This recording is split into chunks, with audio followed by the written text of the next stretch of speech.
And with a push of the button, we are live. Hello, Internet, and welcome to Land Beyond the Mist Season 2. We are rebooting the campaign, and we have our first group ready to play today. I am excited to get that going.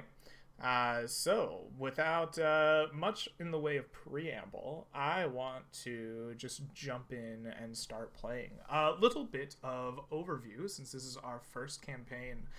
Players shall be arriving at the Shrouded Coast, a region in the lands beyond the mist that we have yet to explore in our previous campaign.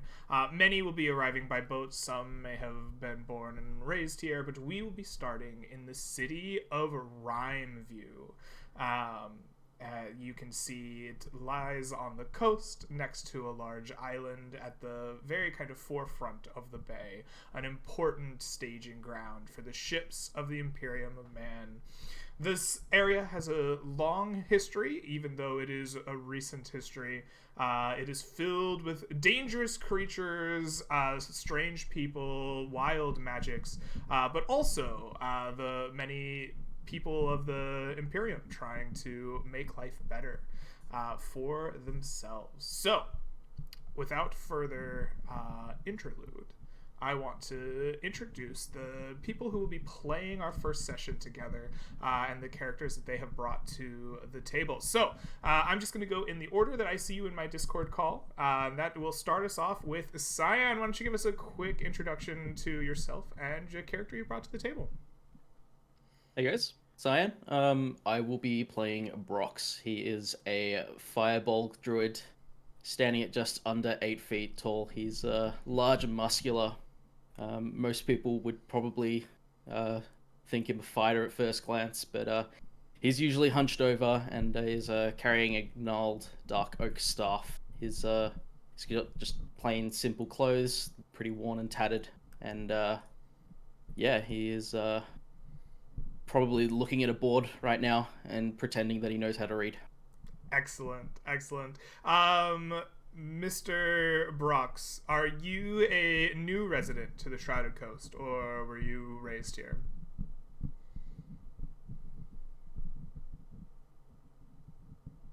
Your name? Oh. He is, yeah, sorry. He is, he's probably new here. He has come here from the region where his tribe lived. He's actually following in his brother's footsteps. He's looking for his brother. Excellent. Well, welcome to the Shrouded Coast. I am excited to play with you. Next up in my Discord spot, if we could get a brief introduction to yourself and the character you brought to the table. All right. So, hi, I'm Discord Spot. I'm playing Grand Axiom, whose name might sound familiar to some who were watching the first edition. But he's not the same person, or not quite. The connection will become clear if he survives long enough. And there's also some tongue-in-cheek puns that people that paid attention to the first guy's lore might recognize. But I'll go into his background now. So he's a wizard and a potion maker. And not only does he make the potions, everyone expects of a potion maker, but he also researches the fundamental arcane principles behind it, and wants to create new ones. And to do that, or the focus of his research is poisons as ingredients in potions, and the effects they have on the connection between the soul and body of the imbiber. And so he's a traveling potion maker because he's constantly looking for new ingredients and also for knowledge and arcana to further his research. And obviously this has eventually led him to the Shrouded Coast in the land beyond the mist, where he came because he heard rumors of untamed wilderness, fantastical creatures, and lost and ancient arcana. Alrighty. Well, that sounds very thorough. Thank you for sharing that, and look forward to seeing him out in the mist. Excellent. That brings us over to King Lyoko. Welcome to the stream, and why don't you give us a brief introduction about yourself and your character? I will be playing Monsignor Mortimer. He is a former monk from uh, a monastery on the mainland. I named it St. Albans, but, whatever. And he is traveling to the Shrouded Coast, mainly to obtain funds for his research. He's a bit of a natural philosopher, and he's searching for some money to purchase powerful magnifying lenses to study what he believes are little creatures that live in water. Oh, And very interesting. he's named them micro monsters. And Wonderful. he's 25 years old, but he's very much a premature gray. So he looks perhaps even a decade older than he actually is. He's about 5'8", cuts a medium build, and he ventures around with some armor. He's got a rising sun emblazoned on his shield. That's the symbol of his deity. And yeah, he's out here to do some good for the world. He's very into medicine, so he's looking to help heal some people. Excellent. I look forward to seeing your pursuit of micro monsters out in the mist. That seems quite intriguing. Excellent. Last and certainly not least, I have Jack Allen. Welcome back to the Mist. Go ahead and give us a brief introduction for yourself and your character. Happy to be back in the Mist. I am playing Davnin, the half-elf paladin. Very well dressed. He is a knight. Mm-hmm.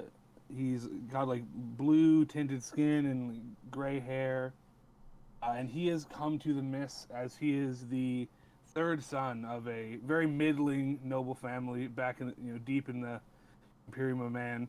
And he was not satisfied with always being thought of last, so he's come to the Shrouded Coast hoping to help his fellow man. As he said, there's many dangerous places and monsters.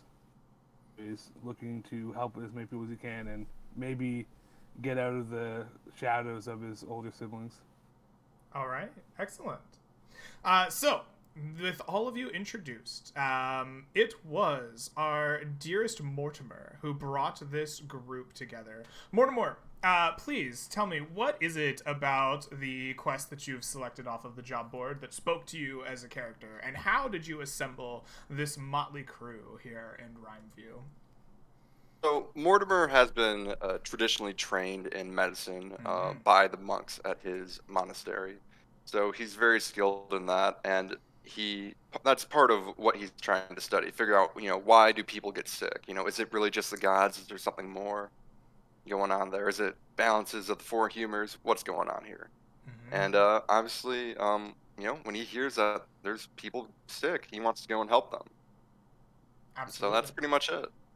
Not too complicated. Well, you were bound to take this quest. It is so intimately tied with your character.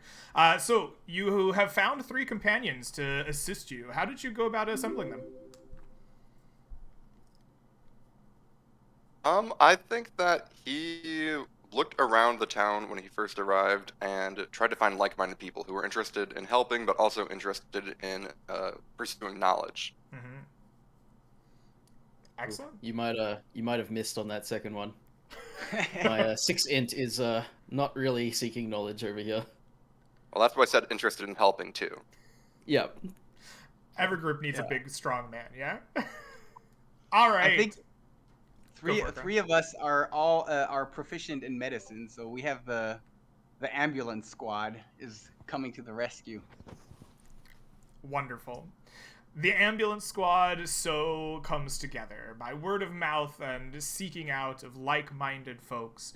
You arrive together, perhaps around a great table inside a local inn known as the Cloak and Stagger. As you're here in town, you are informed of the job that you undertake, a travel to Timbervale, some day or more ride away from Rhineview to the southeast, where a sickness has engulfed the citizens there, and their local clerics are unavailable to treat them.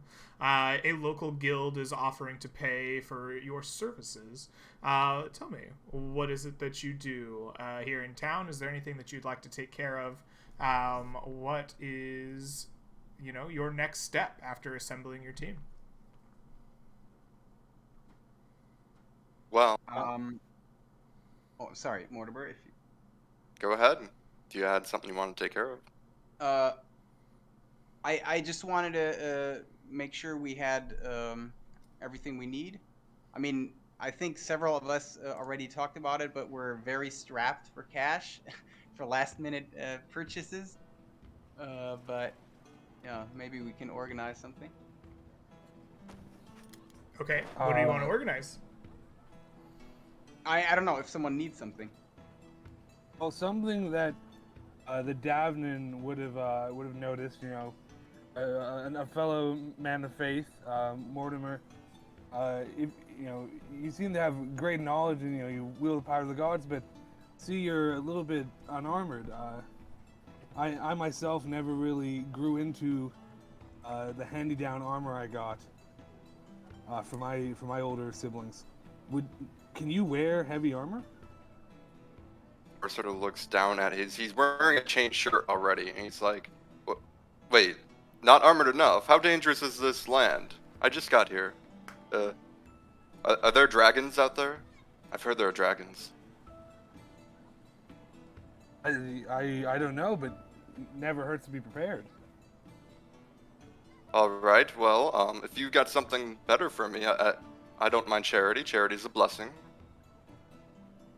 Yeah, carrying around this old chainmail is kind of just a sore reminder for me, so fellow man of faith, I'd be happy to give it to someone who can actually use it. If you want, I can give you my handy-down chainmail that I could never wear. I appreciate it, sir. You are a good man indeed. And yeah, and he'll take that off your hands if you're willing. Wonderful. I believe we have 2 pack animals that we can bring. My mule, Short Strider, and your draft horse. Yes, Sunshine is ready for the road. So if anyone has equipment they can't carry on their person or that would weigh them down too much, my mule is quite laden, but it has, I think, 9 pounds left of carrying. Brox is his own mule. Useful trait, that. It is. And we're all set on food and water. It should only be a couple of days, but I want to make sure that, we have enough to feed ourselves. How many water skins would you suggest, Druid? I only have the 1 currently. Maybe you would want to buy a couple more, or 3.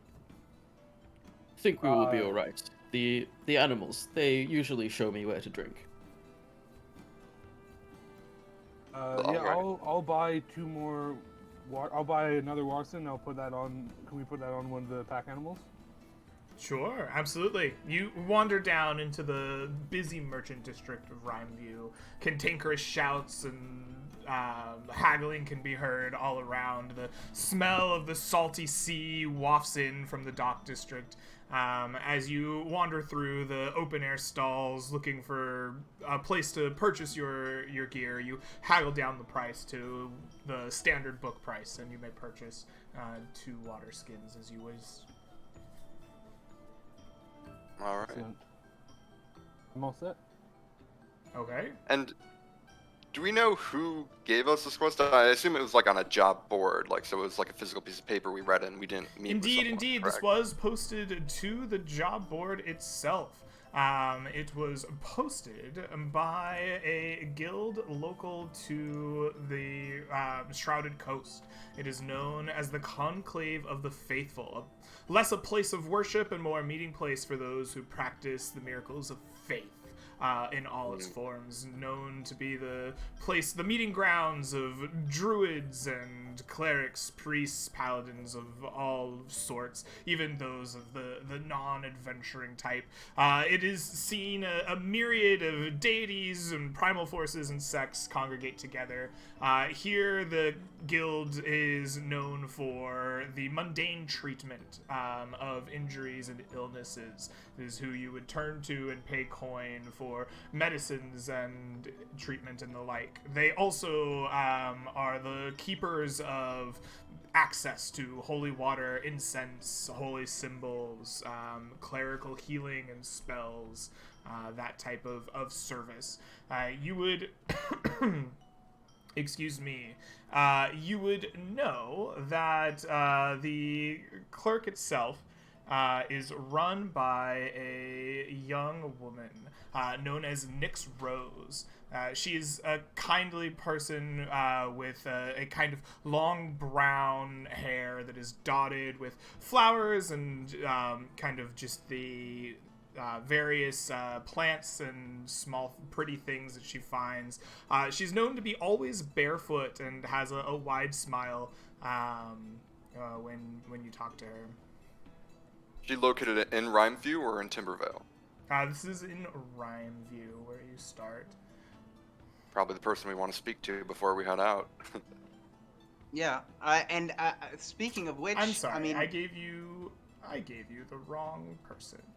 I think it's that was the Arcanium's store owner.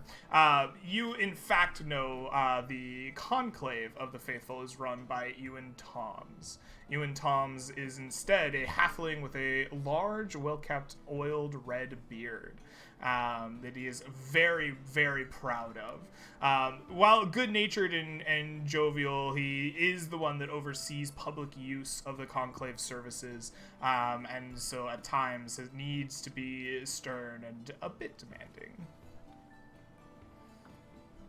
Well, I suppose we should go and find him. Is there like a conclave headquarters? Absolutely, yes. You find the guild hall in farther away from the docks and the open air screechings of the merchants. A kind of quieter and calmer area where the residential kind of districts of the city is. The smells, though, still permeate. And here the Conclave has a large kind of open air building, 4 walls and almost no ceiling in places, where the sun or the stars can shine down into a nice field. As you walk in, there are sections that are kind of cordoned off, meant to be only accessible by those of guild membership, and of course in the kind of open air center, kind of an agora almost, there stands a well-oiled bearded halfling who kind of meets and congregates with the people of the town as needed here. I guess we probably ripped off from the job board that job and are gonna walk up to the guy. So, Hello there, Mr. Halfling. I believe you are the guildmaster of the Conclave here in this town. Oh, is that correct? You flatter me. No, not the guildmaster, though I am in charge of its public face. Tell me, what brings you to the Faithful? And I'll hand him the slip of paper. We are here to help. He glances at it a moment and looks at the 4 of you, a smile creeping through the kind of red beard. Says, wonderful. The town of Timbervale's resident clerics are busy doing some other tasks. I'm sure that you're aware of the kind of ghostly warriors that have been spotted throughout the woods. They are tending to that mess at the moment and are unavailable for this illness. I assume the 4 of you are well versed in the ways of medicine. Hopefully you can end this before they need come back. Yes, myself and I believe at least 2 of my companions are well trained in medicine. What all do you know of the incident? I know very little. A request has come in for aid.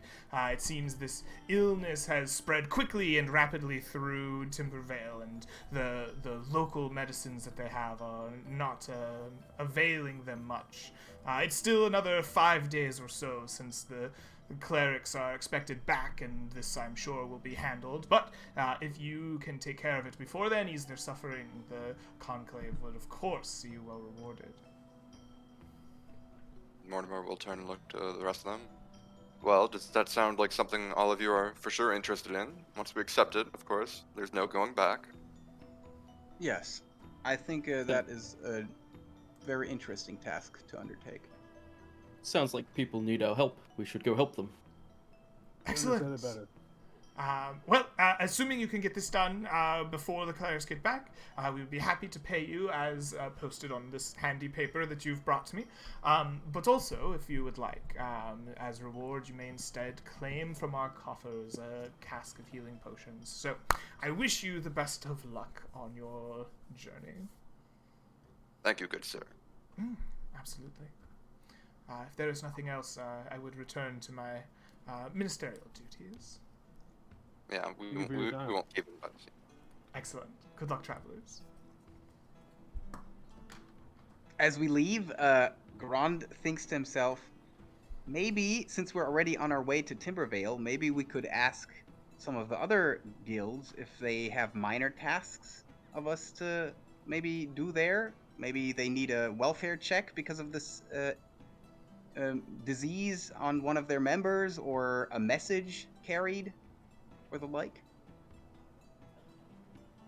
Mr. Axiom, perhaps we have an hour to spare if you want to go and check. I'm not sure what all might be done. Usually, if there's something important, I would assume they put it on the job board.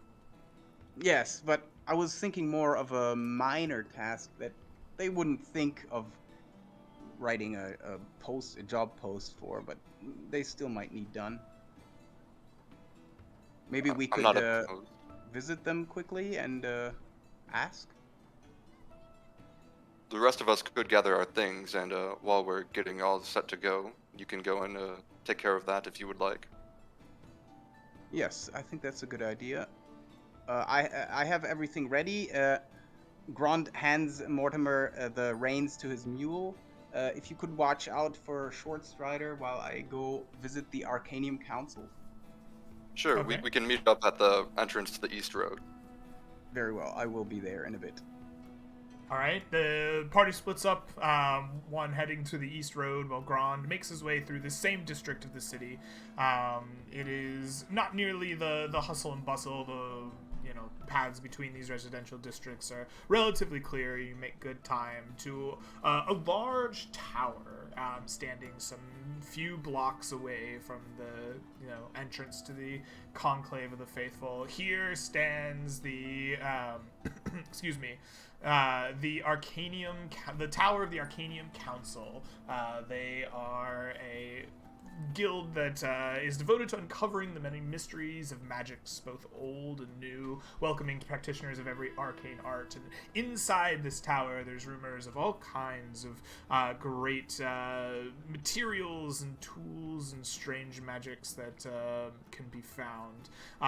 As you enter through the doors, you will find a great staircase leading up, along with some kind of secluded cloisters on this first floor, meant to be checked out from the Arcanium, a place to do research if you are not a member. And there's kind of a large wooden desk standing in a circle around the center staircase that you would have to check in through before heading on up.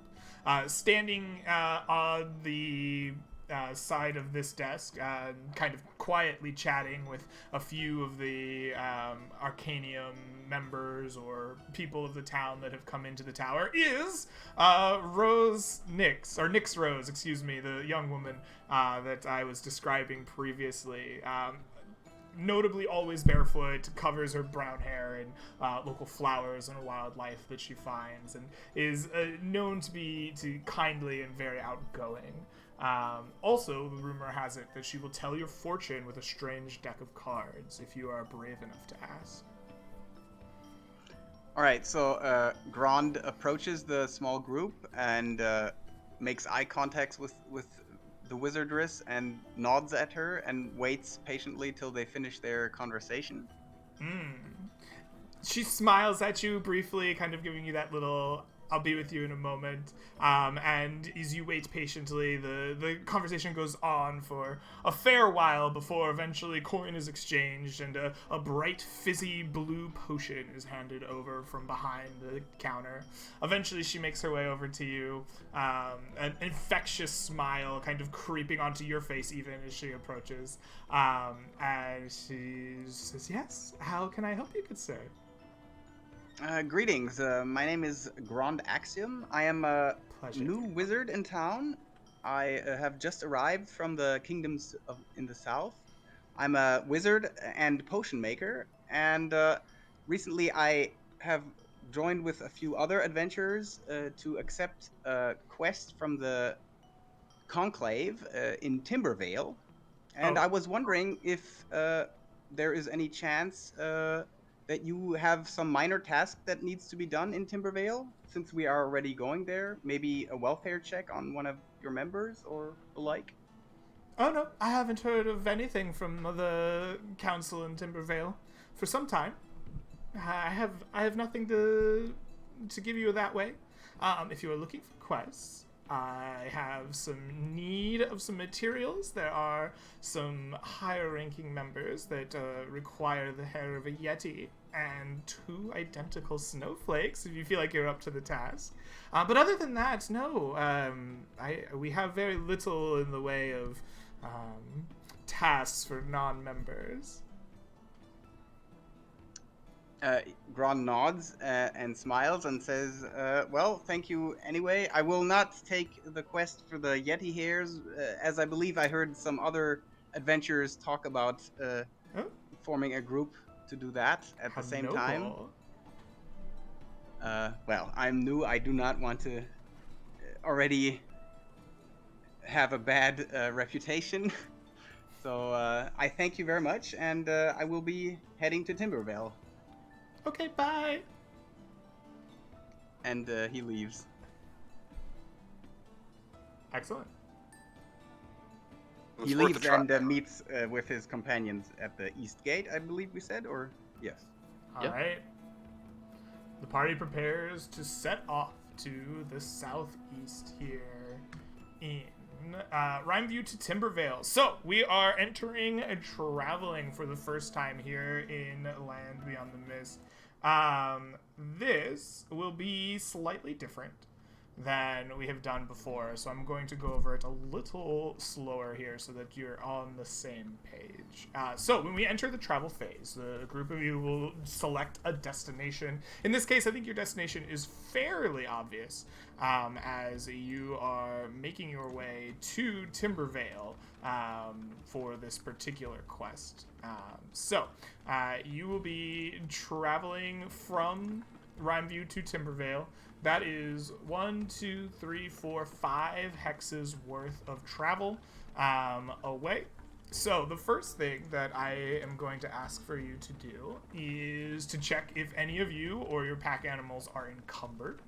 We'll know whether or not we are adding a hex to that. Which pack animal do we want to put those extra water skins you purchased on? I mean, we can fit one of them on Grons and then one of them on the Druids, if that's okay with respective people. Oh, you'll be carrying one of them? Mortimer, I think you're muted. Am I? I don't. Yeah, That's fine. must be on your end. Oh, okay. I'm sorry. My mule is almost completely, very close to being encumbered, but I could take one more water skin. But I believe the pack animal, the draft horse of Mortimer, still is not close to being encumbered. You can take one. Yeah, the Brox travel will will see get you lighter guys, as we go anyways. All right. trying to figure out where to put those things, and he'll just say, "I can carry that for you," and he'll just grab it. Excellent. We can do that too. Big guy with big Problem solved. big muscles. Brox just swings the water skins around his neck and just holds on to him like, problem solved. Easy. Other than that, I'm good. All right, excellent. So no one is encumbered. Perfect. We are entering the travel phase. What mode of travel will you be taking to go these 5 hexes? Now, are we gonna stick with the road because that would make it 6? Would it be more dangerous otherwise? I believe it's 5 on the road as well. It's 5 hexes, no matter how we do it. Right? Oh, okay. So this is your first hex. This is your second hex. This is your third hex. This is your fourth hex. This is your... Oh, it is 6. It's 6 if you go that way. 1, 2, 3, 4, or 4, or 5. I think it's 5. We can find a route that's 5. Okay. Yeah, I mean, we would have to get off the road for a bit if we. You're gonna go travel here to here to here to here to here. It's good enough. 5 it is. Okay. I suggest we take the roads. Roads, really, if they're not safer, they're at least smoother. Yeah, I agree. That's good. Okay, so what mode of travel will you be taking? Oh yeah, they're the. I guess we'll just be walking probably, right? Okay. All right, walking will not cost you anything. Your speed will be 4 hexes per day, so this trip will take you 2 days of travel in total. Excellent. After choosing that, I will need one of each of you to choose one of the following roles from your travel. The roles are the guide, the scout, the provisioner, and the lookout. These are all detailed in the travel and rest rules, but I'll give a brief overview for you here. The guide is important for finding the path through the lands that are filled with dangerous and hostile and unknown terrain in a way that is not exhausting to you. Even if you're not fighting off monsters or angry factions, traveling through the unknown world and lands beyond the mist is not easy and can be quite difficult. You're going to describe how you avoid or stave off dangers and labors of the journey, and then we'll make a check to see how well you do that. The scout is the next one. The scout is the most important for looking through the best route. Right, if you are traveling through these uncharted and kind of unknown lands, even if there is this road here, the kind of path in between might be more difficult. There might be pitfalls or other, obstacles that are needed to overcome. No one says the road is always cleared at all times. You're going to describe your efforts to kind of scout ahead of the party and the terrain and make sure that you keep your party on track as they go. The provisioner will be important for taking care of food and water. You are going to make sure that you have enough resources to make sure that everyone gets there in one go. And finally, the lookout is there to make sure that dangerous beasts, enemy factions, other nasties that want to fight you get spotted and don't surprise you along the way. So, who among you will be our guide? So survival, right, mainly?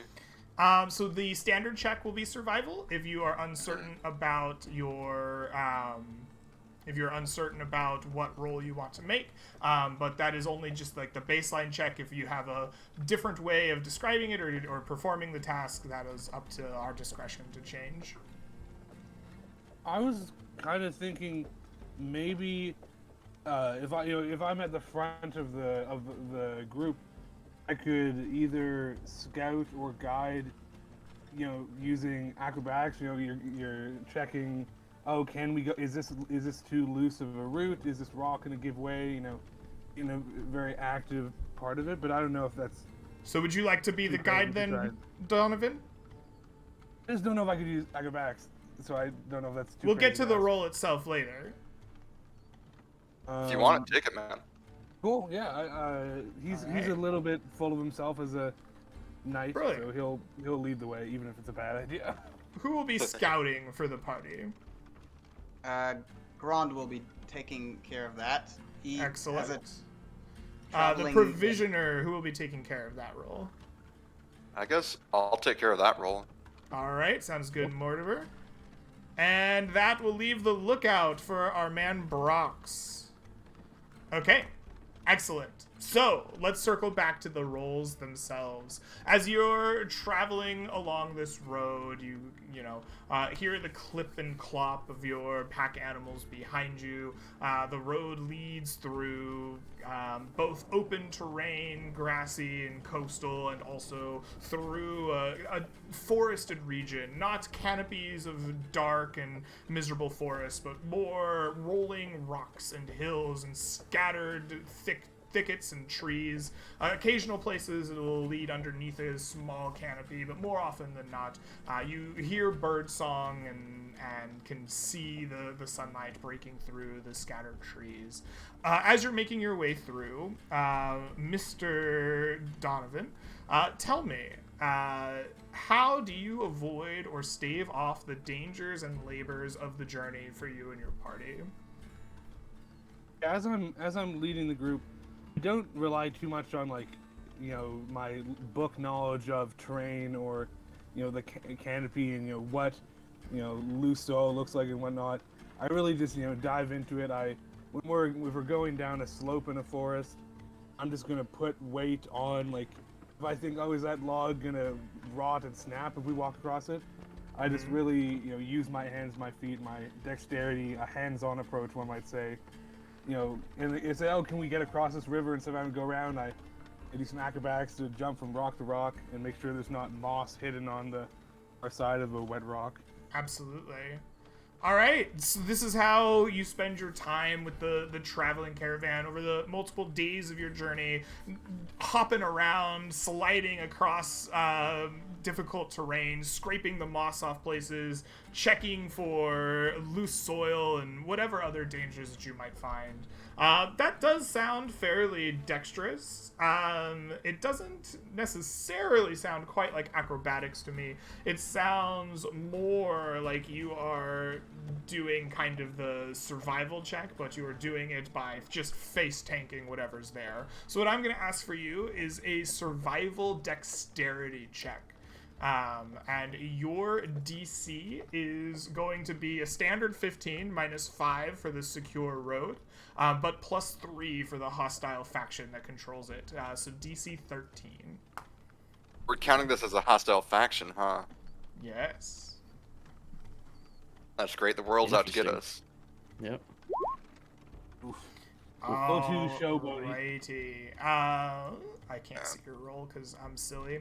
An 11. You have failed in some way. Tell me, Mr. Donovan. You and your party must take 1 level of exhaustion each. What is it about your approach that led to this level of exhaustion? I think Davin is truthfully too much of a showboat.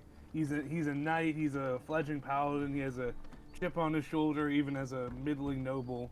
Mm-hmm. So he's like doing acrobatics and parkour when he should really just be looking and thinking. He says, "Oh no, let's just do a backflip. Mm-hmm. Let's not go around the river. Let's leap from rock to rock." And never once has leaping from rock to rock across the river ended without you falling in the river. Absolutely. You find a wider stream along your path, and you begin leaping from rock to rock, showing the way, getting your party members across, but one of them, who amongst you falls in the stream? Mortimer, you slip. The rock was just way slicker than you expected. Having watched, the rest of your party make it through, you take a tumble, get washed down the stream. The party has to come and fish you out. All of you end up becoming exhausted. Please mark 1 level of exhaustion each. Well, that's going to make all the other checks harder, isn't it? It is indeed. Scout, that is Grand.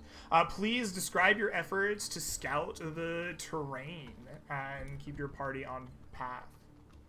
I have a quick question. So the exhaustion is immediate and not like at the end of the day, yeah? Yeah.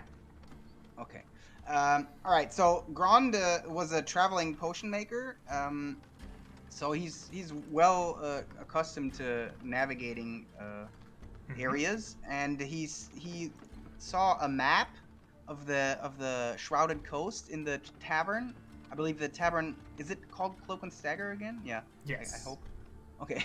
So yeah, he saw a map and memorized it. He has a pretty good memory, and yeah, and is now applying that what he remembers to his scouting, and also he has the help of his familiar owl Scooter, who is flying above him and looking out. And yeah, so I will do a nature check. Okay, sounds good. Go ahead and give me a nature int check. We'll have the same DC 13. You will have disadvantage from your exhaustion. Yes, but I have advantage from my wanderer feature. Ah, so excellent. It will be normal then. Perfect. I think I have to, I changed my page to have exhaustion level 1, but so I have to also set advantage. So I think it should be now balanced as a normal roll. We'll see.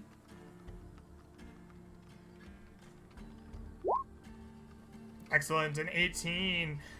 You use your knowledge of the land that you gained from the map and your lookout, using your owl to scout around for the best paths that you can. Despite being exhausted, you manage to keep your party on track. You were successful. Your party does not need to take wounds or time in order to make this journey. Take inspiration for your success. And the party remains on track. Does take sorry, quick question. Does take inspiration mean I gain 1 inspiration? Yes, please take inspiration as per the rules of the game. Okay, good. Excellent. Mr. Lookout, Brox. The terrain itself is dangerous, and there are monsters, enemy factions, and other horrible things out here. Describe your efforts to spot whatever dangers you find on your journey and keep your party from being surprised by them. Yeah, I think so. Probably somewhere towards the start of the journey, one of the party members will just say, "Hey, Brox, can you keep a lookout?" And Brox will just be like, "Yes," and that is exactly what he does. He just looks out, and that's all he's doing. All right, you travel along, staring out, looking as best you can. Give me a perception wisdom check, please. The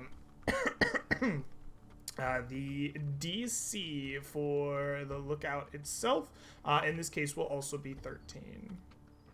And this is a disadvantage, yeah? Yes, sir. Oh, excellent. You are successful. Please take inspiration for your success.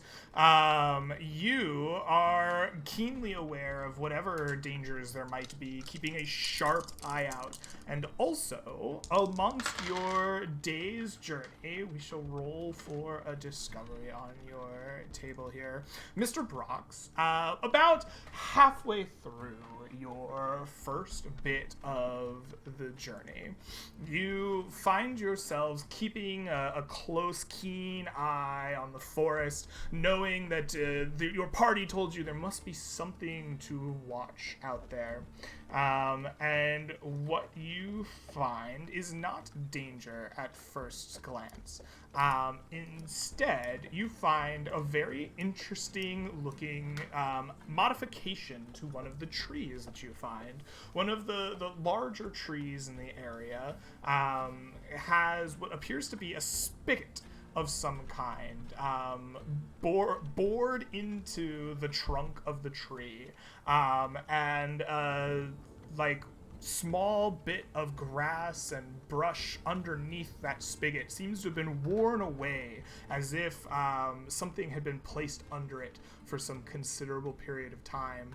As you look and smell, you get a sweet, fragrant kind of wafting thing back to your nose and the direction of this forest.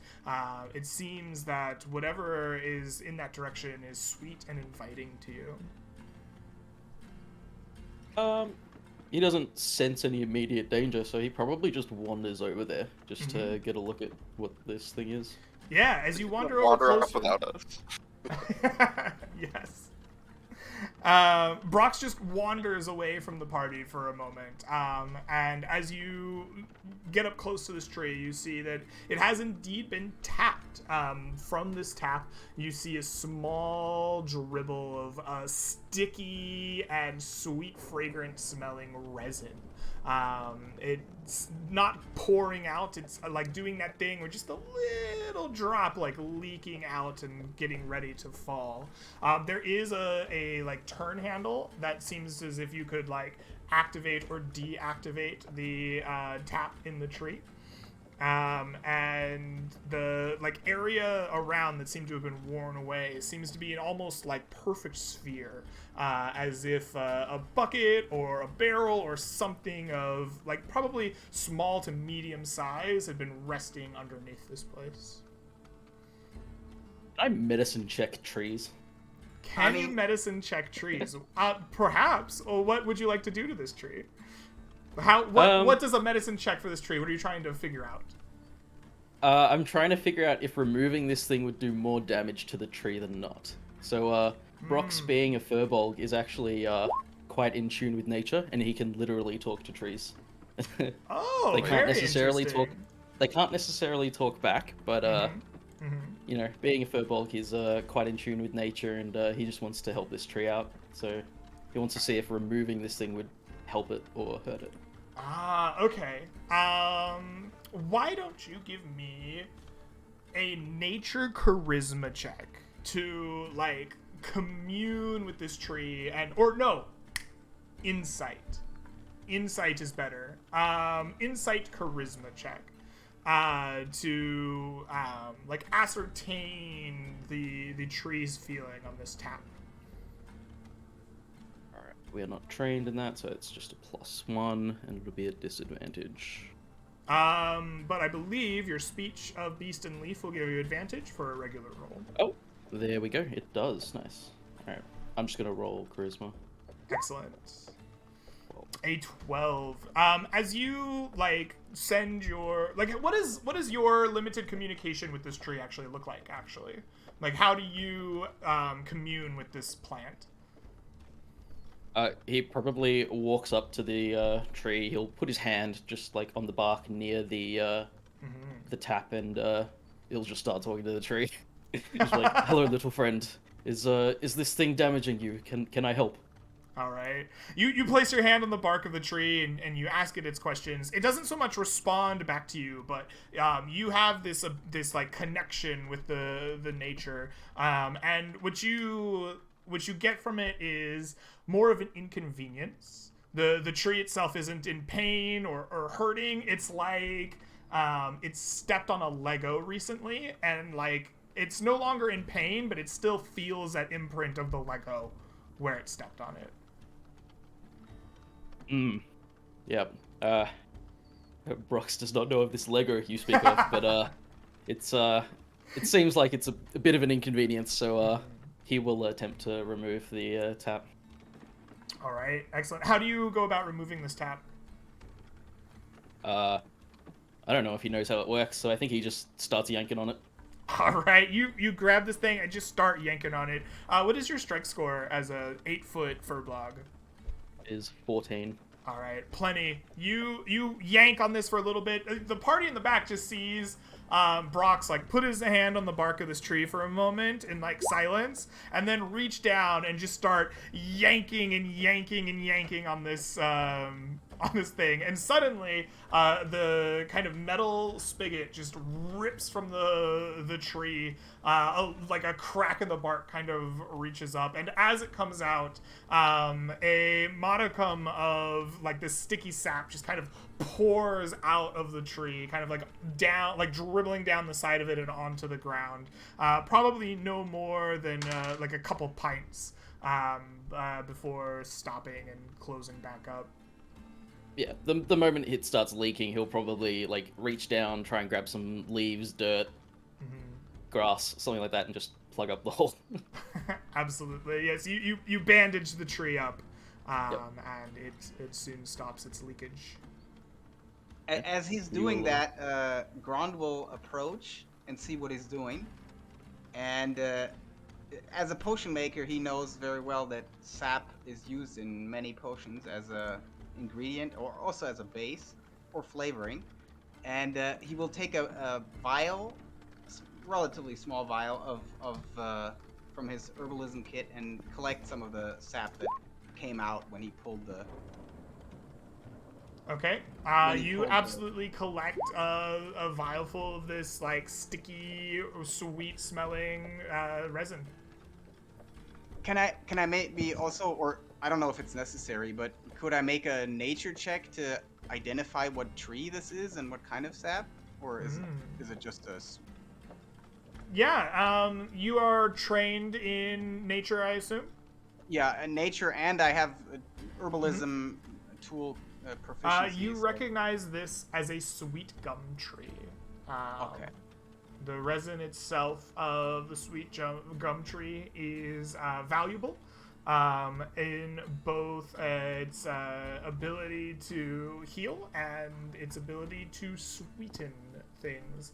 It is both a almost honey-like syrup that can be distilled from the resin that is quite popular overseas, as well as a tincture that can like help in the reduction of fever and the like lessening of like symptoms of a common cold.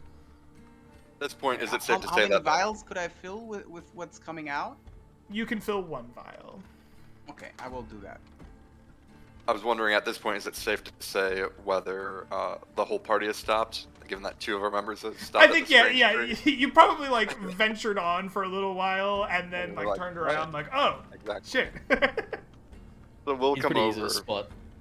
and I guess Mortimer will ask, "Oh, why have we stopped? Have you found something?" Brox will look over to you and say, "This tree tells me that it was in pain, like Legos. These trees you have in this land, they are different to the trees that I know. They speak weirdly." All right. Grand, I see you've collected some of its sap. Is there a meaning to this? Is this? Yes. This gum tree sap is a very valuable resource and ingredient for potions and also healing tinctures. So it might even be useful in our solving of the disease problem in Timbervale. Interesting. Well, Uh, I'll. could I? Sorry. I was gonna say, Mortimer will go over to his draft horse and bring out some writing supplies. He's got an ink pot, some ink pens, and some paper. And he's going to like try to do a quick sketch of the tree, just so he can perhaps identify if he encounters any like later in his adventures. Sure.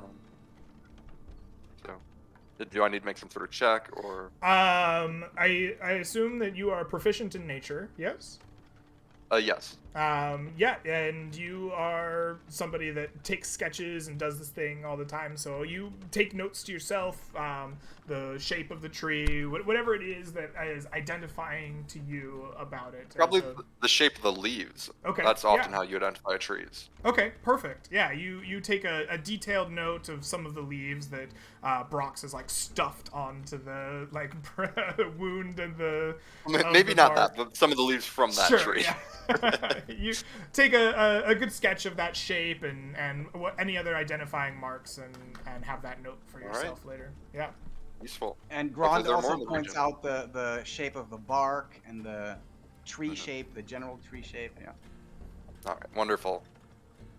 Excellent. Can I try and look for tracks? I'm curious what creatures were collecting sap from these trees. Mm-hmm. Absolutely. You put your nose to the ground and attempt to find some tracks. Donovan, go ahead and give me a survival wisdom check. All right, with a 20. Donovan, you find two different sets of tracks. There is one set of kind of like larger, unbooted tracks. They look like humanoid feet of some kind. They have that same kind of shape to them. They're heavier and they sink into the kind of grass and shrubs of the dirt nearby. And you can see that they come and go directly to this spot.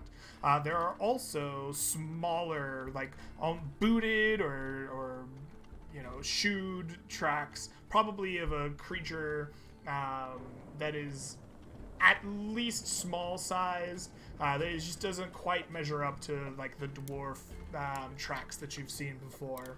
And there are at least 5 of these distinct tracks seemingly surrounding this area, as if they came and investigated very similarly to what you've done. The barefoot tracks, do I see like do the toes end in talons or anything like that? No, it doesn't appear to be taloned or clawed in any way. As I think we're in territory. I don't know if there's halflings walking around, or it might be something worse. I can't help but think little footprints. It kind of we're in a forest. Maybe goblins. I think we should be extra careful in the next leg of our journey. Well, now wait a moment. I remember on that job board that I pulled our mission from, there was talk that merchants were traveling to go negotiate with some Fey folk. Is it possible that, well, they seem small. I'm not from this region. Are Fey folk tiny around here? Perhaps that's what's going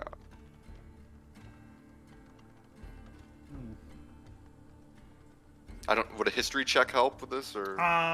You would like to know what you know about Fey folk? Sure. How are you? What history are you calling upon to know about? I'm thinking maybe I read up a bit on this region when I was first deciding where to travel to, Okay. Yeah. You find some old books that have been shipped back, or research from the new land at the port. Okay, sure. Why don't you give me a history check for the size of Fey folk? We'll say DC 12. Can I help him as I'm proficient? Sure. I'll let you help. Alright, so I guess that's 11. An 11. Excellent. You unfortunately do not recall specifically the exact sizes from the books that you've read.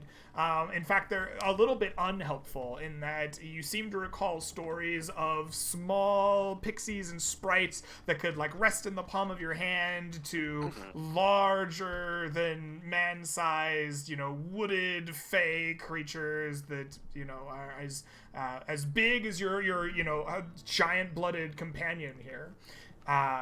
So, despite the reading that you did, it doesn't seem to prepare you for this particular situation. I think hopefully Furbolg they are won't be technically hostile. Fey folk as well, so... Technically I am a Fey folk, I think. Are Furbolgs Fey folk or giantkin? I don't remember. I thought they were giantkin. Oh yeah, I think they're Fey giants. Brox, giants. what does Brox look like?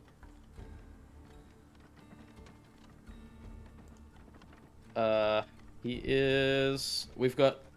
what did I say? Dark greyish skin, sort of medium dark brown hair, and very large. Is it badly clothed? Is it the bovine type of Furbolg, or the more human-looking one?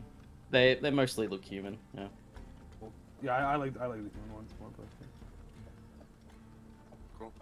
Yeah, I mean, I was worried that Fey folk fly or whatever, but that's all just stories, stories or fairy tales.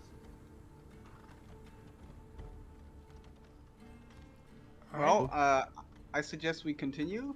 Maybe. Yes, Yeah. let us get a move on. All right. After this small detour of strange sweet gum tree and the tracks around it, you return to your journey, pressing on and making your way through the road and the woods to Timbervale.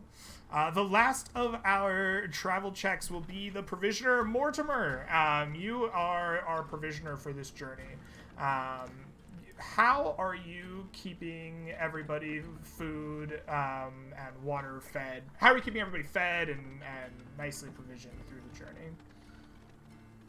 As I hinted at a bit earlier, Mortimer is going the pack rat route, which means that he's making sure that everybody has what they need ahead of time. So I believe we've all stocked up on at least 4 days of food and water, which is enough to get us there and back. Although we may have just needed enough to get us there. I don't know what you intended with Alrighty.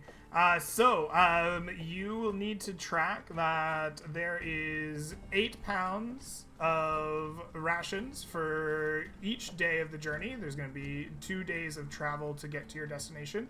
So 16 pounds of rations that need to be checked, as well as a water skin for each of you for each day. So that will be 8 water skins.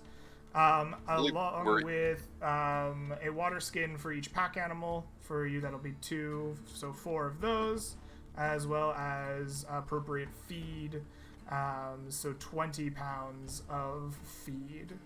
Do you have all of that? 16 pounds of rations, 12 water skins, and 20 pounds of feed for the journey? We had been keeping them each on separate character sheets. I have enough for myself, my pack animal, and I believe we had gone over, everybody should have enough for themselves and their respective pack animals. If you're going to go the pack rat route, you're going to be the one responsible for tracking and making sure that you have it. So good to know for the future. Yeah, keep that in mind. Will do. Please mark all the available rations, and everyone will make the journey in peace. Excellent. All right. Your first day of traveling comes to an end. You are all exhausted and tired, and you begin setting up your camp here in the woods, as you can go no further by the daylight this day. As you camp, what is a night in the woods like for your group? So Grand made sure that we find, or I don't know, yeah, I'm the scout, so I can like look for a camping spot, and yeah, he made sure we found a secure location that is up against maybe a little bluff or hill or a large rock, so we have at least one side protected, and yeah. Okay. So just camping out in the forest, Grand scouts about a little bit for a safer spot. And you just all hit the hay, hard, heavy sleepers after a long and exhausting day, it sounds like. All right. Yeah, I mean, we have watches. Everyone will be on one watch for 2 hours. All right. Well, it is the evening, and your lookout, Brox, has been keeping a sharp eye on the forest. Brox, you are keeping this sharp eye out, being on watch, knowing that your party told you that there is dangers in the forest, and sure enough, you spot, before they even get to you, a faint glow in the forests. This catches your attention, and you look further, and a creeping chill runs up your spine as the visages of skeletal, ghostly warriors track their way through the forest. There are 5 of them by your count, and they look a little something like this. These skeletal warriors are making their way towards you and your party in the camp. But because you are such a good lookout, you have spotted them first, and you can rouse your party before they arrive. and make trouble for you. What do you do as you spot this danger in your travels? Brox will shoot up from his lookout place and shout out, "Danger, friends! There is danger!" And All right, so if Grand, anyone doesn't rouse immediately, he'll run over and shake them awake. yeah, Grand rises immediately. He's a light sleeper anyway, and immediately douses the fire and gets his mule ready All to right. maybe move out of the way of these ghostly warriors. Everyone is roused to combat by the shouts of Brox. Please, I'm going to pull you all out here. As you are aroused, place yourself where you will be starting combat and roll me initiative.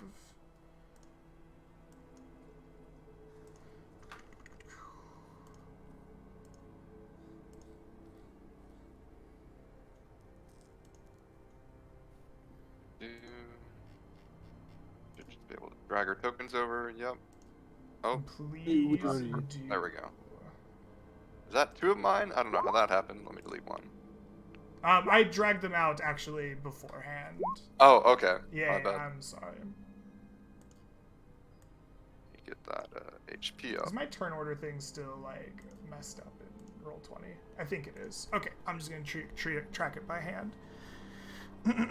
Skellies will go on 14, Grand at a 17, the wonderful Brox at a 19, Donovan at a 17. We're looking for Mortimer. Here we go. Mortimer He's will plus go at a 0. 4. You are slow to wake. 1, 2, 3, 4, 5. Brox, you shout your companions awake, rouse them to combat. What do you do? Brox, making sure that everyone is awake, he will turn to face his foe and okay. Oof, yeah, perfect. All right. Yep, he is charging up. He is not afraid of a little danger. Absolutely.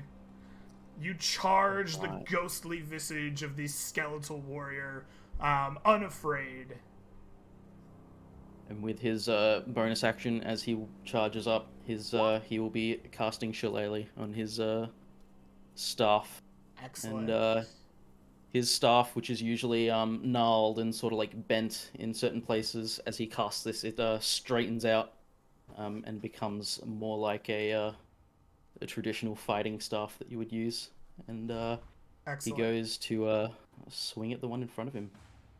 Absolutely. Your now weaponized staff comes crashing down, striking the ghostly skeleton true. Go ahead and roll me some damage. It takes 7 points of damage. In a wordless thunk, your staff strikes bone and metal, and the kind of like glowing energy around the places you struck disperses momentarily as fragments come flying off, laying still in the ground. It does not cry out, it doesn't make any other noise, it just raises its blade towards you after it is struck. Me? Excellent. Next we have Donovan and Grand. You will be going simultaneously. Also unable to see the turn order. I think yes, struggle with the turn order. I don't know why it's not populating, and so I'm just keeping it on my paper. Okay. Gotcha. Turn order, if you Donovan need has- to know, is Brox, Grand, and Donovan simultaneously, skeletons, then Mortimer. Alright, thank you. Yeah. I think Donovan has more dexterity than me. You've so both he should rolled roll. 17. You will go simultaneously. Okay. I have a question. This tent, is it big enough to give cover behind? Sure, absolutely. All right, then Grand will move behind the cover of the tent. Absolutely.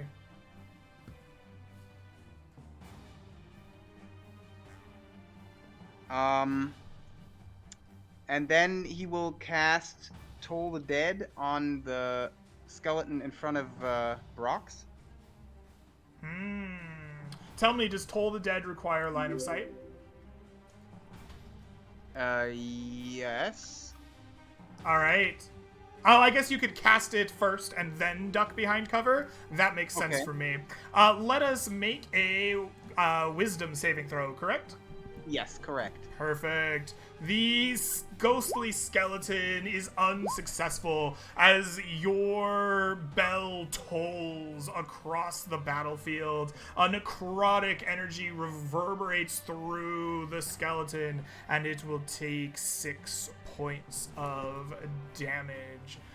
The skeleton itself, begins to quiver and shake, breaking off pieces of its armor, and bone reverberates and shatters. It doesn't fall completely to pieces, but it is definitely bloodied. Excellent. Donovan, you were going at the same time as Grand is tolling his bell and ducking behind the tent. What do you do? Wait, can I? Yeah. Oh yeah. I just wanted to one more thing. I'm gonna let my owl Scooter do what he does best, and hoot and scoot at the skeleton in front of Brox, giving the next person who attacks it advantage. Your owl comes flapping in this ghostly skeleton's face, clawing at it, hooting, hoo hoo, giving it a distraction. Excellent. Donovan, there's hooting, there's bells tolling, you're running up doing something. What do you do? I shout huzzah, and I will run forward. I can't reach the skeleton, so I will ready my action to attack the next skeleton that comes. All right. Dare step to me.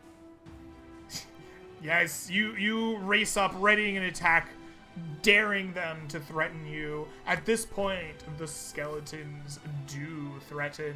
The first one we will deal with is the bloodied creature. It raises its blade up and comes slashing down upon you, Brox. It attacks with an 11. I do not believe that will hit you. That is a miss. Excellent. You parry it away easily. No threat to yourself. Donovan, this skeleton that you were talking smack to, steps up, raising its blade, getting in your threatened radius. I will stab out with my rapier. Excellent. You strike at this creature, hitting it firmly through its breastplate with your rapier. Pieces of metal and bone come chipping off. Go ahead and roll me damage. 6 piercing. Excellent. The rapier strikes true. Little bits of that necrotic glowing energy fade away from the broken pieces that lay strewn on the grass beneath it. But it does not stop the skeleton from raising its blade and bringing it down upon you. With a 10 to hit, you... How do you parry or duck out of this one? I easily just bring up my painted wooden shield. As soon as I stab over the rapier, the shield is back up in front of me. Perfect. Yes. You block his blow easily with the painted shield. With this, the creatures in the back must make choices. This one is going to stay exactly where it is. And rather than bringing up a blade, it slings from its back an old bow. And it draws its aim right at Mortimer in the back. And it will unleash an arrow upon you. With a 13, will that strike you? Question here. Were we, and this is kind of a silly question, but were we sleeping in our armor? Because your lookout was successful, you will definitely have access to your full fighting capacity, including Oh, AC. wonderful. In that case, my AC is 18. Oh, excellent. The short bow is unable to strike you. Does it just bounce off of your armor? How do you defend it? I think I probably blocked with my shield. Perfect. Excellent. This creature here is going to go with the same tactic, actually, using its bow to fire at you, Mr. Mortimer. Trying to use their range to their advantage. This time, the arrow flies true just past your shield, damaging you. Please take for me 5 points of piercing damage. The final skeleton to act has decided that he needs to shoot his bow as well. But he's going to move down here. 1, 2, 3, 4, 5 to try to get a better angle at Grand, who seems to be tucked very neatly into that corner there. He shall roll his attack at a disadvantage. What a 19! Somehow he still finds the correct angle, unleashing that arrow at you, Grand. I assume you don't have more than 19 AC. No, I do not. Excellent. The bow pierces your flesh, dealing 7 points of damage to you. All right. Mortimer, it is now your turn. The skeletons have all unleashed arrows or threatened your companions. What do you do? All right, so I think perhaps the best thing to do at the moment. Now I can see that I may not be able to see Grand at the moment. It was Grand that hid behind the tent, correct? Yes, yes. But I saw the skeleton moving around, shoot. And I heard a cry of pain. I assume. Most definitely. Yeah. And Grand is So- gravely injured. Yes, I figured. So what he's gonna do is sort of shield up to the guys who are facing him, kind of retreat back around the tent. I can't actually see where Grand is at the moment. I'm right in front of you. don't Grand know. is this little character This character's here, and he is tucked into that tent. Oh wow, that is hard to see. Yeah. Yeah, so I guess he's gonna take cover, I guess, next to Grand, and with his action, he will do a cure wounds. Excellent. So, what does your cure wounds look like, Mr. Mortimer? So, he sort of, calls out to his deity to grant him the power, and his hands start to glow, and he reaches out and just touches him. It's like a white soft glow that sort of suffuses out from his hand and into Grand's body, and his flesh starts to knit together. Perfect. Yes. You are healed up, Grand. All the wounds that the arrow gave to you are stitched up by the magics of your companion, and you are fighting fit once more. Brox, you have been attacked by this creature. It is hanging on by a thread of magic. Pieces of it continue to fall off on the ground around you. What do you do? Yeah, it sounds like I have advantage, so it is getting the staff. Absolutely. Oof. Your staff strikes through, crashing through its armor and bone, leaving a trail of, falling dust in its wake. The 11 points of damage is more than enough to cleave through this creature, laying it completely inert. The blue glow that surrounds it falls away, and it is not but a pile of metal and bone in front of you. And at that, he will move past it and go for one of these archers as well. Excellent. That's me. Perfect. Grand and Donovan, you're moving simultaneously. Can the owl help me, or am I Yes. going before it? Yeah, it's flying in the air right now near you. So, but yeah, You are I will, all moving at the same time, so your Yeah. actions can be linked up however you would like. So the answer to your question is yes. I just wanted to clarify that, right? So Yeah. 5e lets you split up your actions and your movement however you like. When you're both going simultaneously, you two can split up your movement and actions how you like. All right, so I Scooter will hoot and scoot at this skeleton.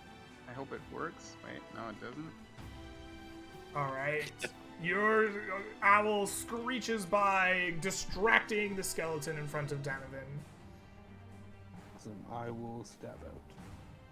Excellent. With a 14, your rapier once again pierces through the creature. Go ahead and give me some damage. For 7 more. This is not enough to fell the creature outright, but large pieces of armor and bone come clattering to the ground inert. It is severely injured, bloodied to the point of just barely hanging together. I'm gonna move to try and maybe feebly obstruct the archer. Okay. I like it. All right. So then Gron still has his action. He will move 2 squares here and cast Toll the Dead on this injured skeleton next to Donovan. So give me another wisdom save. Ah, yes. I see where you moved. Okay. Wisdom save for you. The bell tolls once more. The skeleton is unable to resist it. The bell rips through the injured skeleton, tearing armor and bone away before it falls inert upon the ground. And then he will move. Can I get in the tent, maybe? To get advantage or cover? You could go inside the tent if you'd like. Yeah, he will do that. Okay. You are in the tent. With that, the skeletons will go. This skeleton down here no longer has a target, so he chooses good old Brox. He steps forward just to create a perfect line, swings around, pulls an arrow out of his back, and will fire at you. His short bow will strike with an 18. Will that hit you? Yes, it will. Excellent. The bow pierces you for 5 points of piercing damage. This skeleton here lost its target because you came up in melee with it. It drops its bow to the ground, pulls out a short sword, raises it, and comes crashing down towards you. How do you get out of the way of this? He flinches from that arrow that hit him in the side, but manages to bring up his shield in time. Excellent. Bashing away the short sword with your shield.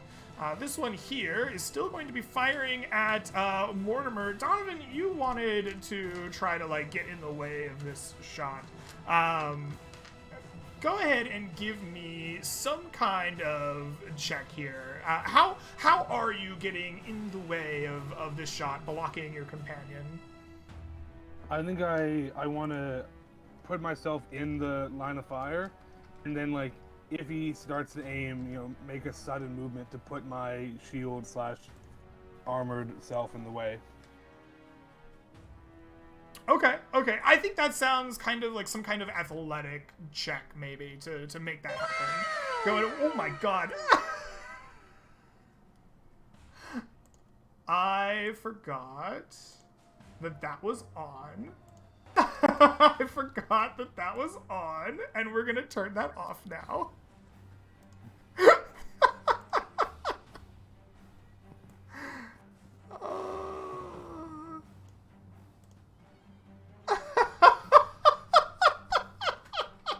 Oh no, what happened, Okay, guys? I'm sorry for that. I didn't see anything. No, you would have heard it if you were in the stream. Mr. Donovan, give me an athletics check. We're gonna say DC 12.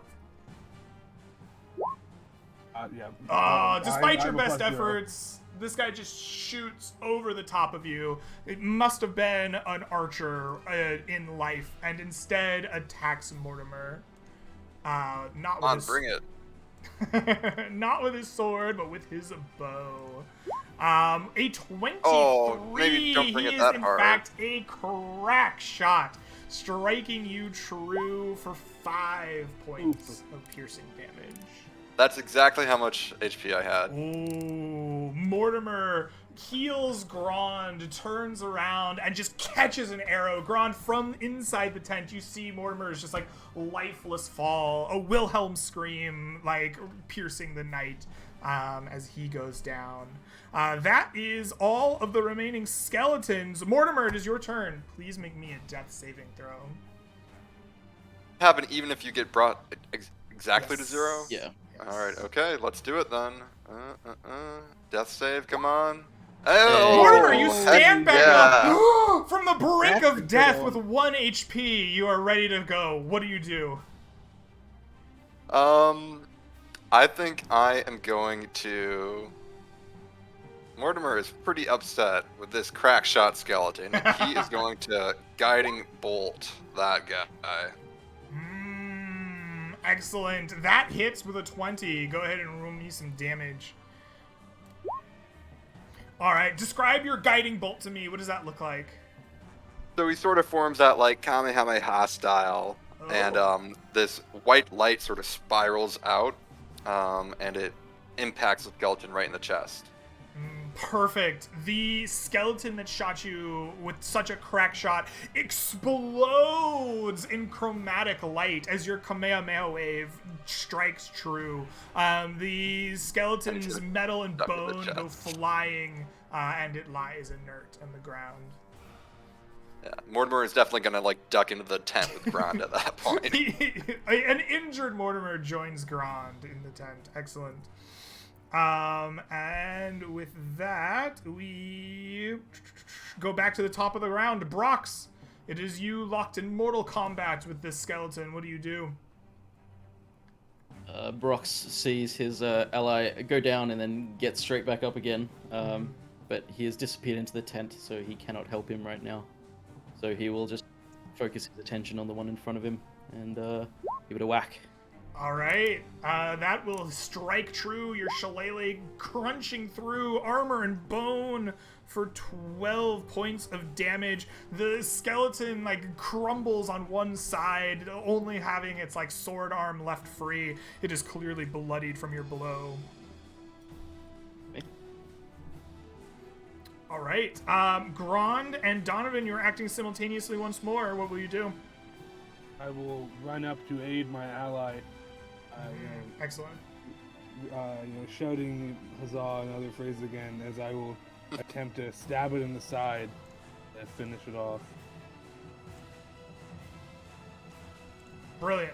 Go ahead and give me a roll to hit, please, as you like come stabbing into the side of the creature in front of you. Can I get the owl's help? Yes. Tell me, I mean- Grond, do you need a line of sight in order to see the owl? No, the owl. I mean, I would give the owl a quick mental message to help them, and it would act on its own. I mean, it's an independent creature. Absolutely.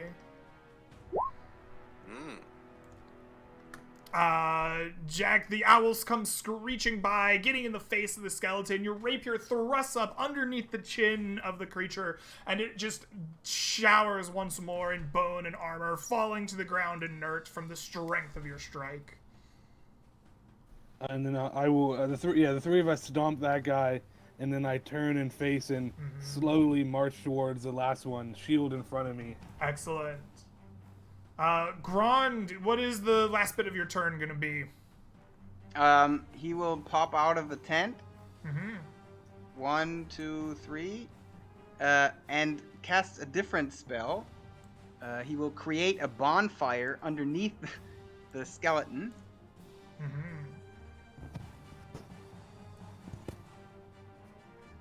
Bonfire requires dex. Yeah, a dex save. It's this gray square. It's a Perfect. fixed on the ground. Yeah, give me a dex save. Maybe next time let's go with a color that doesn't quite blend in. Yeah, as much. I mean it's my color. I think that's okay. No worries. It fails its dex save. Go ahead and give me some damage. I was trying to find out how to put the health bar, but I can't find it.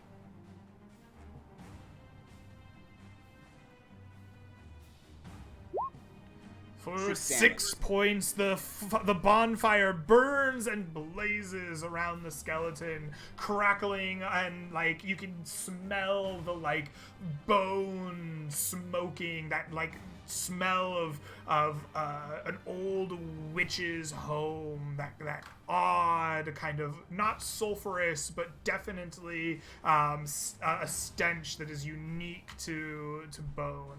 It wafts through the area.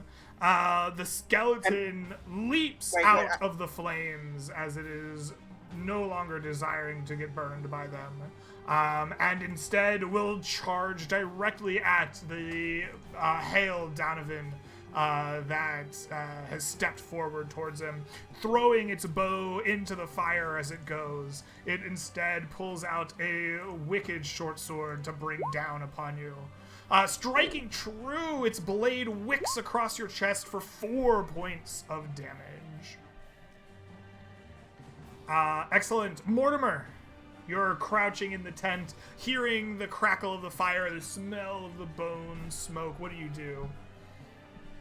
So Mortimer, sensing that the battle is just about over and he'll probably get a chance to heal later, he's gonna rush out and, drawing again upon his holy magic, is going to call down a beam of light, a sacred flame, to fall upon his enemy. Excellent. Get that. One moment here. Dexterity saves all around. The skeleton fails. Your sacred fire licks out for 1 point of damage, striking it true, but enough to bloody the creature as the dim light around some of its armor fades and falls to the ground nearby. And then I guess he'll duck back around this side of the tent. Excellent. That brings us to the top. Brox, there's a single enemy remaining. What will you do? Brox will move up next to his ally and give it the branch. Give it the branch. Your shillelagh comes up short this time. You swing hard at it, but its blade wicks out at the last moment, deflecting your staff, not allowing it to strike true. That's all I can do. Excellent. Donovan, Grand, it still stands. What will you do? I will order my owl again to assist Donovan. And shoulder to shoulder with the druid, I will stab out. A 22, your rapier strikes true for 6 more points of damage. Bone and armor come shattering off of it, but it will not die. It seems to be standing on its last legs. So Grand pops out of the tent, raises his gloved hand. His arcane focus is a glove made of light leather that has humanoid bones attached to the back of it, and he raises his hand, makes some sigils, pronounces some words of power, and then pulls, as if he pulls something, pulls at the skeleton, and there's some tolling ringing around it, and a spectral hand pulls away its soul from, or the soul energy from it, that makes it have a semblance of life. Oh, very interesting. What spell is this that you've cast? Toll the Dead. Ah, your bell tolls and a spectral hand reaches. The creature will attempt to save, of course. Failing to once more, and your bell tolls and your hand pulls, and the creature falls and dies, shattering beneath the force of your necrotic magics. Ooh. Excellent. First combat successful. With that, the rest of the night will pass by fairly uneventfully. Brox keeps a good lookout. But the encounter in the evening is done. Your first day, you did take combat. You are allowed a rest in the night. Let us pull up our document here. When having a night's rest in the mists, You have slept for 8 hours. The party may expend any number of hit dice that remain in your pool and recover any powers or class features tied to a long rest per the player's handbook. So go ahead and feel free to spend any hit dice after your nights of rest to recover HP that you have left. I can heal people with lay on hands. Okay. Yeah, Yeah, I was wondering, I will- like, I will- immediately after that combat, would we be able to use spells to heal and then get them back at the end of the day? Generally, yes. So fine. Usually our combats won't be right at night, I would hope, but that's fine. Yeah. Spend your resources now, and then we'll go through with the rest of the rest. Mortimer is looking Mortimer, pretty I dark. will heal you for 5. Thank you, good sir. Brox what, will, what a exhilarating bout, my comrades. yeah, Brox will lean down, grab some grass from the ground, and just sort of stuff it in his wound as a cure wounds. That's what your cure wounds look like. I love it. Listen, Davin watches, expecting him to eat the grass. He just sort of shoves it in there, and it just sort of like becomes part of him, and so now he just has grass on him. Okay. I love it. Very cool. So with magic healing subdued, you rest the rest of the night. You may camp and spend any number of hit dice that remain in your pool to recover hit points. You may also regain any powers or class features tied to a long rest per the player's handbook. Once all of that has taken place, you will recover 1/2 of your total hit dice rounded up after the night's rest to be used in future days. So the next night rest, we'll get the hit dice back. at the end of a night's rest, you get 1/2 of your pool. So if you're level 1, you would get 1. If you're level 2, you'd get 1. If you're level 3, you'd get 2, etc. If you spend it during the same night's rest, though, do you get it back? Yes. So you spend hit dice that remain in your pool. So let's say you're a level 4 character and you have 4 hit dice.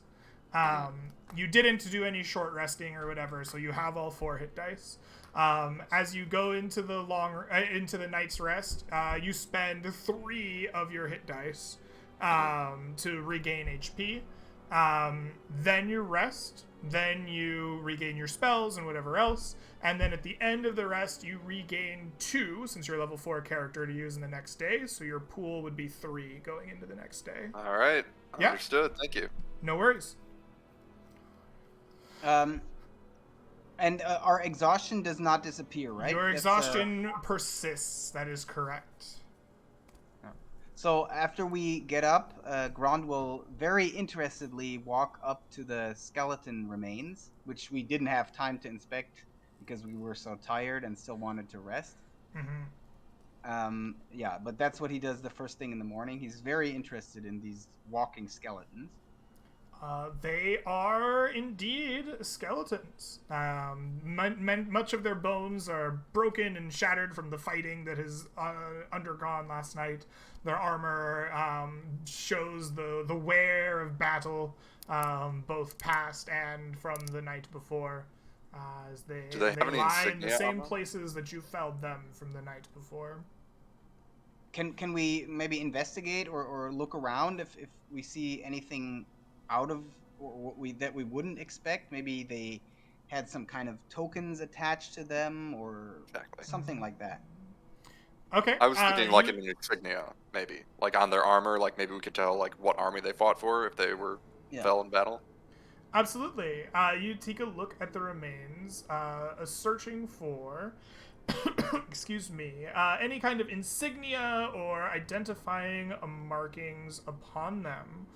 But also for other things like valuables. Who knows what they might have, you know?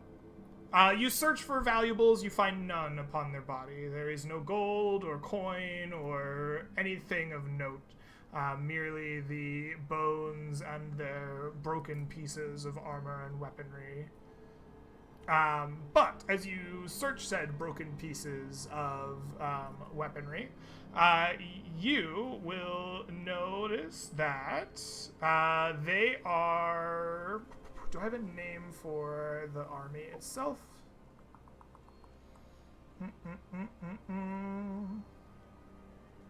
Hold on, let me double check my notes just in case I have an army.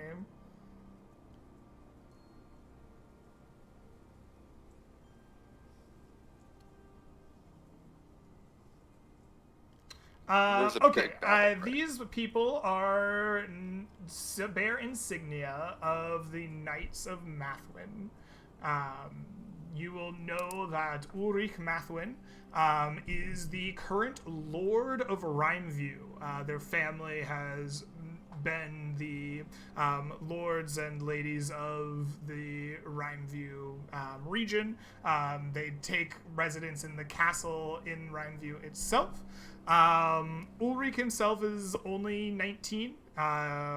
His father has fallen in battle recently during about 5 years ago during the Three Sisters Isle conflict. But these people here bear that insignia upon their armor. Normally be like only soldiers would wear armor specifically decorated with it, or would like guards of the So town? a lot of the fighting force in the Shrouded Coast comes from the guild of kind of the fighting and martial types known as the Cold Iron Company. The Cold Iron Company is like more of a sophisticated mercenary service. They're often hired out as guards, escorts, and scouts, but they are also like the primary fighting forces of these kind of cities and regions, right? Many times you would bolster your army with residents of the Cold Iron Company. To wear a specific insignia for a local lord or other chapter would mean that you are tied kind of directly to them. These would be soldiers specifically of the, or at least the ones who wore this armor, specifically of the kind of Mathwin payroll. Like these would have been knights or trained, like trusted men of arms. I approach and Davnan would like to, kneel and say a prayer. Say, your spirits are resting with your Lord now, and I would like to cast use divine sense.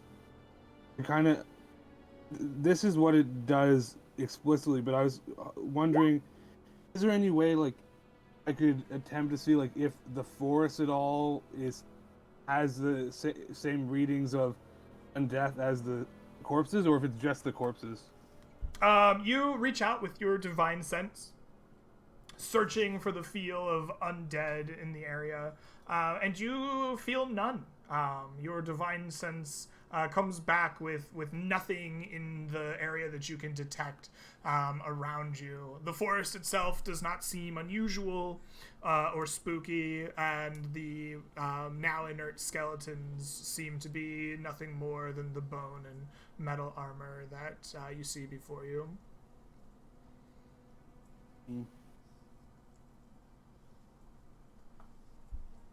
All right.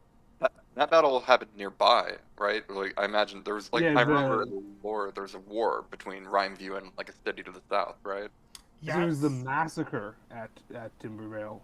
Yes, yeah, you would know that Timbervale itself is still a recovering city from the like climactic confrontation of that war. Okay. Well, at least we know they didn't wander from like super far off. Yeah, so Grond will ask Mortimer who he saw had some ink.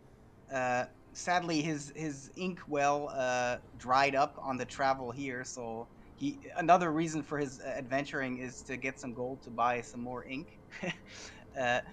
And he will ask him if he could borrow some ink, and he will write down some notes about the battle in the night and how these skeletons acted and behaved, and the energies he witnessed and interacted with his spells. Mm-hmm. Yeah. Sure. Yeah, Mortimer will happily lend him some ink. All right. Grant has the pen and the paper, so he will just fill out his own sheets of paper. All right. Wonderful.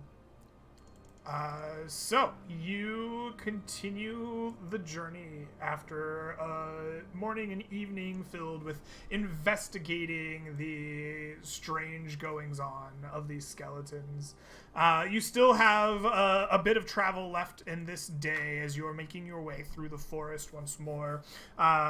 Food and water is handed out. The guide is jumping about, using his parkour to find the best paths. They're scouting away. And it is probably a good, 4 hours or so of travel through this kind of forest along the road, in which Brox, you find something suspicious in the trees as your party is passing through. It catches your notice as you've done such a good job on the lookout. And sure enough, on a kind of a raised rocky outcropping amongst a bunch of the trees nearby where the road goes, you see a group of goblins. They are perched in the trees themselves, and they seem to be almost waiting in ambush. And you're looking at them, and they're looking at you, and for a brief moment, your eyes meet with this goblin in the center of this group. What do you do as you spot these creatures? Brox will probably stop moving. He's probably in the middle somewhere, so the people behind him will notice, and he will just he won't shout, but he will just talk normally and tell his party, "There are goblins up ahead. We should be careful." You point and say there's goblins up ahead. The party sees, standing right above you along the path of this road, a group of goblins. They're now looking at you as you look at them. They are confused as you are and surprised. And they look a little bit like this. Grant will tell Brox, remember what I told you about entangling enemies. I think now is a very good time to do it. We need to fight these creatures. All right. Mortimer wants to... You spend some time talking about entangling, and you say, we need to fight, and about the same time you say that, the middle goblin that's been locking eyes with Brox turns to the other goblins and in some harsh language goes, and they all bust out of their little hiding places, bows drawn, rocks held aloft. I believe it is time for initiative.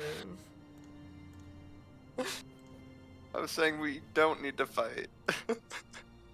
Well, the goblins Too do not late. agree. Alright. Oof. Oof. Let me see here. Oh no. I don't know why this doesn't populate. Oh. Whoa! It did. It's populating now. Hey, look at that. Is it right? 3-15-5-2? 3-15-5-2.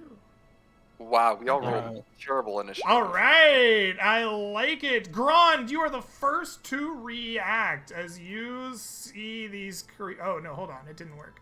Why did I do that? The goblins go first. There we go. Grond, you were the first to react with a 17. Why is there 17 still there? It's on there weirdly. The goblins are the first to react as Grond's old initiative gets wiped away from the counter. Excellente. They all have bows, short bows, and rocks. Two of them, this one here and this one here, have big rocks held aloft over their heads. Grond's right here. And they will lift them up and throw them at the nearest adventurers that they can, which happens to be Davin and Mortimer. They will attack with a custom attack. The first one at Davon comes hurtling towards you with a 20. This giant rock comes slamming down upon you.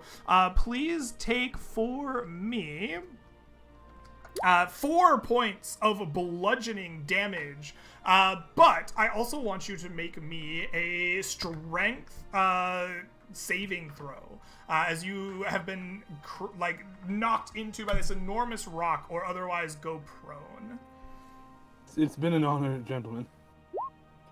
Oh, you are knocked prone underneath this rock as it crashes into you. Boom. The other rock will be thrown at Mortimer with a 5. This goblin just doesn't have the strength to chuck it at you. It rolls up harmlessly to your feet, and it stares at you in, shame. These other 2 goblins will attack, and you have been knocked down underneath the rock. So this goblin forgoes its bow, throws it to the ground, pulls out nasty-looking scimitars, curved and hooked at the end. It makes a running jump off of the ledge here, which it will attempt to do successfully. Very successfully. And it will attack you at advantage, Donovan. Oh, boy. With a 12. Yeah, it's on my belly. I'm just rolling over and over in a panic. Don't stop rolling. They can't get you if you don't stop rolling. Excellent. Yes, you learned stop, drop, and roll, and so you do. Bumping into Mortimer and this rock, the goblin is attacking, but it cannot slash you with its scimitar. The final goblin stays composed, takes out its short bow, and it will attack Brox in the back. Taking its time to aim. The short bow fires out its Brox with an 18. Hit. Which will deal 8 points of piercing damage. God. Ow. Alrighty, with that, Drob is not in this game. That is Brox, I believe. No, who was Drob? No. I don't know. I do not know. We're all accounted for on the initiative, I think. There's an extra initiative.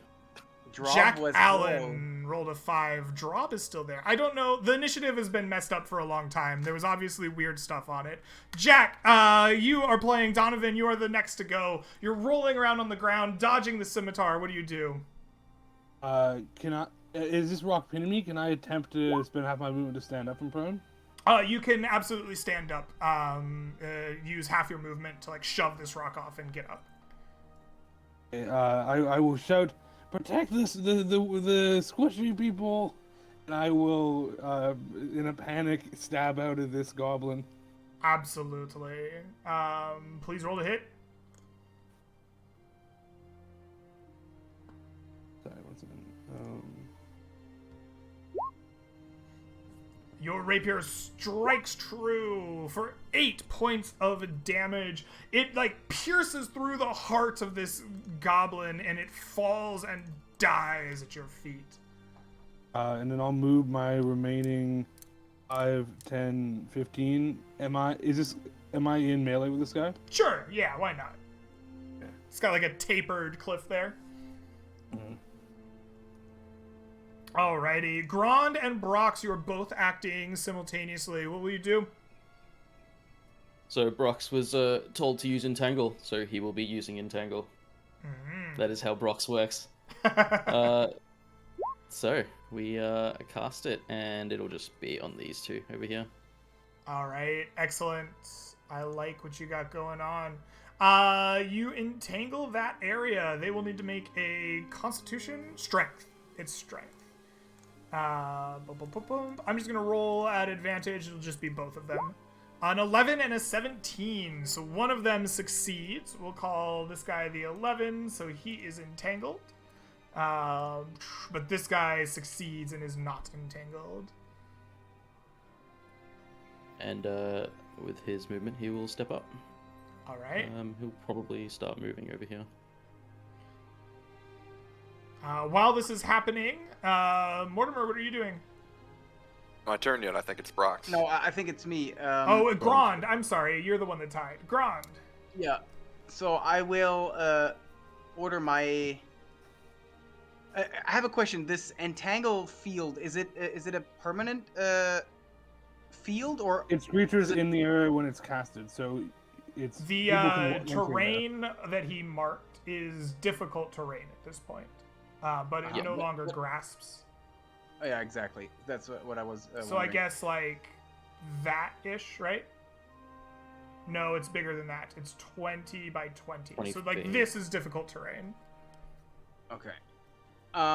Yeah. So he will order his owl scooter to hoot and scoot at the goblin that Donovan is facing,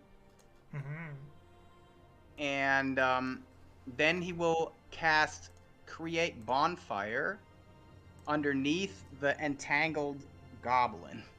Oh yeah. All right, excellent. And then he will move. These are trees, right? So I can definitely get cover behind them, right? Yes. It will make a dex save, which it is going to fail because it is entangled. Go ahead and roll me damage on the entangled flaming goblin. It will take 3 points of damage. Excellent. The goblin screeches and curses in its goblin language as its flesh burns and crackles. A foul and putrid smell permeates the forest as you do so. Sorry, Greg, I will shillelagh as well with bonus action. All right, excellent.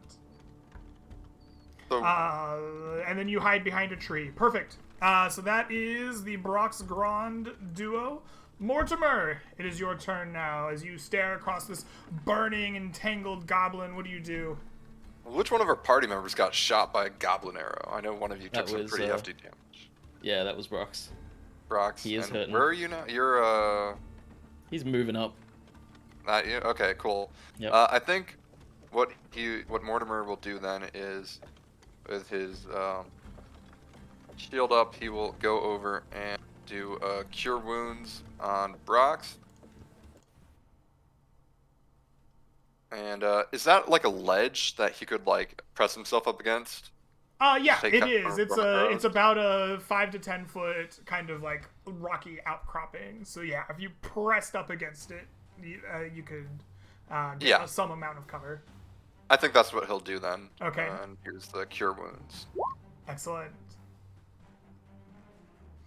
And you use Cure Wounds, healing up the holy light coming out from your hand once more, knitting up the like wounds from the arrows that Brox has taken. Excellent. With that, it is Goblin turn. This goblin at the far... Oops, I'm drawing a circle on him. This goblin here at the far left swirls around with Donovan.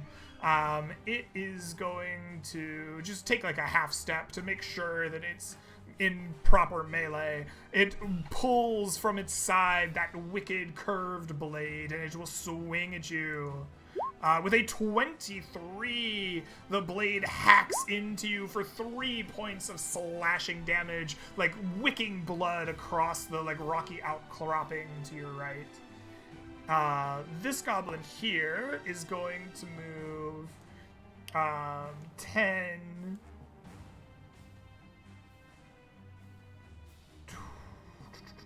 It gets half. It's just going to move here, I guess. That's just the extent of its ability to move. It takes aim once more at Brox, since Mortimer is pressed up so tightly to the edge, and it will shoot its short bow. With a 23, its aim is true. Brox, please take for me 6 more points of piercing damage. You are being used as a pincushion. This creature here is entangled and burning. It is going to attempt to get itself free of the entanglement. Failing to do so, it remains locked in place. Its turn ends. The bonfire is a continuous thing, correct? It is, as long as I keep concentrating on it. Alrighty. The creature has ended its turn once more in the bonfire. Go ahead and give me some damage. It'll take 8 more points of damage. The bonfire burns and crackles, and this goblin screams a blood-curdling cry, a curse to the heavens as it dies, trapped and burning. Excellent. Donovan, it is your turn. What will you do? I will spit a little bit of blood after being slashed across with that strike, and I'm going to stab with my rapier. Excellent. As the owl hoots. For 15. That'll do it. Give me some damage. 11. 11 damage. Your rapier pierces through the goblin once more, striking it true, killing it. I nail it to the tree trunk. Oh, perfect! Yes, your rapier goes right through the goblin, piercing it and driving itself into the tree trunk. Yes, keeping the goblin like lifted off the ground in the process. And then with like an uncorking noise, I pull the rapier out, and then I'll go 1, 2, 3, 4, 5, 6 to here. Okay. Perfect. Sorry, Grand, your owl hooted and scooted this creature. What do you do with the rest of your turn? I think my turn is over already. Oh, that's Jack Allen's turn. Now it's Grand and Bronx. Yes, yeah. you're right. Yeah, you're right.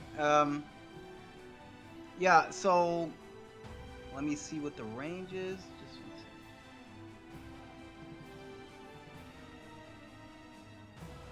Yeah, it's perfect. Yeah, Grand will wait just a fraction of a second to see what Brox does. Oh, or actually, he sends the owl to give advantage on it, to hoot and scoot Perfect. at the goblin. Yes, indeed. Sure. Brox is charging through his entangle, not stopping to think that he could just stop concentrating on it. But he is ready to slap. So we get the advantage, and Shillelagh. Your shillelagh strikes true, uncurling from its gnarled form and slapping it across the head for 12 bludgeoning damage. The creature's head caves in and it dies in front of you. The forest once again goes quiet as you are left just like heaving like a deep sigh from the wounds you've taken and the exertion of pushing through the plants. All of your enemies lie still, and there are no further threats. Is anyone injured? Yes, Both of us? there are a few arrows sticking out of me. As Brox dispels the entangle, he will crouch down and just thank the grass. Mortimer will go over to his draft horse Sunshine and pick up a healer's kit, and he'll go around and like wrap up people's wounds. Who would like some health back? Anyone? Yeah, I'm bloodied. All right. So for you, 5. Anyone else? Yes, that would be much appreciated. 7. Excellent. And if anyone... While Mortimer is patching up the guys, Grand who wasn't injured, will inspect the bodies of the goblins to see if they had anything of worth on them. Mm-hmm. Absolutely. Grand, you begin inspecting the bodies of these goblins, fishing through their pockets, trying to find what you may. You take your time, and eventually, on that leader goblin that had locked eyes with Brox and issued the first shout, in its pockets you find a small jewel Probably no bigger than like curling your finger around your thumb as tight as you can. It is crystal clear but well cut. It is clearly not a raw gemstone. And this gemstone is wrapped around a like ragged old piece of parchment, well stained by both like sweat and grime, but also blood and like the remains of battle. And scribbled across it in a goblin hand, and those strange goblin like half runes, almost like a small bastardization of the dwarven writings that you have seen before. Gronda curiously looks at this parchment, but he doesn't recognize the writing. I mean, he recognized the runes, but not the meaning of the words. He returns to his party and shows the gem and the note to his friends and asks, "Does anyone speak goblinoid tongue or understand its writing?" I'm afraid not. Maybe we find someone in Timbervale that does. Perhaps there's a merchant there too we can sell this to. I'm not sure. Yeah, Grond will inspect the gem closer to see if it maybe is magical. Can I do an Arcana check, maybe? Sure. Yeah. Why not?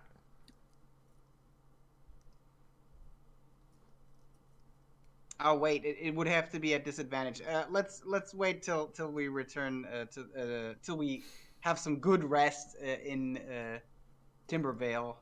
I will do it later. It's not gonna run away, the gem. It sprouts legs and runs off. No. The other goblins don't have anything valuable on them, or like even food or anything worth taking. No, you don't see anything other than their like armor and clothes that they wear. Little boots. What is their armor? Can I ask about the boots? Can I inspect their boots to see if it looks like the tracks I saw earlier? They do indeed.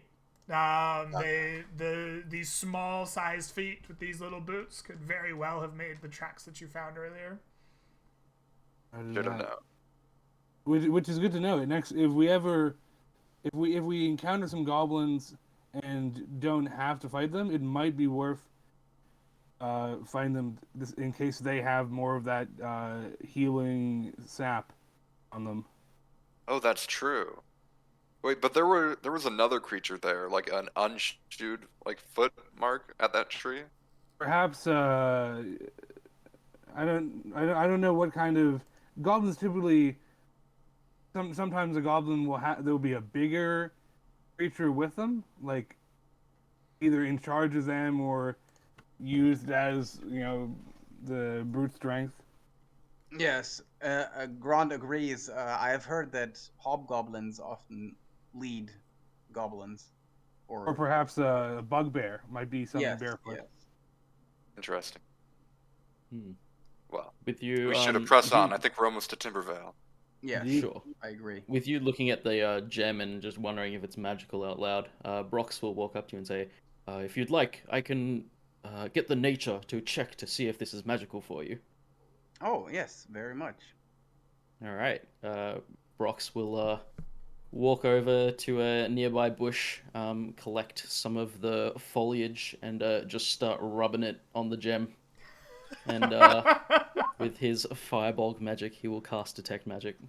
All right. Oh my gosh. Cast Detect Magic, and you peer at this gem, and it does not radiate with a magical property.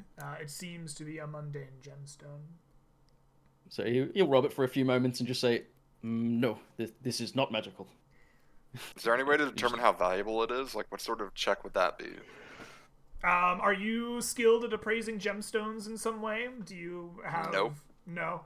All right. Then I don't think that you have the ability to check how valuable it is. All right. All right. With the encounter taken care of, you get back on track. and you journey forth into Timbervale.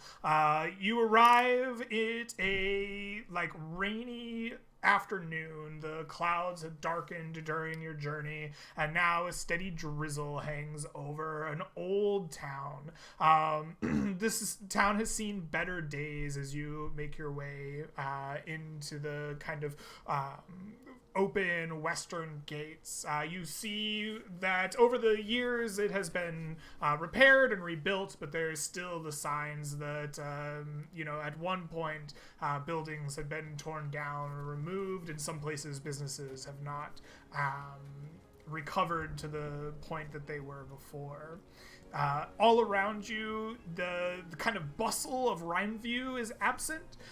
You don't hear that same level of people out in the streets, and you kind of feel almost more claustrophobic by just the empty streets. There's not people filling them, and so the smallness of the town kind of is oppressive, especially in the drizzle and rain. You can see what few people are out and about have covered faces, and many shops or buildings are kind of boarded up or barricaded as if do not enter. There is kind of a prevailing smell of unwellness here. You've smelled. You are all people who have been around medicine. There's that kind of almost sickly sweetness just tinging the entire town as you walk in on this rainy day. Before you arrive in Rhineview and we continue our journey, we've been playing for about 2 hours. So I think as you arrive at this rainy village, we will go ahead and take our break here and take about 5 or 10 minutes to grab some food, water, bio, whatever we need. And we'll be back to finish up after that. Hopefully I will see you all soon. Sounds good. Sounds good, yeah.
And with a push of a button, we are back. Hello and welcome, Internet, to part 2 of our first session here of Land Beyond the Mist Season 2.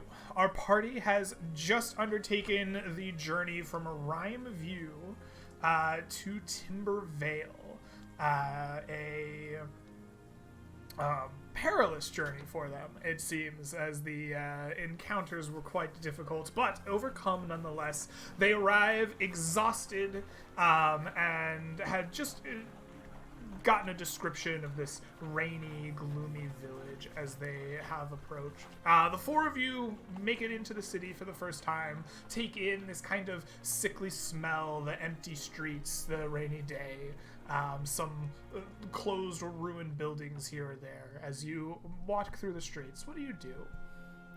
Well, I guess Ron proposes that we find the mayor or town leader to talk to them, and maybe we should also find a place to rest first, and so we're not exhausted when we're trying to find a solution to this sickness. we should be careful. As with diseases, they spread from people to people. So let's be careful, you know. And Yeah, I as agree. he's saying that, Mortimer is sort of looking around, trying to see if there's any obvious people hacking up their lungs or like you don't really covered see in like. people hacking up their lungs or itching or anything, but the people that are out on the streets are kind of giving wide berths to you travelers that have just come in. They all seem to have like capes or cloths or scarves or something wrapped around nose and mouth. They kind of keep to themselves and go about their business quickly. It seems, as you kind of look into windows or whatnot, it seems that most people are kind of boarded up in their homes for the time being. Yeah, Grand pulls his cloak around his mouth, doing the same. Yeah, I think that's even in like the Middle Ages and whatnot. That was sort of like a thing people did. You will see on like a street corner near the entrance, there is someone in kind of like a small apothecary's mask that has been stuffed with like herbs and spices, and they are selling like similar accoutrement near the gate. Right, there's like a small, almost potpourri of herbs and spices ready to be stuffed into masks and sold off to different people. You know, Mortimer will actually go up to the person and he'll say, "Greetings, I see there are hard times here. Indeed. I've heard that there's a disease going on through the town. Do you have any word? You seem to be preparing people for it." I have no word of the disease. It came, and our clerics are unable to cure it for us. We manage until they get back. The spices shall keep your lungs cleaned, healthy, keep away whatever disease it might be, I am sure. Can I interest you? Only 5 silver pieces. I'll have the pick of the potpourri. Do any of the actual like herbs and spices, like, are any of them actually used for medicinal purposes? No, as a trained medical, like, as someone trained in medicine, you sit and look at this, and these are like lavender and cinnamon and like things that are like smell powerful. Some of them might even be spicy, like there might be like capsaicin in them.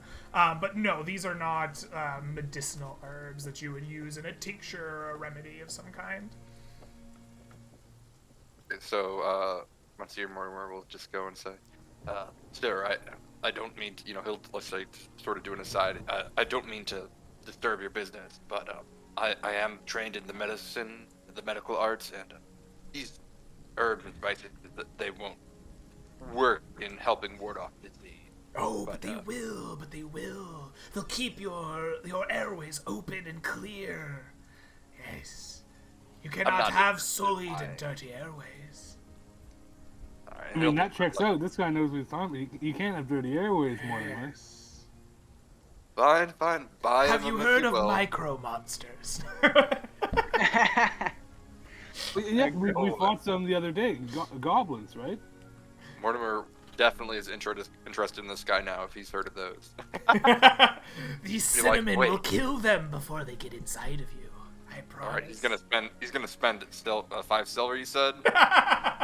Yes, 5 silver. He gleefully packages up a bunch of herbs, cinnamons and lavenders and hard-smelling things into a nice compress in a mask, and we'll hand it to you. All right. Grand, without approaching him, will raise his voice slightly and ask, "Could you point us to the direction of the mayor or the town leader?" He gives you a small kind of questioning look. And he realizes that there is no NPC here. Yeah, okay. So he nods, says, "Yeah, yes. The local councilman, the Sir Hurstwine, can be found usually in the large flat building across the main plaza. It will be directly across the local fount if you seek him." Thank you. We shall visit him. Could I ask this guy, are you from Timbervale? Aye, indeed, born and raised. I hope a quick recovery for your town. Hey. I had divine sense. Sure. You want to divine sense in 60 feet around you? Yeah, I got a bunch of them, so I'm just gonna start shooting in the dark. Essentially. Just start shooting them off. Let them have it, huh? All right. Yep. You start popping off with divine senses, looking for celestials, fiends, undead. You are unlikely to find much of any of those here in Timbervale. Go ahead and give me just a perception, maybe an investigation is more appropriate here. You're using your magic to do this, your charisma of your paladin class. So go ahead and give me an investigation charisma check as you peer through your magics across the town. I'm gonna say DC 18. And we're still exhausted, right? Yes, you are. Holy shit, that's an 18. Oh, an 18 it is. So you take your time kind of casting your senses in, about, and around town. And sure enough, amongst the eaves of some of these buildings, you get the presence of fey creatures. It seems that they are small, kind of almost tiny sized, and as you peer up into the eaves, you can see what appear at first to be maybe mushrooms or small stalactites of some kind if it were a cave, maybe some kind of growth upon the eaves. But there are a number of little almost boglin type creatures, little fey gnomes of some sort, clinging upside down, their feet upon the tops of the eaves. They're strange hats, giving that almost mushroom-like or stalactite-like appearance. Like house elves. Kind of. I'll kind of quietly grind and Mortimer and Broxa. I spotted some crazy stuff, some little fey creatures with mushroom hats. I got 2 questions. Have any of you ever heard of fey cursing or punishing people for cutting down trees? And then 2, are mushrooms poisonous often? I think I've heard that. Yes, I don't know about your first question. I'm not an expert in fey creatures, but there are definitely poisonous mushrooms, and some even have noxious spores that they emit or eject. So yes, that is definitely a possibility. Maybe onto something there. We should hurry on to the leader, the councilman, and perhaps examine some of the victims of this disease wherever they are. Yes, but that is a very good find, my dear sir. All right, you leave these little boglin-like creatures alone up in the eaves of the building, and you make your way through town center towards the kind of central fount. Here there are more people. Seems this would serve kind of as the open air meeting place of the town, along with some stalls that mostly sit empty, though a few do have a few merchants selling bread and fish, local staples to the few residents that are moving out and about. You don't hear that hustle and bustle that you're used to. It's very muted, kind of foot on stone, the murmurs just creeping up from conversations around you. The fountain itself has a large scar cord through it, as if something very heavy had either fallen on it or struck it recently. But across the way, you see a long, flat building with the flag and insignia of Timbervale flying above it, despite the drizzle of the rain. Gentlemen, could you perhaps hold on and wait here for 10 minutes? I have a spell that may be able to help us see if there is a disease going through. Or do you think maybe I should wait on that until we meet the mayor? Yeah, I mean, you can try it. I don't see how it could be a problem, but my main plan is that before we get to the bottom of this disease and problems of Timbervale, that we maybe should get some good rest here. to That get rid might of be our helpful. exhaustion. All right. Perhaps you're right. Perhaps we can get started on this in the morning. And yeah, I guess Mortimer will just continue on then. We were Okay, so directed what toward the is town your last plan minute, then? right? You're just gonna So we're spend heading to all day Albany in now? town until you sleep at an inn or something? Yeah, we Well, want what to time talk was to it the when we got mayor and ask him if he can point us. Or I mean, first introduce ourselves to the mayor and tell him that we are here on behalf of the conclave to solve the illness issue, and also ask him if he can point us to an accommodation where we could rest because the travel has been dangerous. We were ambushed twice. Okay, so you're gonna go speak with Herstwine. You cross the plaza into the kind of large building. You ask around a few clerks for Councilman Herstwine. Eventually, you are appointed and had to wait in a like small office area, large mahogany desk filled with, or like not filled with, but covered in ledgers and kind of like thick tomes, seemingly the city's books. Eventually, a blonde human comes into the room with a big mutton chop. His kind of blonde hair is dirty and not like this bright Lannister, but more kind of rustic, a little bit of maybe red peering through it from time to time.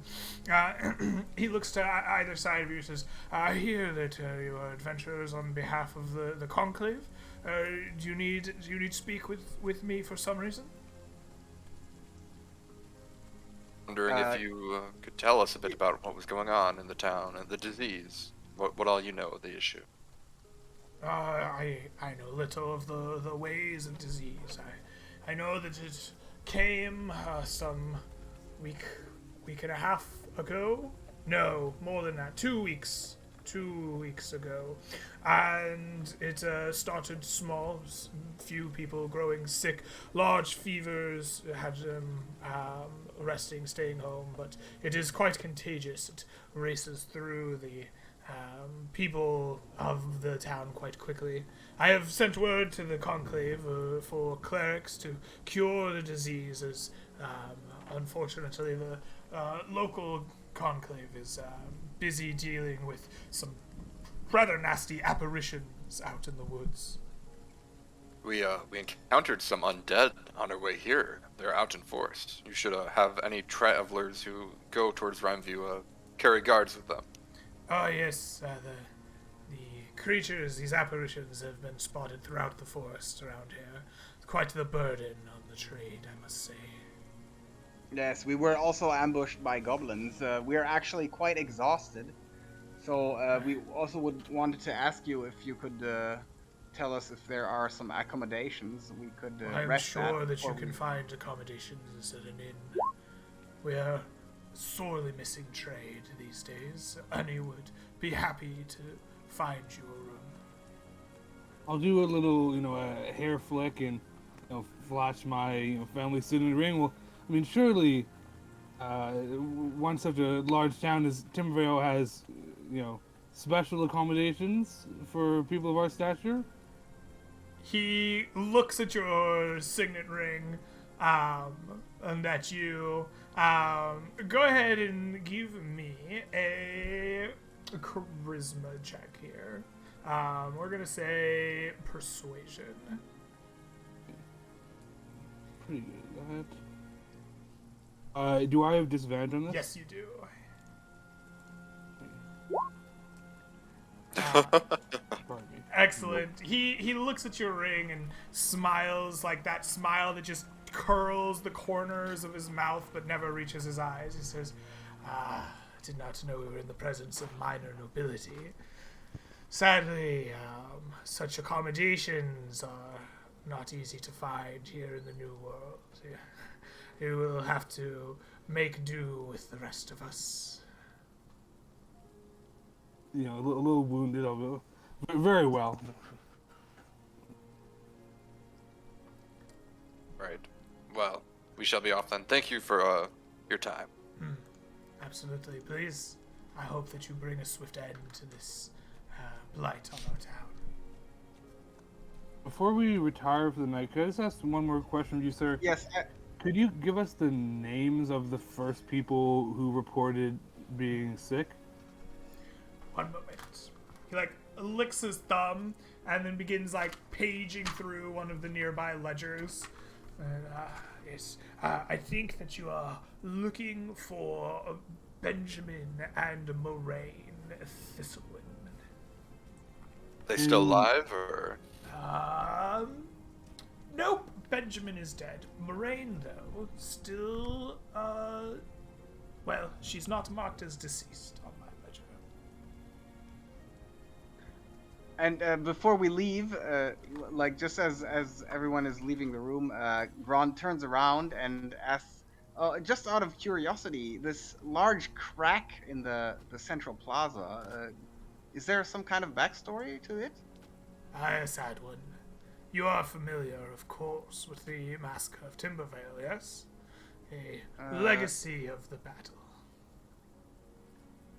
The battle between the Mathwins and the forces of Rustport, I believe? Yes,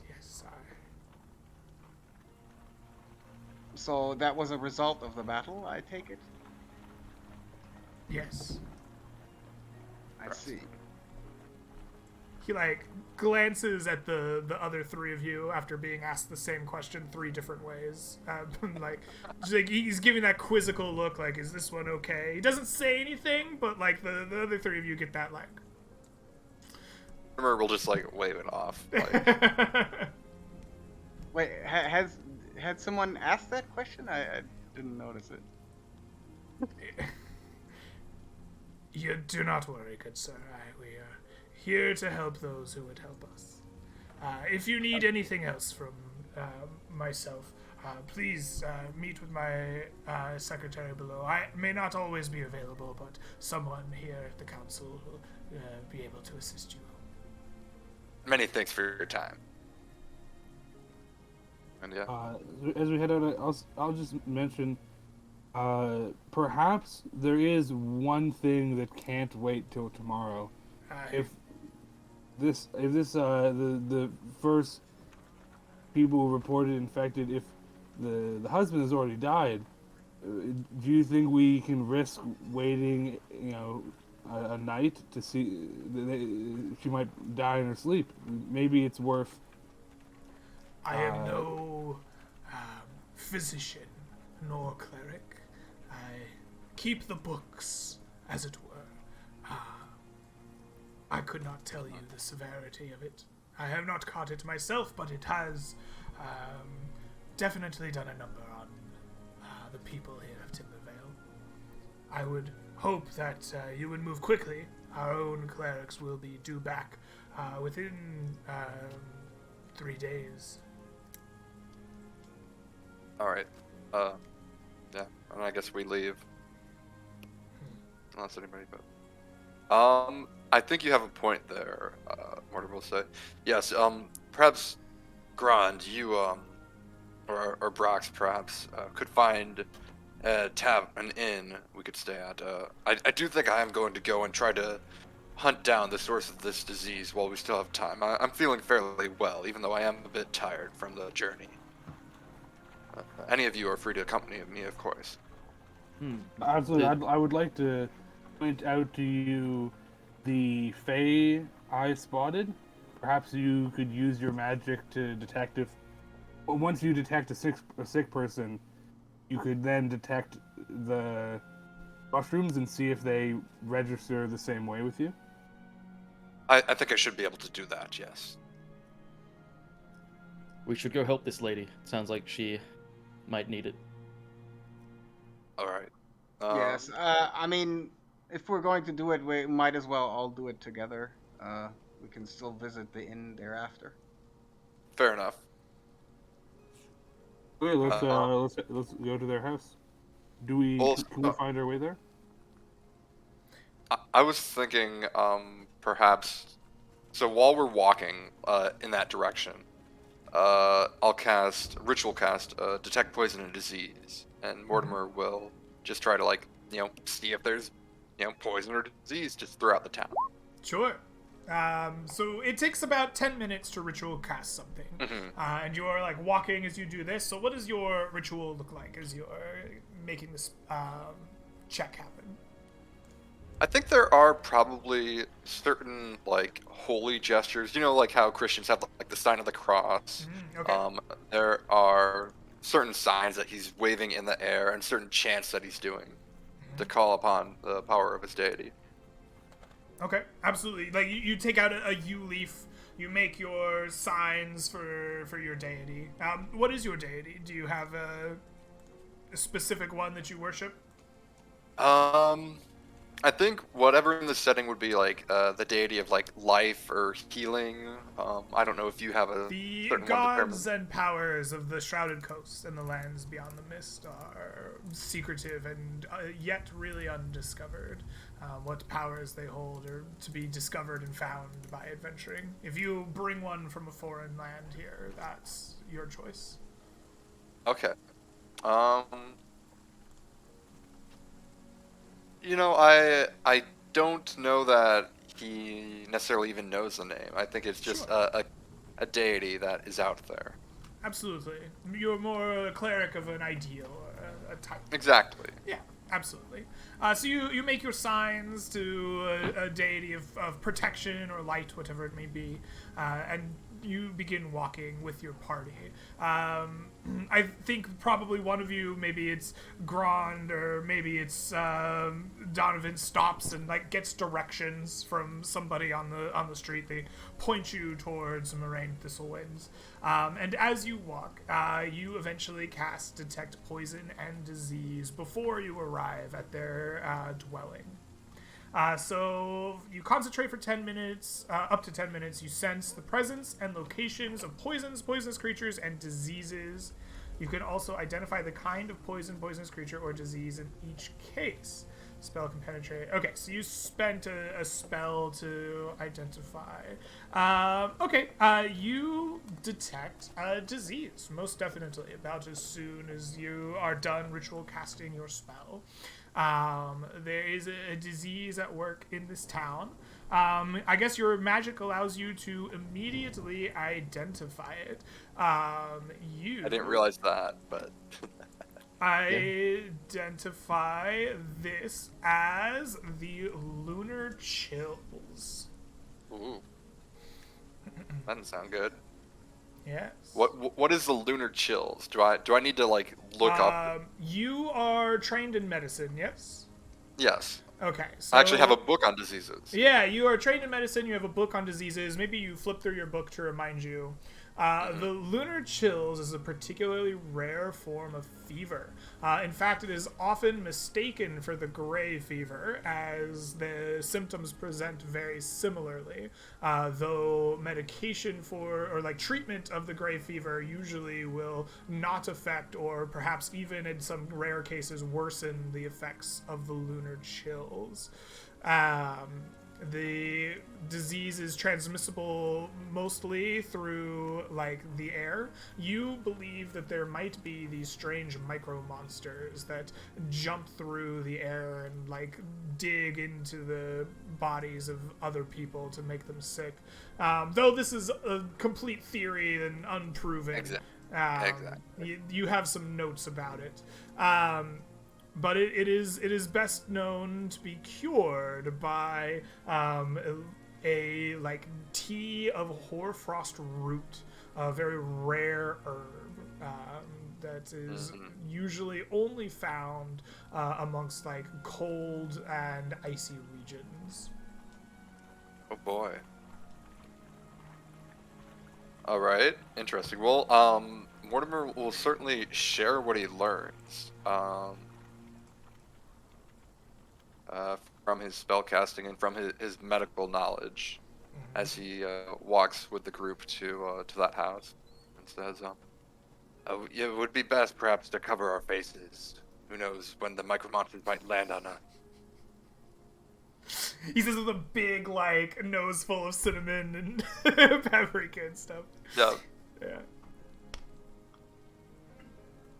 So, yeah, you relay that to us, I'm guessing? Yeah. Hoarfrost root.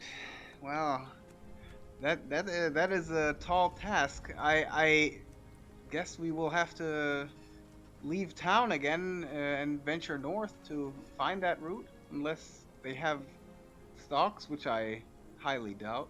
The sap that we found earlier, did you tell us what you discovered about it? Yeah. I mean, I told you that it's used as an ingredient and as a. Or it was mentioned that it is especially good at helping reduce fever, and this is a fever. Yes, but that would be just relieving the symptoms, I guess, and not curing the disease itself. Well, usually with a disease, except for some rare circumstances, how it will work is that, if the person can survive it for a time, then they will eventually get better. The micro monsters, they leave the person and go on to the next one. Yes. So if we can keep the people alive long enough and keep other people from getting the disease, that might be enough. We might not need a cure, so to say, or perhaps that is what we are seeking, but we might not need the hoarfrost root, is what I am saying. If we can find another way. Especially in the context of the more trained clerics arriving in 3 days, keeping people alive is a temporary solution, but we might only need a temporary solution to keep them if we can help people fight the fever for 3 days, and then the other clerics can come heal them. But yeah, I understood the mission, however, that if we don't manage to solve the issue before they arrive, we will not get rewarded. we But the also issue is can't that reach people are the frozen dying. area in 3 days. Yeah, I think they would appreciate our help no matter what, and ultimately we're I still think we saving can lives. reach the frozen area in 3 days. If we go straight north from here, we can reach it in 1 day and return again. But we would have to rest. We would have to rest first to get rid of our exhaustion, I guess. So perhaps we should talk to this lady and try and hammer out the stuff we had planned to do, and then we can think about what's next. So I will wrap my beautiful purple cape around my mouth, and I will rap, knock on the door. You arrive and rap upon the door. It is quickly opened by a small halfling, like kind of reaching up to a door is clearly not sized for them. Halfling is in a white kind of robe and a little like nurse's hat with a symbol of like a healing deity upon it. They look up to you and they say, the Thistlewind house is filled with disease. What business have you here? We are here to deal with it. Yes, we've come on behalf of the Conclave. On behalf of the Conclave, have you? Oh, very good. I am well overworked. It's about time real clerics showed up. Come in. She's kind of ushers you in and wanders deeper into the house, kind of with a half waddle. You'll see that not only is Moraine Thistlewind here, but it seems the house is being used as kind of like a small gathering of sick people. There's about 24 people in various rooms being tended to, each of them with a very high fever, occasional dry, like rasping cough, all of them bedridden in various stages of sleep and fatigue and exhaustion. Is my spell still up? Can I tell that it's the same disease that these Yes, people are suffering from? Absolutely. Okay. If you maintain your concentration on the spell, you will see that it is still rife with the lunar chills. We should not spend long here. So we should quickly try to speak to the lady of the house and ask her some questions about when she first got sick to try and pinpoint if there's an origin for this disease. If it originated near the houses with those fae, or if it originated in a part of the forest, or at a pond, or a water well. Try and find the origin of it. That would be wise. So, Devon or Donvin, are you like striding forward to go ask a litany of questions to the ailing and sick lady of the house? Yes, I trusted that my faith will protect me, and worst case scenario, I waste all my lay on hands to cleanse myself. So I will stride forward, trying to not seem scared, so that the sick people here don't, get more demoralized. And I will ask the nurse to lead me to the stretcher or the bedside of the. You follow this waddling halfling up to the lady of the house in their like kind of master bedroom, so to speak. This is Moraine Thistlewind. She is actually a half-elf, it appears, and she lays there. They like deathly pallor in her face, is pale, especially noticeable on the kind of like fairer skin of a half-elf. Deep bags under her eyes. It's very clear from the sweats that there's like a deep fever going on in this person. The half-elf like takes a stick and kind of like pokes at her because she can't reach up above the bed. She's like, there's some nice people here to ask you some questions. Hello, lady. Eventually she like kind of flutters awake and kind of coming to consciousness, and looks weakly up at the four of you, but specifically Danvin. It's like, yes, how can I help you for? My lady, fret not. Help has arrived. Yes. We've been sent here to try and cure this village, or at worst, help you until more clerics arrive. We need your knowledge, though. Please, you can help save the village. Do you remember when you first got sick? What did you do that day, or the last couple of days? I was caring for Ben. He was sick, fever. Looked like just a gray fever. I made him some nice tea and had him in bed and resting. I did very little, maybe cooked. Know where he may have been in the days before he fell ill? He works in the forest. They fell lumber.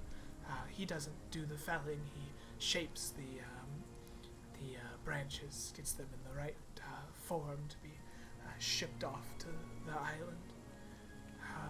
I don't know. Occasionally he does some side work, picks some herbs, finds he knows the forest well. Many people ask him to find something in it for them.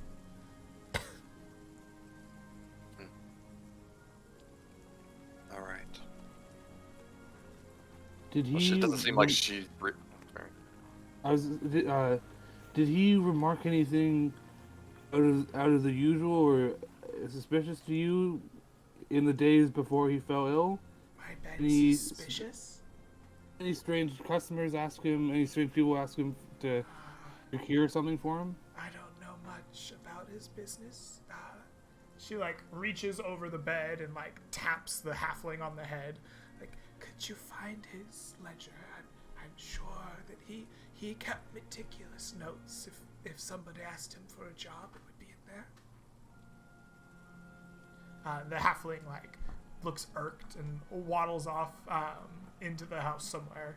Eventually, it comes back with a book like in both hands, like hands it up to I guess Donvin. I'll look over my shoulder. Mortimer, I might need your help with this. I'm not that well read. And I'll open it up in front of the two of us, and or in front of all of us. Or kind of cocks an eye at the proclaimed nobleman who can't read well. I can read okay. I suppose. That was between the two of us, Mortimer. Is there anything unusual in there, or is it just a record of like timber sales? It's a record of like timber sales and like the occasional odd job collecting. It appears that he collects herbs and mushrooms and fungus for various residents here. The last job inside of it is a request for a rare root that grows in the like a nearby pond, according to him. At least scribbled in the margins is where he finds most of these things, as if he's keeping track of where to go back for them. It seems there's a pond of some size to the north of Timbervale in the forest, and there was a rare root that grows from the waters itself, said to be particularly fortifying. It can be boiled into a number of teas and foods and soups, and it is very nutritious, a very hearty root that staves off both like hunger and exhaustion to some amount. I guess Mortimer will sort of like point this out to Davin and go back and ask the wife. Oh, I guess she's a widow now. The widow. Did your husband mention whether he had made a trip out to a pond in the north in the forest? He doesn't tell. Like, I don't ask where he goes out in the forest. Doesn't interest me over much. Would any of his co-workers know, perhaps? Perhaps. I don't know. I would imagine not. He works as with the lumber industry, but the side jobs are his own. I wouldn't know what he would share, if any. All right. I don't know, fellows, if there's anything more to be gleaned from here. Perhaps would you be able to go detect poison on those A that I spotted? Yes, I was thinking of that on my way out. Yes. I will turn to the nurse, and I will take great care to whisper this, as I don't want to cause a panic or break the hearts of so many sick people. But I'll whisper to the nurse, I should be able to heal this disease and cleanse the body of one of these people. Will they be moved out of the quarantine if they are cleansed of the disease? Oh, yes, of course. We wouldn't want many healthy in with the sick. Who is the Lady Thistlewind the sickest? Perhaps. They're all fairly sick. Of course. Could we make like a medicine check to see like who might be closest to dying? Sure. You don't even need to make a medicine check. You select whoever is the sickest amongst your various skills, and you brew up a tincture using this resin, I assume. Oh, I was doing lay on hands. Oh, okay. Oh, yeah, you're a paladin. Yeah. It takes all my lay on hands is the only problem, so I gotta pick carefully. Okay. Yeah. Let's see. Is it her? It is! The dice say so. Yes. Lady Thistlewind is the sickest amongst the couple dozen here. Oh, wow. I'll say once she's cured, I trust you'll get her out of here quickly. I will kneel back by the bed again, and this one I can cure you of this disease. If you just take my hands, and I will wait for her, and then press them together, and a golden light will shine from my hands for probably close to a minute as I pour all my lay on hands in.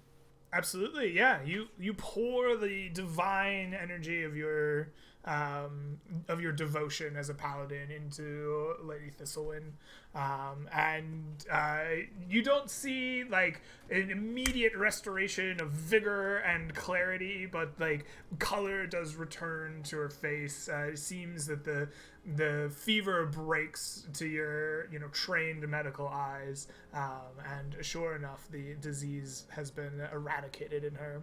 The rather than moving the lady of the house away from her own dwelling, the little halfling begins moving all the other people into various other homes around the community in Timbervale.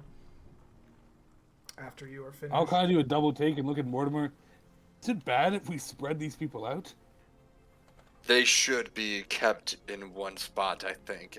Well, when disease spreads, it spreads from the sick to the healthy, so. Well, unless any alarms go off for you, I will trust the nurse, as this is not my area of expertise by a long shot.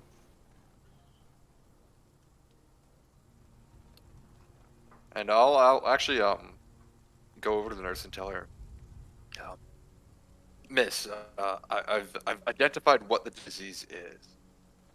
I'm sure to your trained eye you thought it was the gray fever. No doubt. Mm-hmm. It is not? It is not. It is the lunar chills. Similar symptoms, but different cause. And actually taking care of them in some of the same ways as the gray fever can worsen the condition. I've heard of lunar this. Chills. That is good news indeed. We can definitely change our ministrations. I need to tell the other healers in town the same. Thank you. That is a great service. And then I'll look over to Grand. Yeah. You were the one Grand? who had the vial, right? Yes, Grand. Before we look at the vial, Grand looks at the scribbles of directions to the pond in the ledger of this Ben Thistlewind, and maybe with the help of Mortimer, who is also proficient in nature, he wants to make a nature as the group scout. He wants to make a nature check to see if he can locate the pond a bit more precisely. Do you have a You're map going or to something? nature check a journal. Yeah, I mean, what's written in the journal to know if we maybe find a more precise location. You know that there is a pond based on the notes that is north of the town. It seems to be no more than a day's journey away on foot based on the notes that are said. And beyond that, no. You can't nature check a journal. Okay. I'm sure that if we need to go there, we can find a guide to take us in exchange for obviously assisting the town.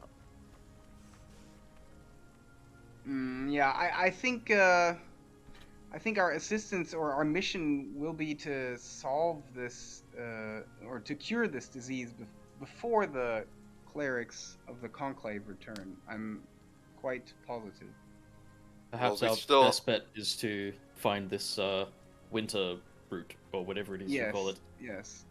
I would mention that the letter of our job is treatment of the disease and clearing up the matter.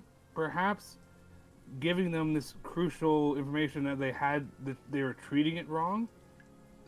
Perhaps that is most of the way to clearing it up. They were hurting these people by giving them the wrong treatment. Just a thought. I think that we may also be able to use the sap that Grand found to some degree. I recorded details on the leaves. If there are more trees around, we can send people out to collect some of the sap. It's fever reducing. That should help the people survive greatly. I'm not sure that we need to go all the way to the north, to the cold lands, to collect the Horroot frost. The pond may be worth taking a look at to prevent the disease from coming back in the future, if we can know where it started. Yes, I agree. But my my only concern would be that this disease seems to be so severe that uh, even if people don't have that high fever, it will not disappear by itself over time. So, Well, that's not the only thing we're going to do. There are other measures to take. Patience, Grand, patience. all right. Well, we could start by making, or I could start by making a potion to reduce fever. I think that would be wise. Okay, Can I you do want to that? craft a potion? Yes, from this sap to reduce fever. Okay, you don't have to you don't have to craft a potion. You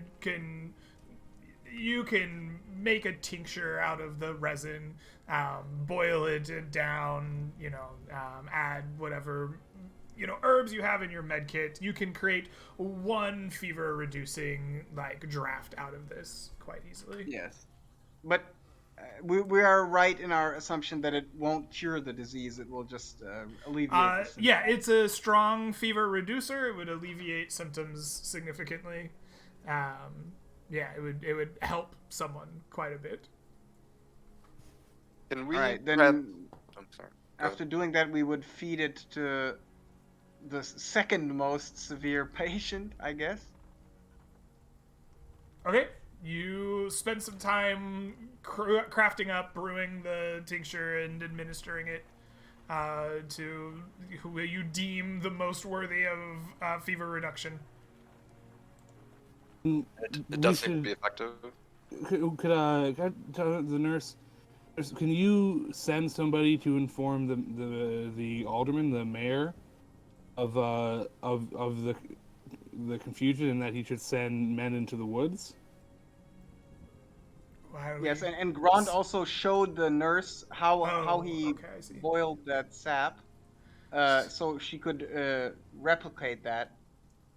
She says, yes, if men are willing to go find the tincture or the resin, we could make more tinctures from it. Absolutely. It shouldn't be too difficult. They've got very distinct leaves. I can make a copy of this for. She looks at it like, I could probably find that, I suppose. Yeah, if you would disseminate copies to any willing, that would be helpful, I'm sure. I would at least alleviate any problems until our clerics return to town. Right. In the meantime, I think I did want to go back. Davnin, you had mentioned those little fey creatures. Can I detect poison disease, see if they're connected to that? It's a ritual, so I should be able to cast it again. It takes some time. Yeah, sure. If you probably spent a lot of time. Are you guys leaving this house now to go check out the eaves with the fey creatures? I mean, I'm up for that. I don't think we need to have anything Yep. else related to there. As the four of you leave, I want each of you to give me Constitution saving throws at DC 8. I knew that would be a thing. And here I thought, surely wrapping the cape, Remember that you are. Oh, it's ability checks, not saving throws. You're good. Yep. All of you are good. Okay. You leave the house. And you track down the eaves upon which there were these fey, boglin creatures clinging to the tops of them with their feet and hands. Their weird hats giving the impression of mushrooms and stalactites. You once again spend 10 minutes waving your yew leaf in the air, making the symbols of your cleric, detecting poison and disease. You do not detect any new or additional poisons or diseases now nearby these fey creatures up in the eaves. Figured as much. They aren't related. I think you may want to inform the owner of that house, though. They may have a little fey infestation, though. But otherwise, Would no, it be possible to make some kind of check to know if these creatures are known to spread disease? or the like? How I'm not sure what much they do are, you know of these fey creatures? Not much. He would just know general arcana knowledge because he's proficient in arcana. Yeah, no, I don't think that it sounds like you are familiar with these fey creatures enough to determine whether or not they might be the progenitors of a magical disease. Brox will go over and knock on the door. Yes? Who is it? Dear God. Hello, I am an adventurer. Go Are you aware away! that I don't you need have any little... adventuring done! Are you aware that you have fey creatures in your attic? What? You Get 'em have fey out! creatures I don't in want your 'em! attic. What'd she say? Sorry. Get him out! I don't want him! Oh, you're cutting out. Oh, Your Discord's cutting out. I'm sorry. He says, get him out. I don't want him. There we go. Will you Would pay you us? like us to assist? No, I won't pay you anything! Just get him out!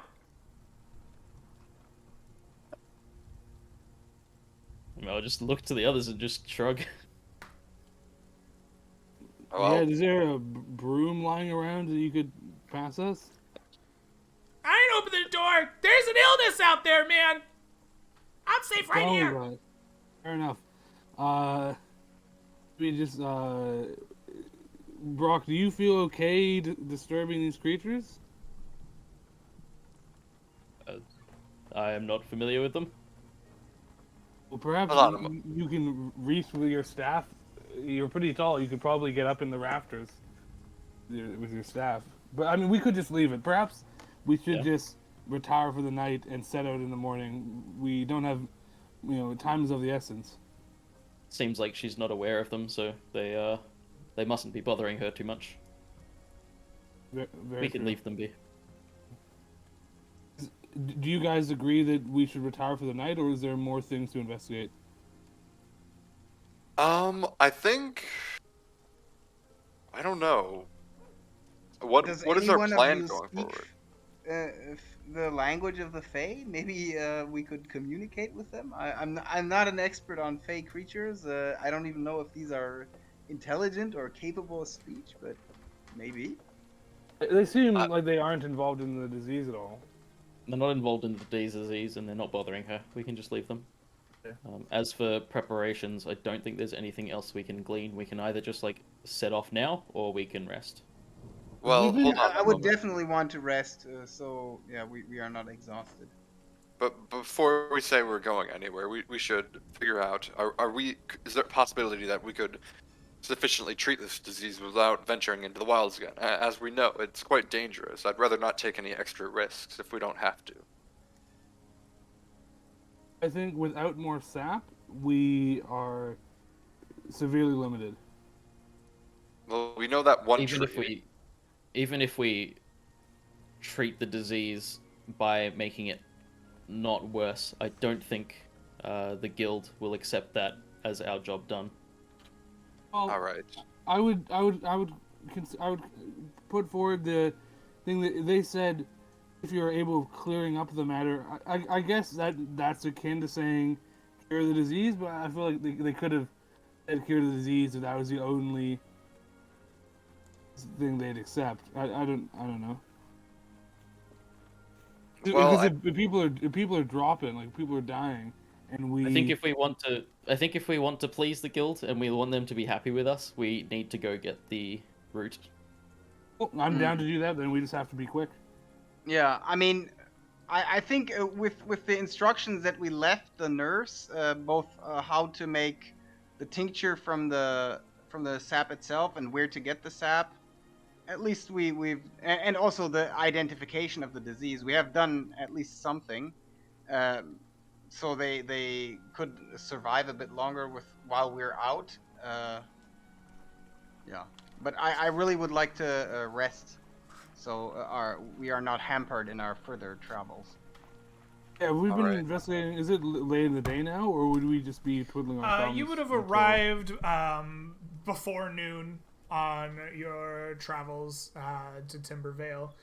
You would have had most of the day to work with. You're probably into the early afternoon at this point, having spent some time administering some, healing to the sick of the town and interviewing the, councilmen. But you still have probably an afternoon and an evening left of this day. I think it would be wise if Mortimer could try and figure out a way using his knowledge of herbalism, and his medical skills, see if and Gron's potion making skills, see if there's an alternative cure perhaps that could be created without the Hor root. Perhaps there's another combination of medicinal herbs in this area that could be effective enough at dealing with the disease. Just in case. You'd like to sit and research combinations of possible disease curing herbs and potions and tinctures. Yeah, I think that would be useful. Have you ever heard? Is this a thing you've ever heard of? Down to just spitballing. I don't know if this is something that would work, but do you think there's a possibility that finding the origin, can you make cures by reverse engineering the cause of it? Is that a thing? If you find the disease thing in this pond, can you make a cure using the stuff there, or is that? that is definitely a possibility, and or at the very least, it would make it easier to find something.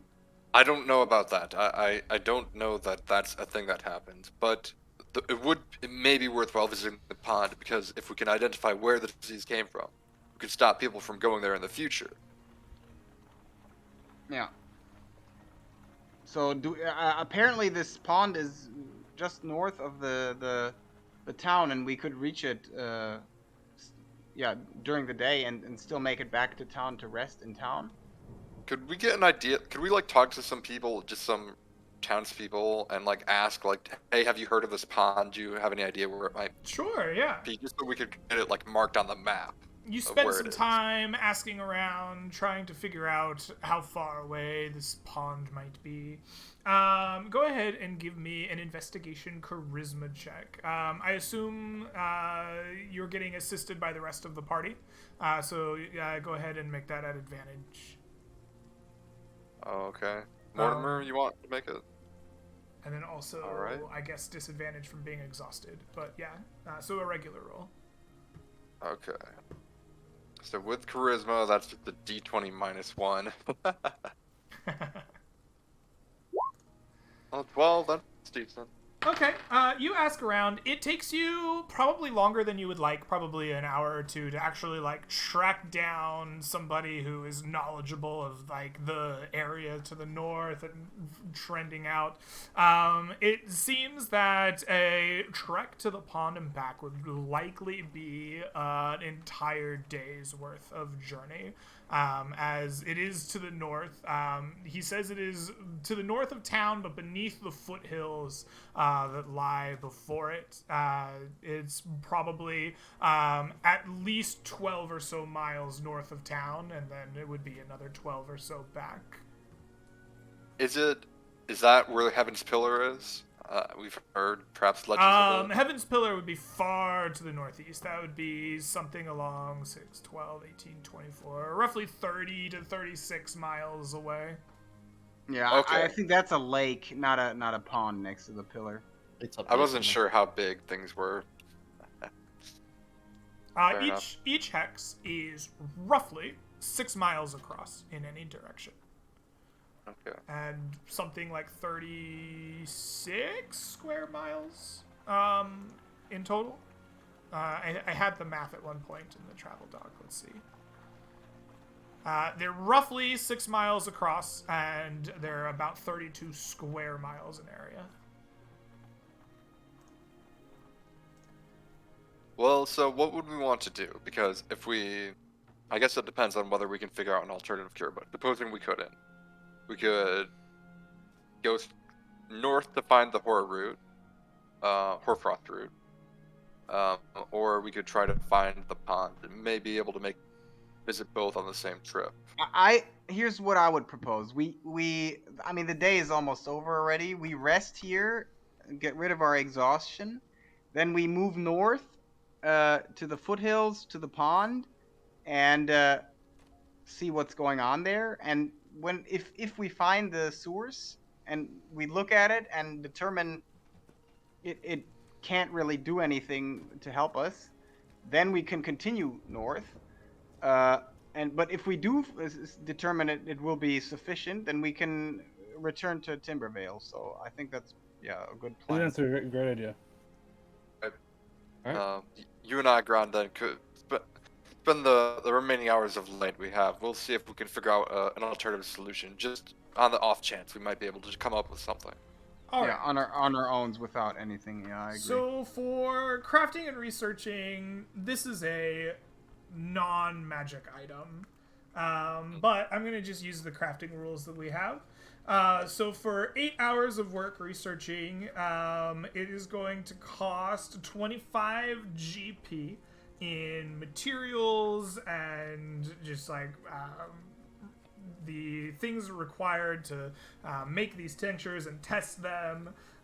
You will need to work for an 8-hour day at a price of 25 GP, and then I will let you make a medicine or herbalism kit check to see if you are successful. We're all broke, so I think that option is. We could get the councilman to sponsor us if it's something that could cure. I mean, I'm fairly confident that if we put some work into it, we could figure it out on our own. But if you would rather go adventuring to find the Hoarfrost route, that's an option. Yeah, I think I think we try the adventuring first. Well, there's Downton's feeling like the pressure, the time these people's lives, going on. Let's just go quickly just ask quickly the aldermans, right?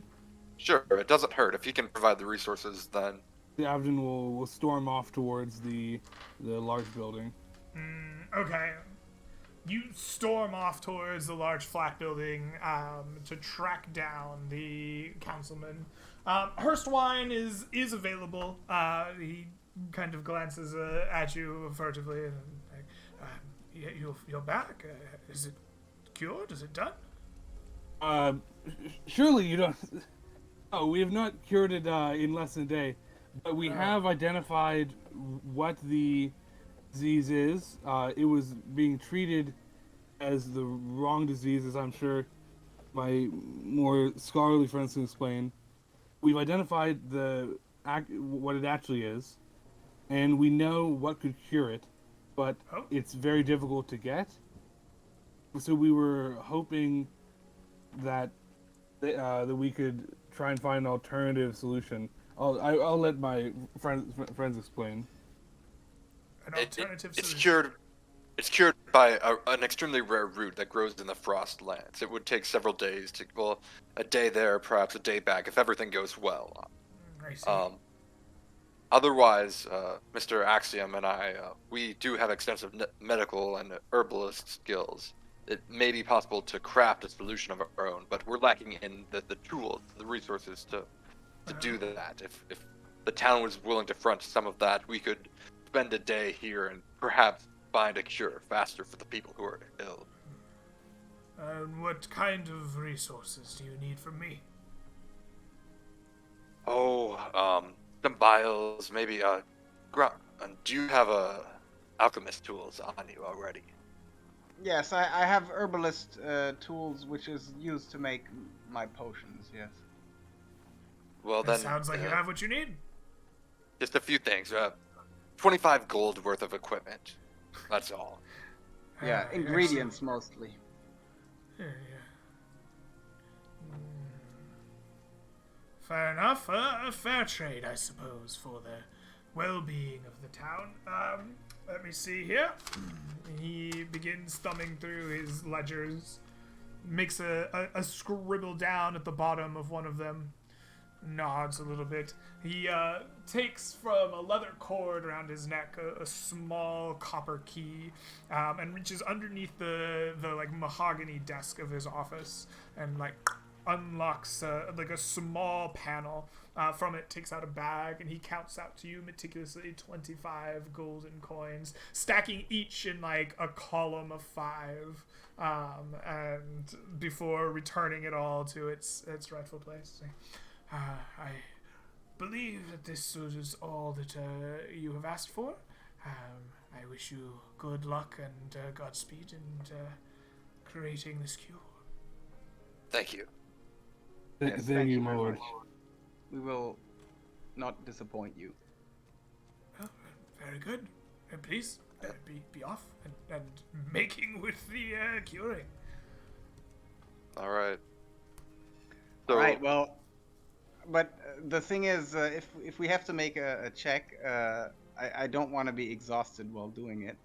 yes, it would be best, I believe, if we rest the night. Spend Yeah, tomorrow. I mean, we can. I guess we spend the 25 gold to buy the ingredients already. Mm-hmm. Yeah, And then we can start first thing in the morning exactly. with the Okay. crafting. You spend a bunch of ingredients, or spend a bunch of gold gathering herbs and supplies and ingredients to do a bunch of research the next day. You attempt to find some establishment for the night that will take you in. You find a small inn by the name of the Salty Dog.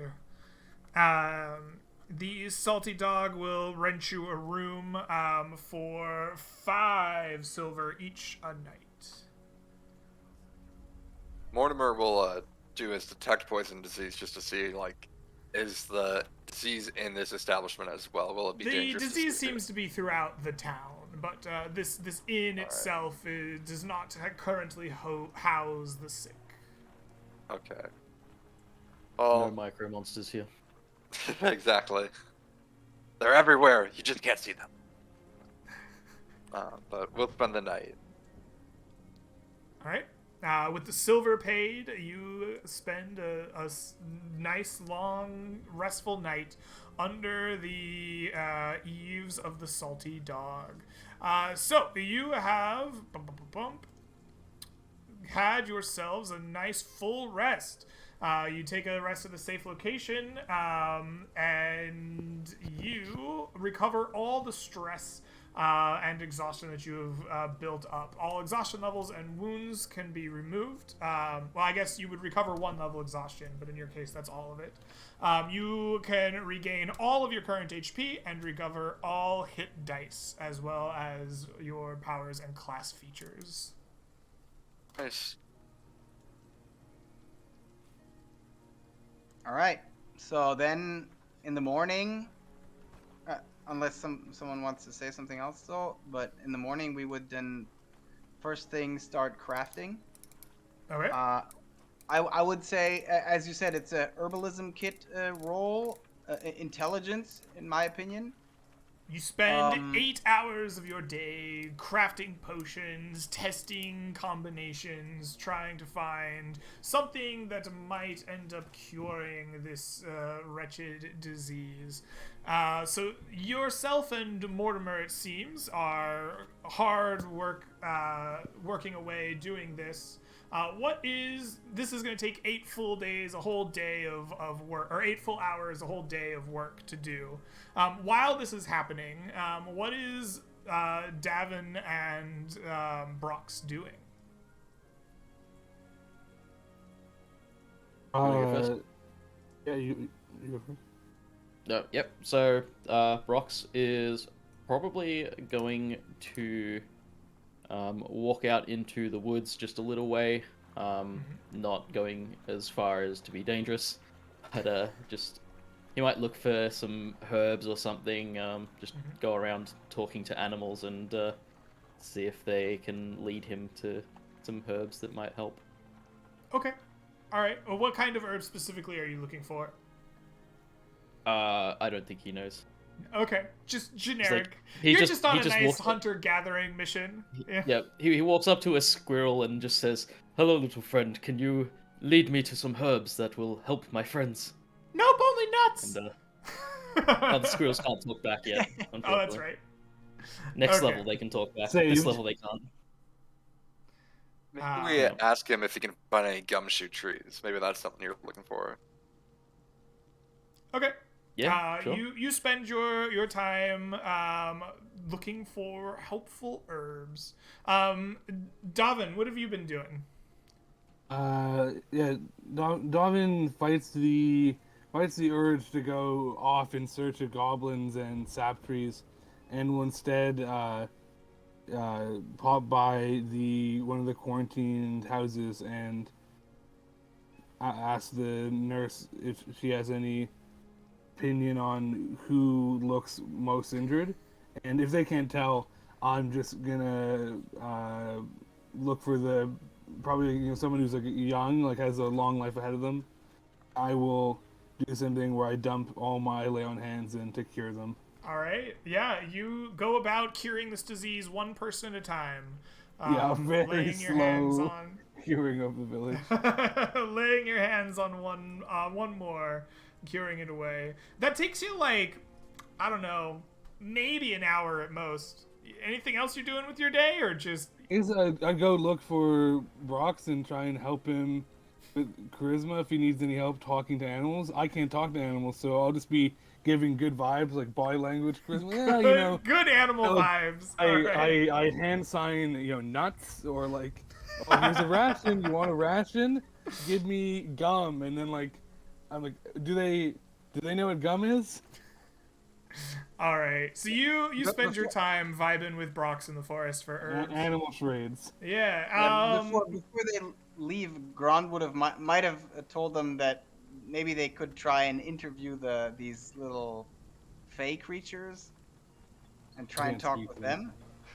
Yeah, they could have, but it sounds like they are looking for herbs instead.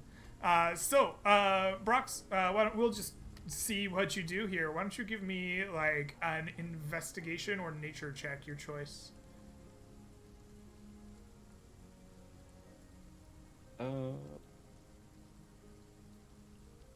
Well, neither of those are good because they're both int.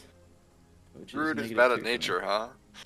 Well, he's bad at anything intelligence rated. Yeah. More so likely than roll you it, I guess. think, being bad nature.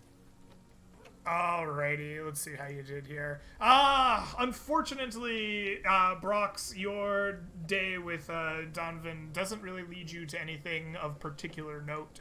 You find some common mosses, lichens, you find a few fronds of whatever the kind of local herb and vegetation is, but none of it is particularly helpful in your particular quest or notably valuable in any way. The rest of the day goes by with Mortimer and Grond investigating different combinations of ingredients, trying to find the perfect cure to the lunar chills, one that does not involve its only known non-magical cure.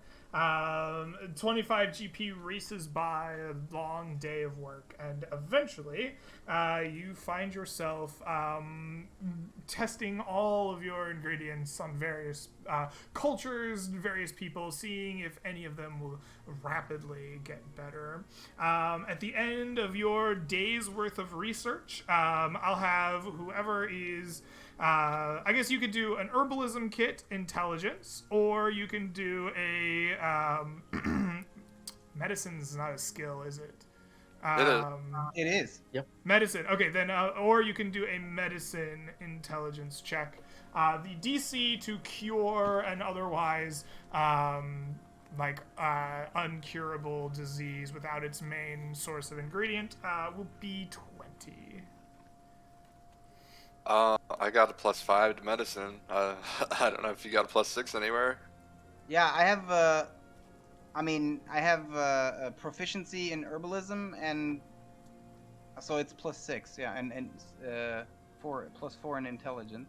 Well, I'm proficient in herbalism too, so I can even give you advantage on that. Yeah. Or I don't know. Are we making separate rolls, or one roll to each attempted, or one roll? You are collaborating on your research together. Okay. So Come on, man, then you I would got say this. with advantage, I make the herbalism intelligence check. Okay.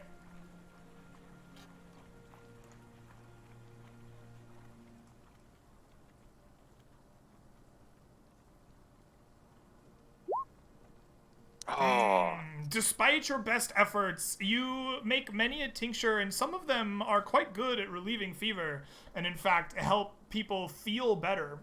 You are alleviating the symptoms around town quite effectively with your various experiments. Unfortunately, as the end of the third day comes, you reconvene together, having not found a cure for the lunar chills.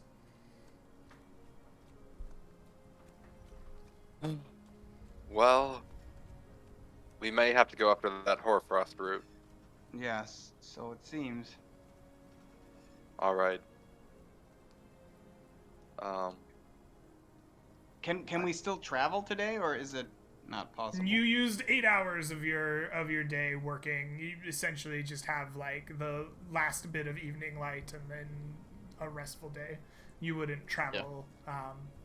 You wouldn't be able to use this third day as a travel day. All right. All right. We still have 2 days left. 1 day there, 1 day back. We should get back before the clerics arrive, if we can find the hoarfrost route.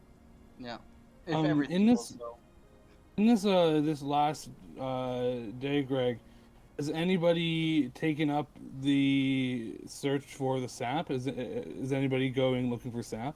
Sure, I'm sure there's some small number of people that head off into the woods at the request of the town, trying to find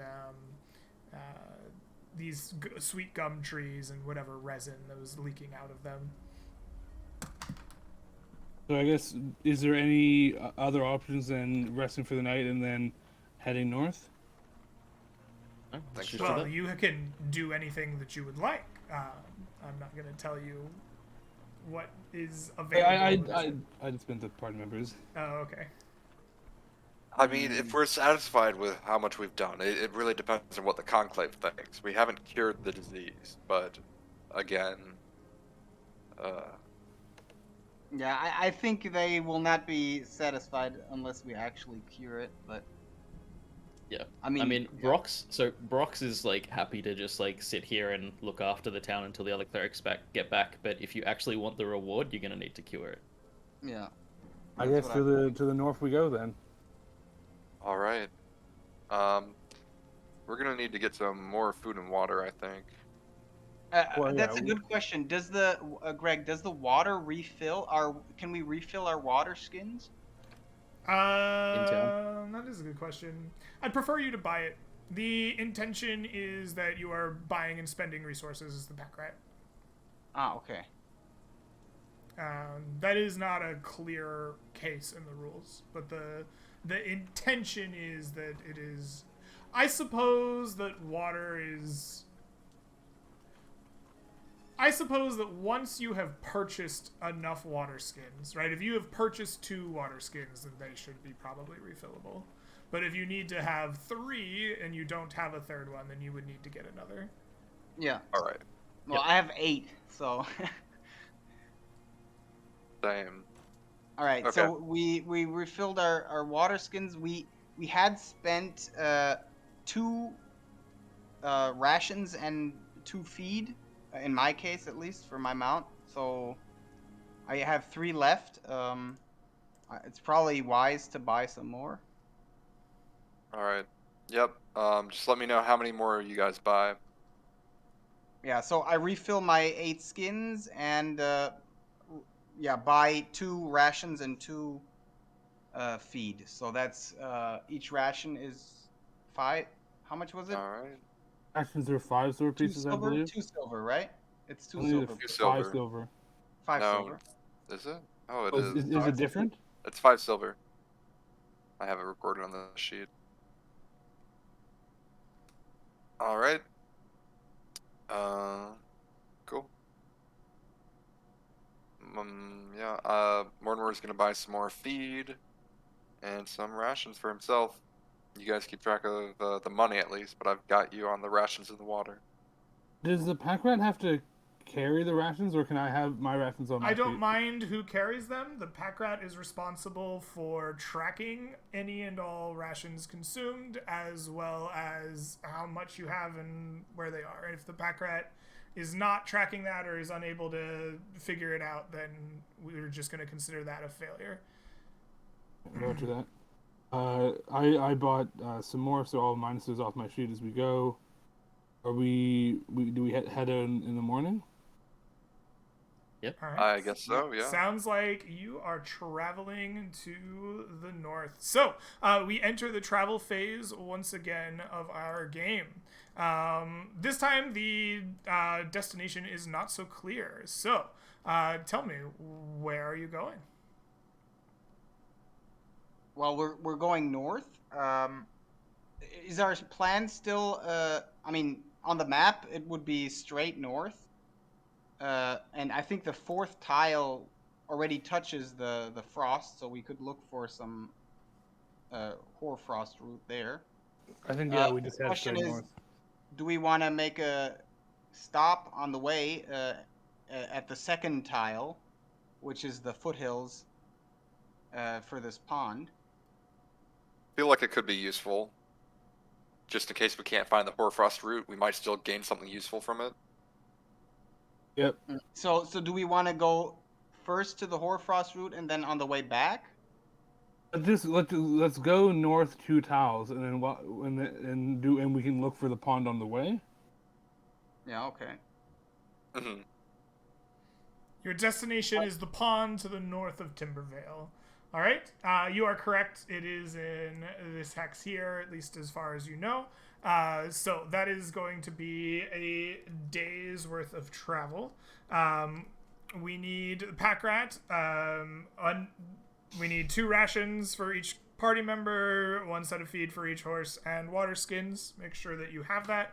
If not, pay some gold for it. Question for you. It's Grant, 2 rations per party member? Continue.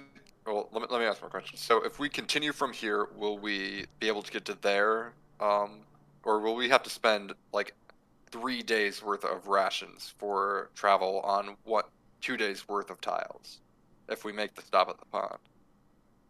My travel system really isn't made for stopping on the way. Okay. It's a I will good buy question. some extra stuff then. Yeah. My travel system is made for go from point A to point B and then stop. I'm gonna make you travel all the way to the top. I think this is where you're traveling to. Yeah. Okay. That's also our priority. And so Gotcha. when you stop along the way, it doesn't matter. We're spending as if we're going here. I think that's gonna be how I handle you trying to break this into parts when it's very clearly like, or when it's like maybe not designed for that. Sounds maybe good. you were onto something. Should we only care about the pond on the way back? Or no, that doesn't make sense. Never mind. I don't know. No.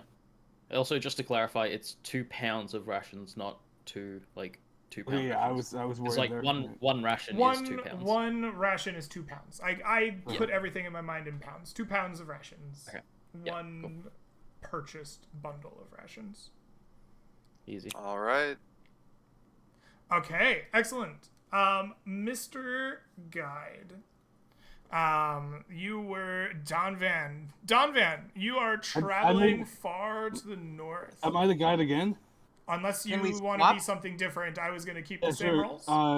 Grund, you be guide. I have +4 perception, so I guess I can be No, lookout. I think Mortimer should be the guide. I'll stay the scout.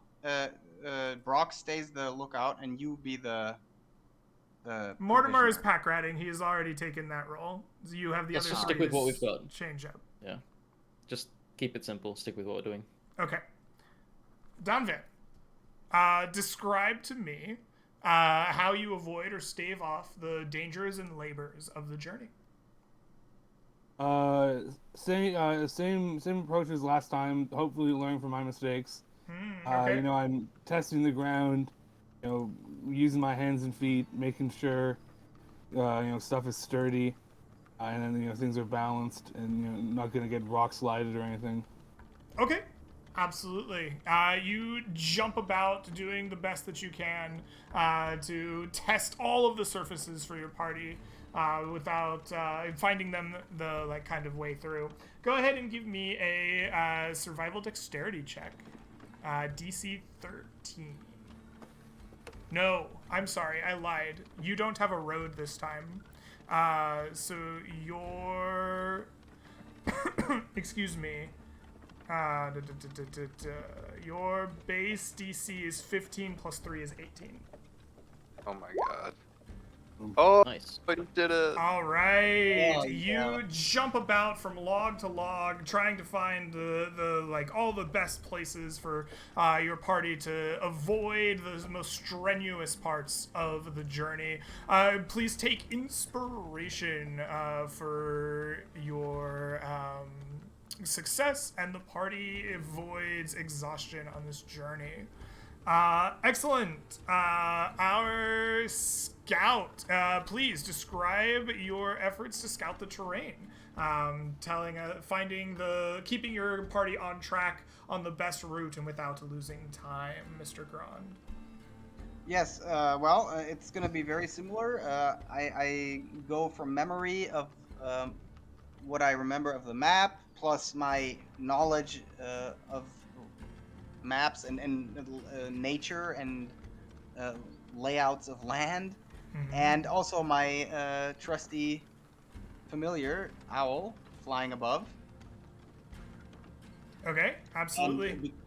Because of my wanderer feature, I get advantage. This time without disadvantage because of the excellent roll. Go ahead and give me that nature intelligence check then, as you did before. Your DC is, of course, 18. You succeed. Please take inspiration. You keep your party on track. You do not lose any time. Your owl scouting the path ahead of you as you continue on. The provisioner is pack ratting. Look out. Describe for me, Mr. Brox, your efforts to spot danger on the journey and to keep your party from being surprised by them. Yeah, Brox thinks he did a pretty good job last time, so he's feeling pretty inspired with his work, and he will continue vigorously. All right, you just keep as sharp an eye out as you can, watching everything. Go ahead and give me a perception wisdom check.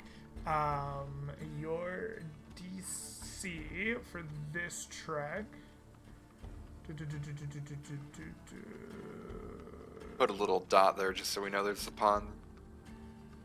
Your DC is 18, I believe. Yes, same as. Am I allowed to use inspiration on this roll? You are, if you have it. Excellent. I will use it. Oh. No. Nope. Brutal. All right.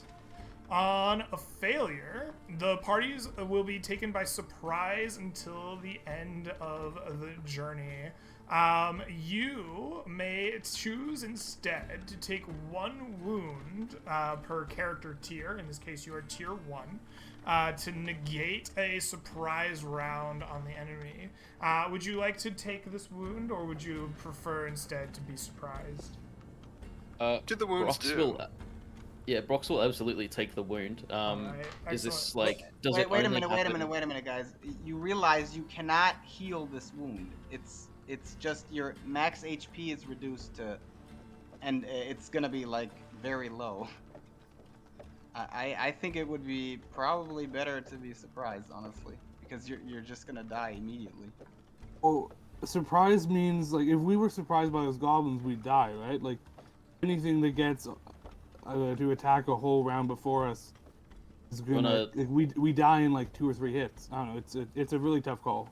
You want to explain the wound, Greg? Yes, wounds are equal to one of your class's base hit dice. When you take a wound, roll the die, or take the average, your choice, and reduce your maximum HP by that amount. You cannot have fewer than 1 max HP. This lasts until your party rests for an entire night in a safe and secure location. That's gonna be rough. So that's the same as the exhaustion, so we would have to rest in Timbervale again. I mean, eventually. It'd almost be best to take the wound. Yeah, I'm gonna take the wound. All right, you have taken wounds. I will call that out when it matters. So, you make your way through the forests to the north, You are trekking up from Timbervale. There is no road this time, and the rocks and trees around you are denser here. After you kind of leave the area that is being harvested for timber, it is a kind of darker forest than along the road from Rhineview. The sounds of bird song and rushing animals fill this area. You even swear you could hear some panpipes at one point, just kind of wafting in the far distance. But you're on a mission, so you press on, clumping your way through the forest. It is a long trek. You can feel the sweat kind of brimming on your brow as you are approaching kind of the midday. The forest is thick still here, but you can kind of get the sense that it is thinning out, and you can feel the elevation beginning to rise around you. As you are watching your kind of progression, you begin to start looking for this lake that has been described to you. Eventually, the party finds themselves staring at this enclosure. Approaching from the south, the party can see a kind of ridge of rocks leading to an open kind of pool upon which they can see fronds growing amongst the waters themselves, peeking up from the kind of still and pristine waters. Along the edges of the pool are these rocks, and there seems to be small gardens as well. Strange and unfamiliar looking herbs kind of not float, but grow next to the kind of still but ever present kind of coast of this pond, the edge of the waters, so to speak. There are actual gardens, Yes. like manicured, Yes. somebody's been working even them. from a distance, even from say back here, where your party is coming from. You can kind of see this unusual kind of vegetation. It is clearly grown next to each other, and is not a wild and untended growth. Do we look around and see any houses or huts out here, or dwellings? You look, but you find not in the way of houses and dwellings.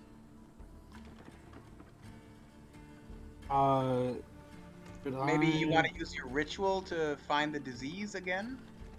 Well, hold on. I think there may be something first we should consider. Is there someone, these gardens, they're clearly tended by someone.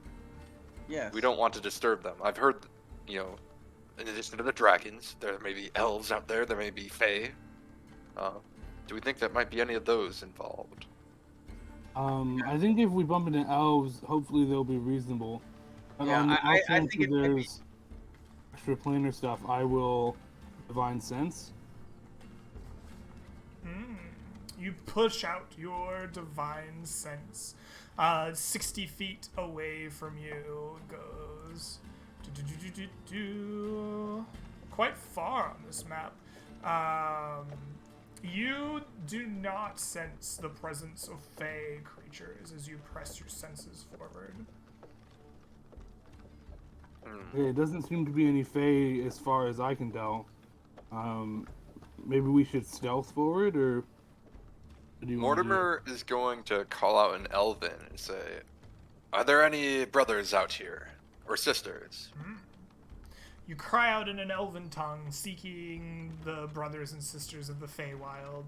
Your voice echoes a little bit through this kind of almost raised ravine that you're standing next to, but only your own voice comes back to you. You hear no other cries out in the nearby woods.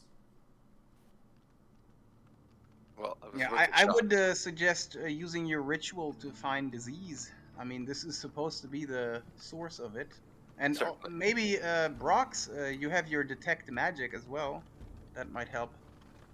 Well, be on guard while I perform my ritual, alright? We don't need Yes. to be taken surprise of by whoever tends these gardens. And now, certainly, Also, does your they know divine we're- sense does it last for a while? So if we come It's closer, end of my turn, so I'll just have to use another one. all right. Well, Mortimer will do his detect poison and disease as a ritual. Okay. It'll take 10 minutes. Okay. You spend 10 minutes casting your ritual, flailing about. What do you do while this 10-minute ritual is happening, rest of the party? I'm gonna creep forward. Can I listen very quietly and scan the water surface? Mm-hmm. I'm paying Absolutely. attention for noises or ripples from stuff moving in the pond or stuff hiding in the trees. You look for things hiding from you. Give me a perception wisdom check as you look around. You scan the tree lines looking for hidden creatures to the best of your ability. You look at the pond. It lays almost preternaturally still. The kind of fronds that grow from the center of it don't even like wave in a nearby breeze. You don't see any hostile creatures around. You spot an occasional bird or a small, maybe like a small deer or something, rush in the distance between trees. But as you look around, you do not notice any enemies. And I will do another divine sense now that I'm further up. Okay, you rush up near the kind of garden where you are to do another divine sense. As you are about to reach out your magics, two creatures come out of invisibility and begin to rush forward with blades drawn, screaming, "Thieves!" No, not Brox. Yes, Brox. You were the lookout and have chosen to take wounds rather than a surprise round. Please tell me, at personal cost, how is it that you alert the party to these fey creatures coming out of invisibility, wings splayed behind them, blades drawn, driving towards your party member? Well, it sounds like one of our party members has moved up a little bit too far, so Brox is going to dash forward and grab him by the back of his neck, the back of his collar, and swing him around behind me, so that any incoming damage comes You into me swing instead. him around behind you. Somehow in this process you take wounds, I'm assuming, from the creatures that you are putting between you and him. Please roll for me one of your class hit dice, or take the average and reduce your maximum HP by that amount. Let's roll it. Okay. 7. All right. Please reduce your maximum HP by 7 to no lower than 1. And everyone, roll me What? initiative. Wait, I think the con bonus doesn't count, so it's a 4 he rolled. That's That up to is Craig, correct. isn't Yeah, it? you wouldn't add your con bonus to it. You don't So add the con. it's Awesome. No, it's just the dice. Okay, cool. Yeah. So, That's a lot less punishing than I thought it was. Alrighty. These. Oh, did that not go through? Oh, no, it did. D20 plus. What is your initiative? Of course there are Fae. There's Fae behind it after all. Oh, nice. Oh, dang, man. You're rolling well today. It's a curse. All right. So I have 20 from Mortimer. I have 7 from Danvin. I have 13 from Brox. Gron did not make it on here. yeah, I'm sorry, I forgot to click my... That is okay. Grand is an 8. Brilliant. All right. In descending order, the first to go are these quicklings. They are like smaller creatures than you humanoid, but they're about as big as a dwarf or a gnome.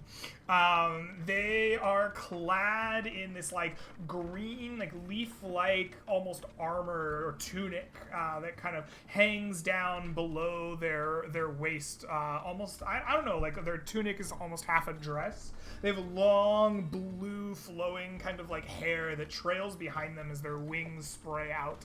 And they begin chasing you down with a like dagger, a like fey dagger of glinting steel. Their movements are blurry and hard to track, and they rush up, passing Brox by. Well, no, they'll attack 1-1, Brax and Danvin. They will multi-attack with their dagger. The first two, I'm just going to throw at Brock since he's in the front.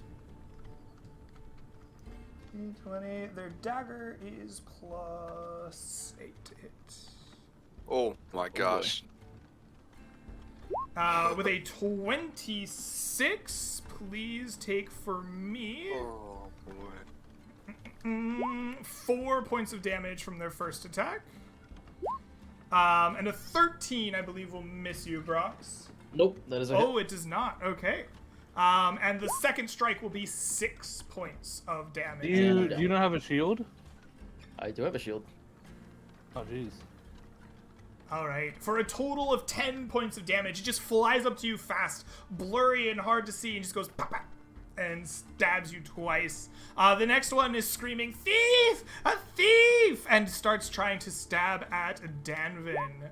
The first with a 20 for 5 points of damage, and the second a 14. Will that hit you? The 14 misses. All right. The second dagger, like slicing by, you manage to deflect it with your shield, only taking that 5 points of damage. Excellent. So, question: with 4 less max HP and 10 damage, are you down? Yep. Okay, excellent. Good to know. Mr. Mortimer, you see this happen. Your party rushed by these creatures. What do you do? Do these creatures look like crazed, or do they look like humanoid enough to be like reasoning creatures? They look angry. They're screaming thief and are attacking your party members. Is there any way I could like try to like be like, hold on, wait, we're not thieves. We're here to find help for people. I mean, I don't. you can I try. think we're past, I don't know. no, I think we're we're You know what? past that. Never mind. You- I'm just gonna guiding bolt the bugger. Yeah, all right. No talk, just fighting. Go ahead and cast me a guiding bolt spell. All right, come on here. You Yeah. gather a Kamehameha wave and blast Gonna it get that guy. towards the one attacking Danvin. It strikes true, I believe. 22? Yes. And it will hit for how much damage? 22 damage. 22 Whoa. points of damage. Oh my Jesus goodness. Christ. 6, 4, 6. Damn. Oh my You obliterate this little elf. That screaming bloody murder. It dies on the spot. Ah! Falls to the ground. All right. Excellent. Brox, you are down. Please make me a death saving throw. That is 1 success. Excellent. Grand, it is your turn. What will you do? I will send my owl to harry the remaining one, Okay. Absolutely. and you send your owl to parry to distract this creature. It will be distracted.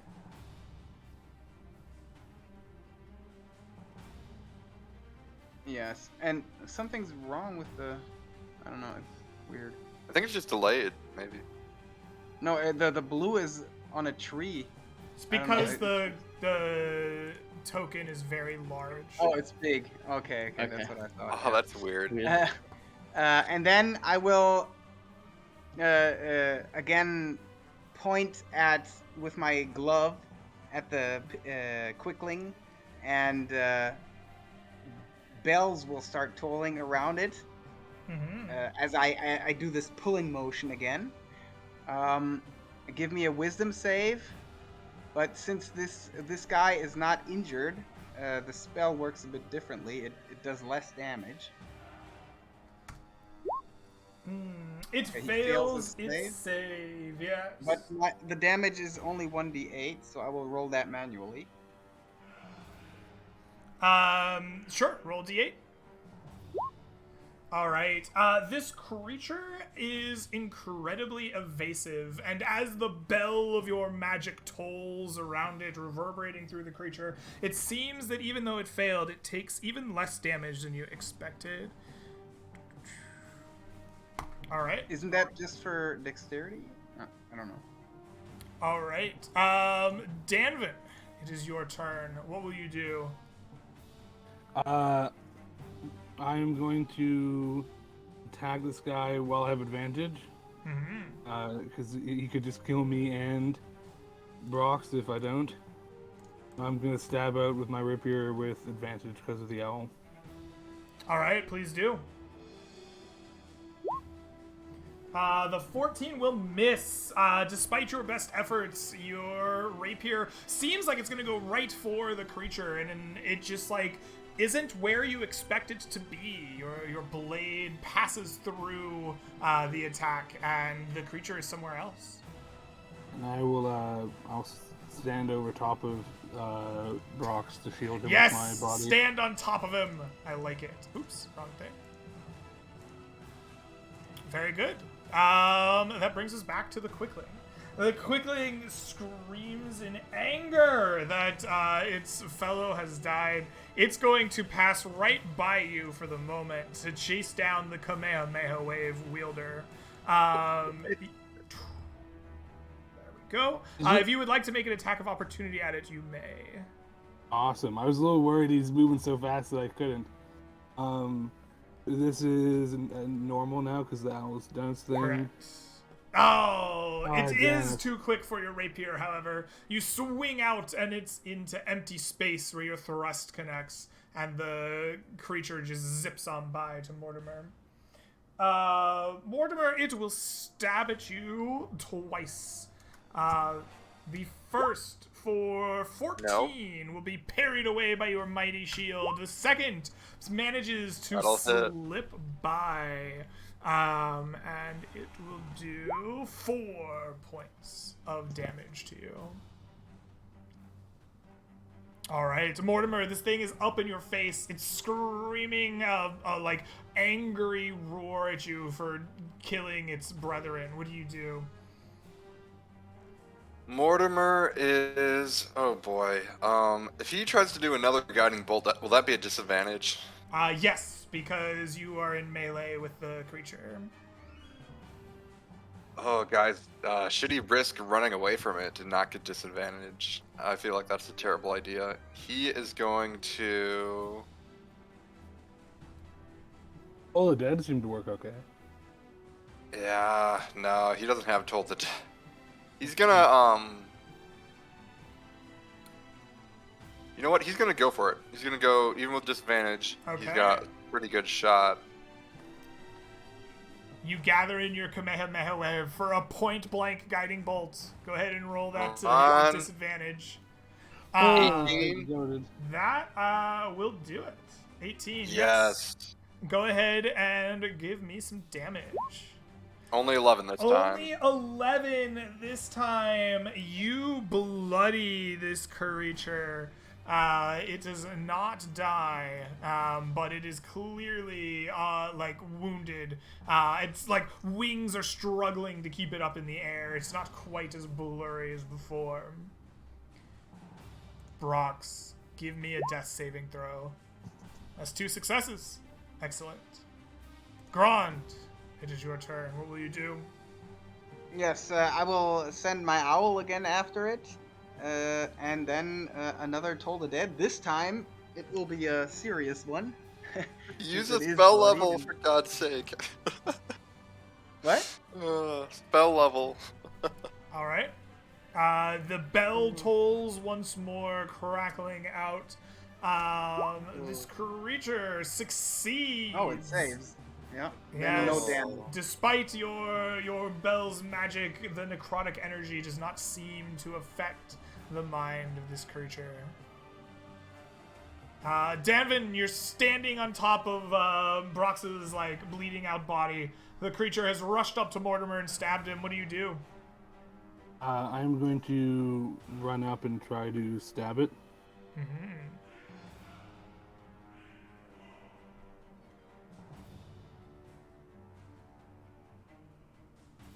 So I won't say.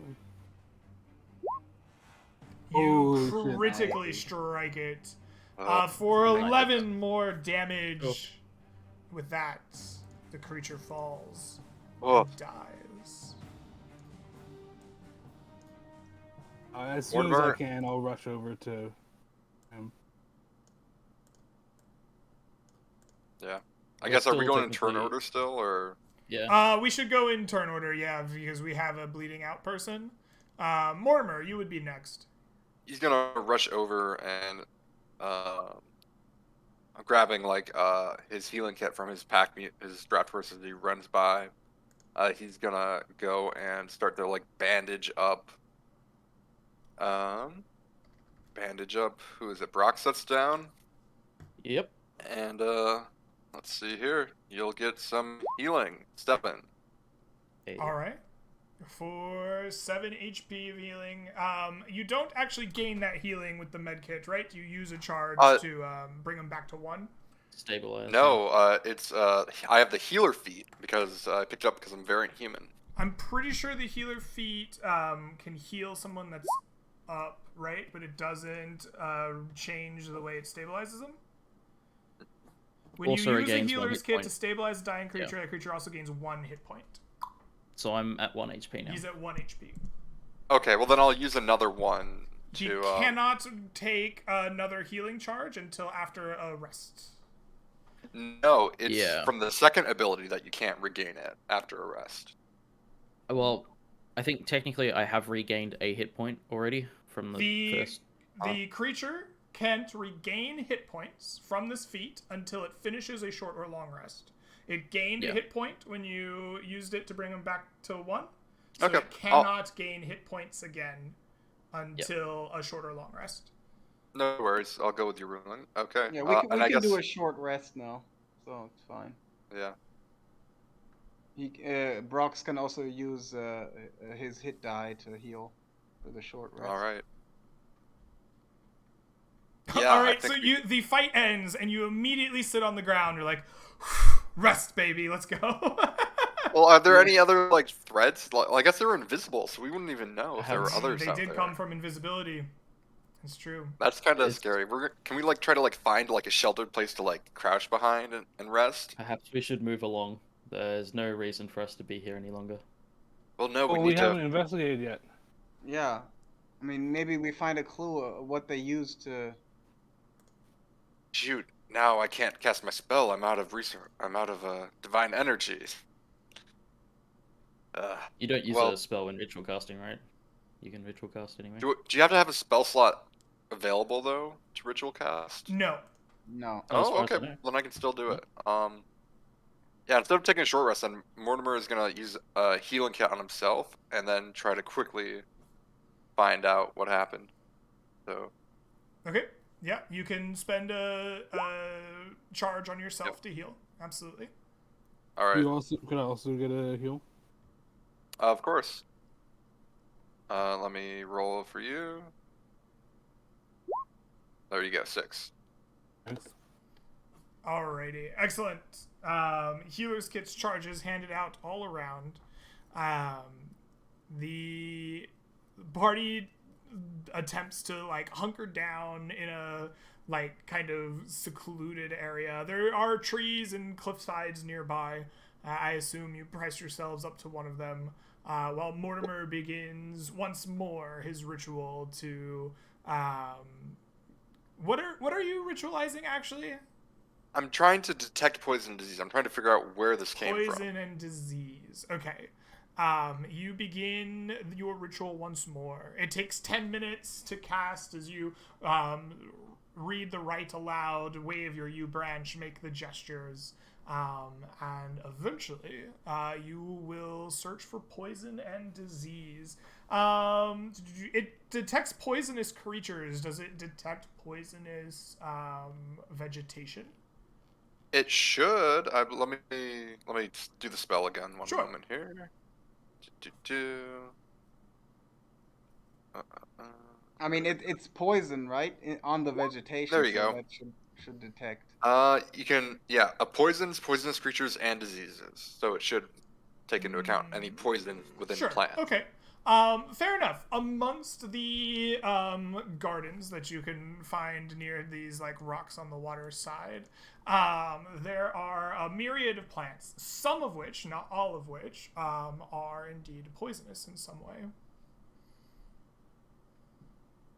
Well, okay. And I think it that also tells you what it is, right? So it does say this... what poisons they are. Yes. So you identify the deadly nightshade, as well as a brown root, which is a minor poison, one known most commonly for making your trousers brown. All right, it's a laxative. I see. Can I look at the bodies of these fey creatures? Yes. And see As if described, they have anything... long, blue, flowing strands of hair, most of which has been blasted away by guiding bolts, I suppose. They wear like woven leaves together in like a long tunic down their kind of like blue skin that wraps that like falls below their waist, kind of like almost like a little dress almost as a part of their tunic.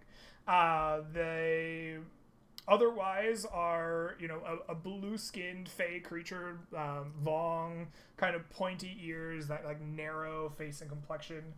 They're no bigger than like maybe a gnome or a dwarf, kind of probably closer in akin to a gnome than a dwarf. They are much thinner and like slenderly built. Question here. Now, they were cultivating a lot of stuff. You said, obviously, you talked about stuff that was poisonous. Were they cultivating any hoarfrost root? Do you go I know it's not the investigate right plants? area, but they may have been collecting some rare and unusual plants. Yeah. Yes. You step up, I assume, and begin investigating the plants. Yeah, I'm also will do going to so collect as well. some of the poisonous plants. Are you familiar with hoarfrost root? I suppose you have a book of cures, right? You address your book looking for a depiction of hoarfrost root as you examine it.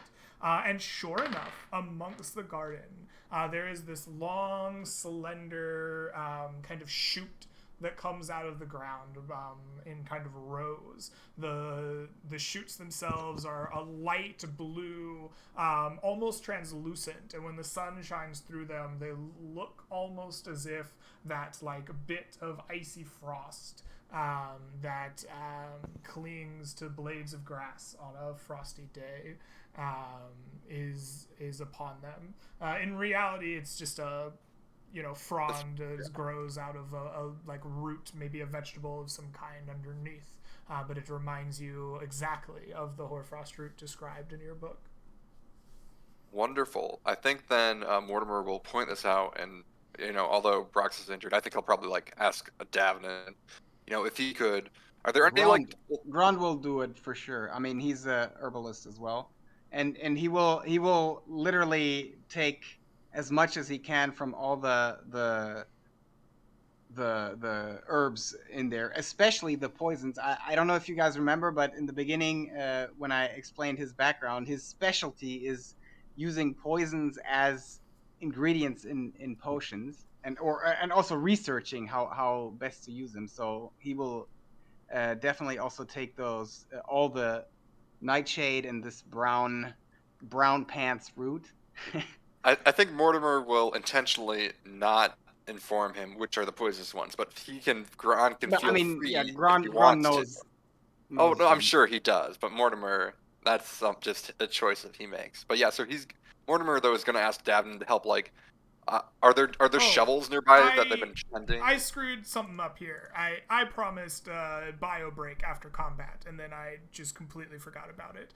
Okay. Was one of our staff needs some bio break, and No so worries. I blew right past that because I'm a dummy. Let's take that break now so that we don't have an emergency, and we will be back in like 5 or so minutes. Does that sound good? Sure. All right. Sound good. Apologies. Be back soon.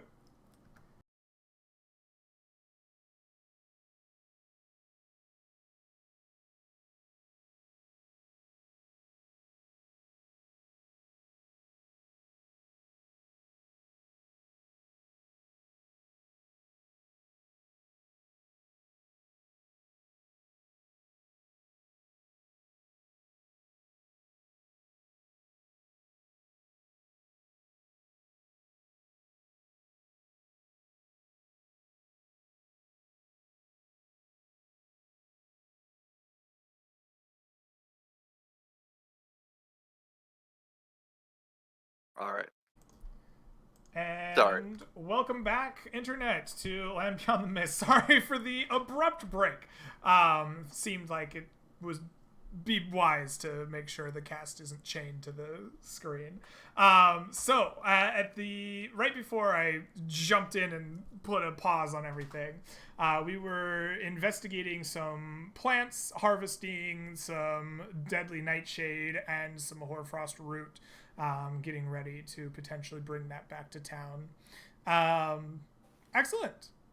What else is going on? What I was cutting off. Who was it? Mortimer. Yeah, so I was asking, what were you saying? whether the quicklings, like, I put two and two together, assuming they're the gardeners. Do they have any like little tools? Any like anything we could use to like dig? So like we're not just like ripping the things out of the ground. We can bring some back intact. Yes, in fact, they do. As you kind of investigate their little woven tunics, they have little pockets inside, kind of around what would be a belt area. And as you reach in, you can find little tools shaped for like their sized hands. They are, your trowel, your little spade, your, general gardening tools that you might see at your mother's place. They are all here. Yeah, but Gron's herbalism kit has the tools to harvest herbs. So. Okay. Right? And also, as I said, he is also his second tool proficiency is poisoner's kit. So he will be harvesting the nightshade and this other root. Well, Grond picks up the things that'll kill people. Mortimer's gonna go dig in for the things that'll save people. Awesome. Yeah, if there's anything else medicinal, he'll also grab some of that too, I think. But definitely try to take some like intact roots, so maybe they can plant some and grow enough to help the whole village.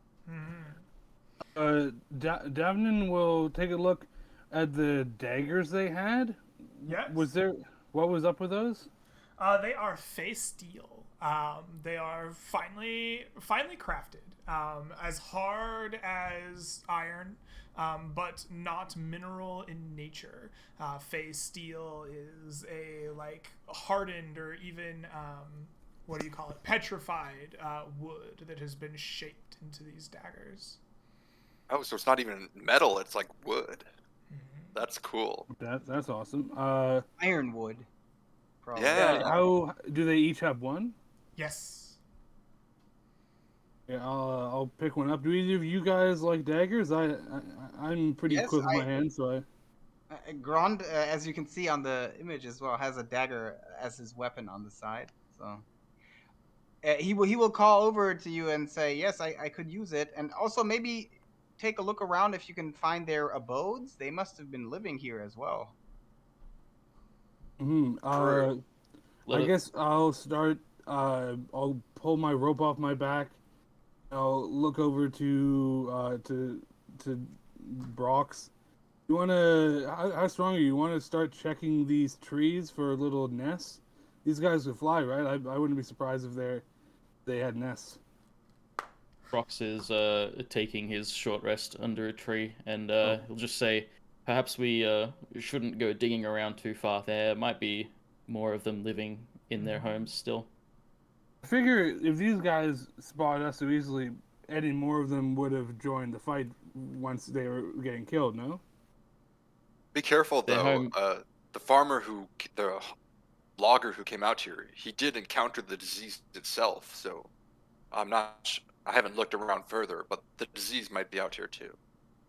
Maybe you keep looking around. I will harvest the rest of the herbs. Fair enough. I'll look for a source of the disease, perhaps. So, as you're searching for these nests, as you put them, how do you go about locating the home of these fake creatures? Like, what is your plan to locate it? I think what I'd do is I'd get my I'd get a I'd look for like a large branch, and I'd start, prodding at the canopy to get view of deeper into the canopy, and just use my keen half-elven eyes to scan the behind the shade and where a nest would be. Okay. All right. You are popping up into trees, looking through like the canopy of the forest, trying to find a nest of quicklings. Go ahead and give me. I think that what you're really doing is you're investigating just in a kind of roundabout way. I think that I want an investigating. I'm going to say wisdom. Investigation wisdom check. Okay. Big. A 19. Hey, good job. Danvin, you don't find a nest of creatures or like something mundane, but amongst the trees, kind of to the north of where your party entered, kind of to the back of the pond itself, you do come across what appears to you less a nest and more an entrance into the Feywild. As if you could step from here into another place altogether through this tree. Yeah, I'm feeling all good, Chief. Probably gonna be a no from me. I back away slowly, hands in the air. Nothing wrong with a little gate to the Feywild. Personally, not my cup of tea. Yeah, we'll pass on that. Right. And could I also look at the water? Do I see anything metallic reflecting off the bottom of this lake or pond? The water is incredibly clear. As you look down through it, it is perfectly still. But still stagnant water often attracts fungus or moss or just disease. Like standing water is what grows bacteria and other things, and it is for that reason usually not very clear. There's usually a lot of things in it. This water is pristine. You can look through it as if it's glass, and see the kind of pebbly under surface of the water. An occasional fish darts from under a rock through the pond itself, but you don't see any metals or anything out of place other than the rocky bottom of this pond. Roger that. Mortimer probably notices that too, because he's very into the study of micro monsters. Right. And which he knows. They love stagnant things. That's the whole thing, that he first noticed them because he was looking under lenses at water. So I think he's gonna probably maybe collect a little vial sample of this water just to see what's up with it later. Okay. Absolutely. You dip a vial into the water. like ripple like spreads through the whole surface of the pond from your vial. Like it just like nothing breaks it. It just travels the whole length of it, like kind of causing a disturbance through the whole pond before it once again settles completely still. Does he at any point, like while wandering around, though, detect the lunar chills anywhere? I guess you have this concentration up, and as you're wandering around, I suppose when what's his name, Danvin, illuminates you the presence of a Feywild portal, you would faintly detect the presence of lunar chills through the other side. Oh, it came from the Feywild. That is very interesting. Okay. Oh, how lucky though that we found the roots. Yes, I think Yes, though. very fortunate. Yeah, Gron says as he plucks some from the ground. It's odd though. These are fake creatures growing the specific cure for a disease, and the disease is being detected in this fake portal that is right next to where they were growing it. I feel as if there's almost something more going on here. Yes, I agree. They might to be have fair, some kind of. they are growing a great many things. Yeah, but they might have some kind of pandemic going on in the Feywild. Some kind of disaster. I wonder if the Arcane Consortium would be interested in the knowledge of this portal. Yes. It might be valuable to them. Good point, yes. Well, we have at least what we came for, and we know where the disease originated. We can at least alert the townspeople not to travel to this pond. Agreed. I agree. And we also, we don't need to go to the dangerous far north, which is a very great thing. Praise the stars. Do we have everything we need from here? Do we race back to help the townsfolk? I believe we I do. would We say should be so, able to make yes. it back by the end of the day, judging by the time, if we hurry. Travel rolls, no. You Oh, God. if you are done here, you pack up and get yourselves together. You can rush back to town. There is no encounter on the way.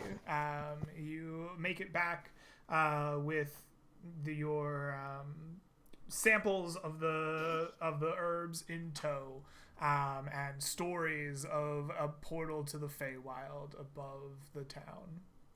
I don't know. Do we tell people about the portal? That's I a feel I like suppose. we should be careful who we tell, right? Maybe the Conclave or the Arcane group. If we tell random people in town, some farmer's somebody's just gonna go investigate it stupidly and cause a whole nother problem. Yeah, I agree. I think we should Perhaps- just tell them that the disease is in the pond there. They should not go there. Oh yeah, Yeah. absolutely. Perhaps the village elder should know what is actually out there, and he can tell his people what they need to hear. I think that's a good idea. I don't know. This town councilman was very rude. I don't have. I think much he was faith just a in busy his- man. He did pay us 25 gold. Yeah, exactly. Seems Right? quite He generous to me. was wise enough to invest in that. You know, I was sure he was, totally disrespectful and quite frankly treasonous. Like, this is a capital offense to disrespect a noble. But other than his grave insults towards me, which will never be forgiven. Other than that, good guy. Right. Yeah. All right. Well, I assume we're back in town now, so I would say we get to crafting the cure. Absolutely. I think so. You begin crafting away. What you rather do instead of doing it yourselves is you disseminate it to many different healers and practitioners throughout the town. It takes an entire day's work of everybody together, but you administer the cure of hoarfrost root tincture to the entire populace of Timbervale, having found enough root to make as much of it as you needed for the town itself. Eventually, your supplies run low, just as about everybody is done with their potions and brewing, and the last few bits of the town are lining up at various conclave kind of pop-ups to get the last of their tinctures in town. But you can see a noticeable amount of healing and better looking people as the day has gone on. Those who have taken the cure have begun recovering, and the town itself comes alive a bit more as you have done a great deed here. The inn will not charge you for the second night's rest, as you have cured the town of its ails. It is the least that the proprietor of the Salty Dog could do for you. As that last day comes to an end, on the fifth day, clerics from the Conclave of the Faithful arrive, haggard and beaten. They seem to have been besieged to some extent. Their own kind of tired faces crawling in from the woods. They come bearing stories of ghostly skeletons and roving bands of warriors seeking revenge. There is a caravan of some kind, a merchant's wagon that they are escorting back. It seems to have been waylaid out some distance from the town. Among it are various goods for the town that are needed. Salted meats, chief among them, as the town of Timbervale itself has little in the way of agriculture. It needs that hunting and the trade to keep itself sustained. Clerics didn't find any more info on why there's all this undead in the area. They just... When you ask about it, they all shake their heads. No. We dealt with the problem at hand, but the source of it eludes the Conclave for now. All right. I would suspect it's the trauma of the massacre at Timbervale, right? So many people dying in one place. Probably a lot of soldiers with a grudge. Well, that can happen. That can happen when there is a battle, a war. It could be something more nefarious, so we must be on our guard as a whole in the region. Absolutely. Wise words. I heard there was an illness in town. Seems that perhaps we were not needed after all. I had a message sent to me. Lunar chills, it turned out. Difficult to and cure. There's actually a bit of a story, perhaps. And Mortimer will sort of lean in and whisper information that it came from the Feywild. Make sure this gets back to the heads of the Conclave. The Dwarven Cleric takes in your story, and they escort you back to the Conclave itself, where they will set you up with a nice, safe caravan going back to Rhineview. The price of it will be paid by the Conclave. Guards, as well as some other treasure, is going back to be set sail to the Imperium of Man. And so they just, for your service, are creating this and are allowing you to go out with it as well. Eventually, the four of you will make it back after another couple of days out in the woods. The large caravan scaring away whatever pests or encounters that you would normally come across on your way to Rhineview. Eventually, you make your way back to good old Ewan Toms from the Rhineview conclave. Ewan Toms is very happily reading the missive sent with you about your successful conquering of the lunar chills and how everyone was alleviated of their problems. That the Rhineview conclave was a great assistance, and he pats each of you on the shoulder. Well done. Oh, well done. I enjoy good work being done. He looks to each of you and says, I suppose there's a choice to be made. You have promised you 20 golden coins for payment, or a case of healing potions from our stock. Please, gentlemen, how can I repay the lot of you? Forgive me, Father, but how many potions are in a case, if I might ask? A case has 4. It's a very convenient number for some reason.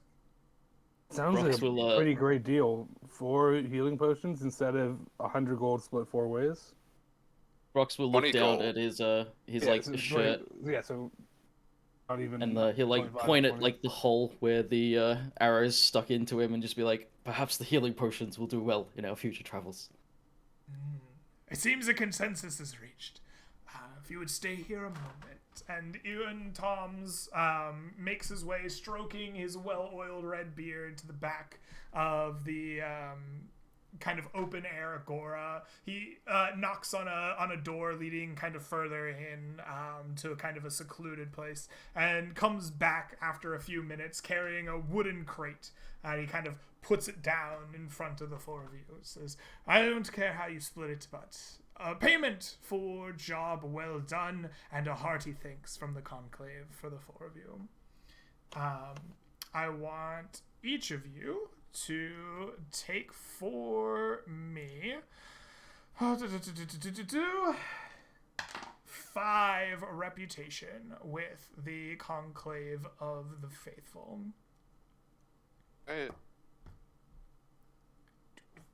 Excellent. 5 reputation. 5 reputation. How much experience did you say, or did you not say? I have not done experience yet. I need to calculate some experience for all of you. And Greg, sorry, the daggers and the gem, what do we do with those? I think you're going to have to figure that out. Yeah, so there are mundane daggers made of fey steel. We will deal with them much the same way we deal with the other things we've done in the mists before. I'm going to calculate experience, and then we will hand that out and deal with items, and then we'll close down the stream. So while I'm calculating experience, if you have things that you would like to shout out or say to the audience before heading out, like where to find you or what you're doing up to, now would be a great time to do that while I've got my head buried in XPs. Just wanted to shout out the movie Morbius. Changed my life. I've actually seen it. I saw it 2 times today. We started at 11. I saw it twice before the session, just to set my mind, on the right path. I highly recommend it. If you don't have enough money to see Morbius, just sneak in. If they arrest you, it's worth it. Just tell them you're Morbin. Yeah, exactly. The police try and stop you. It's Morbin time. Yeah, I just want to shout out Greg. I'm really happy we're back in the mist again. This is the best D&D experience. So yeah, subscribe to his. Are you gonna upload the episodes again? Probably. Yeah. Nice. Yeah, subscribe to his YouTube, please. Shout out to Faye and Thijagi for the gift subs. Mundane gemstone. Do you want to sell it and have it be party loot, or do you want to keep the gemstone? I mean, if we can sell it. Okay. Yeah. I think you just sell it, right? Yeah. Yeah. so- Yep. There isn't a key. Yep. Not like a diamond that I'll you give can it to use you as for part of time. the party's loot. And the daggers, can we sell them too? Like as curiosities or No. whatever? Okay. Alrighty, so for your travels today, I would like each of you. I'm sorry, is everyone done with shoutouts? I just kind of jumped in. Yep. All I'm right, not gonna say anything except you're doing a great job. Look forward to the next session of this. cool. Thank you, I appreciate it. Everybody, take home for me 315 experience points, along with 5 GP each from the sale of that gemstone. Ooh, and that gets Sorry, us to level did you say 2. 350 or 315? 315, 1-5. Okay. Yeah. And 5 GP. Excellent. There is the note of 2 Fey Steel daggers. These are mundane daggers. They do D4 damage. They act like a dagger in all ways, except they are not made of steel. They are Fey Steel. They are made of like a petrified wood. It has been shaped hard as steel, but they're different. Does anyone want to claim these as theirs? Yeah, I'd like to grab one of them if people don't mind. I use Dex, so I can use a dagger. Mm-hmm. I'd like something that's non-metal in case that ever matters. Okay. Go for it. Go for it. I mean, I use a dagger, but I already have one. So if someone really wants the dagger, I'd let them have it. Otherwise, I'd take it. I think it's you two. Sounds like we're gonna split those 1 to Grand, 1 to I keep trying to call you Javin because your name's This is self-inflicted. The name choice. it's okay. It's my fault. I'm dumb. Danvin and Grand, please take one of each of those. There is also the matter of a small note written in a strange, jaunty goblin script that has gone unread and unlooked at. Would anyone like to claim this themselves, or would they like to leave it in the tavern for others to take? Brox cannot read. Claim it. I think we should post it up on the job board. Mm-hmm. Yeah, I mean, can we maybe go and ask either this halfling conclave master or the Rose Nyx or Nyx Rose? Perhaps on another time. Not now at the end of the session. I vote donate to the tavern, so the people I feel like that's the most likely that someone will solve it. Like someone will speak goblin if we just donate to the tavern. Yeah. Yeah. I think just pin it right up there next to all the listings, and hopefully somebody will stumble by and read it. Maybe it's nothing, but maybe it's something. All right. Okay. Sounds like consensus is reached. The small note will be placed atop the job board, written entirely in the slanted goblin script in hand. Excellent. Thank you so much for playing with me, you all. That was a pretty fun first session here for the Land Beyond the Mist. Hopefully I will see you all out again. But like the stream itself will be back with more Land Beyond the Mist next weekend. I'll have a whole new group doing a whole new quest, and I am looking forward to that as well. Hopefully I'll see you then. If not, internet, have a great rest of your day, night, week, whatever I see again. And we'll catch you next time. Peace, everybody. Thanks a bunch. Bye.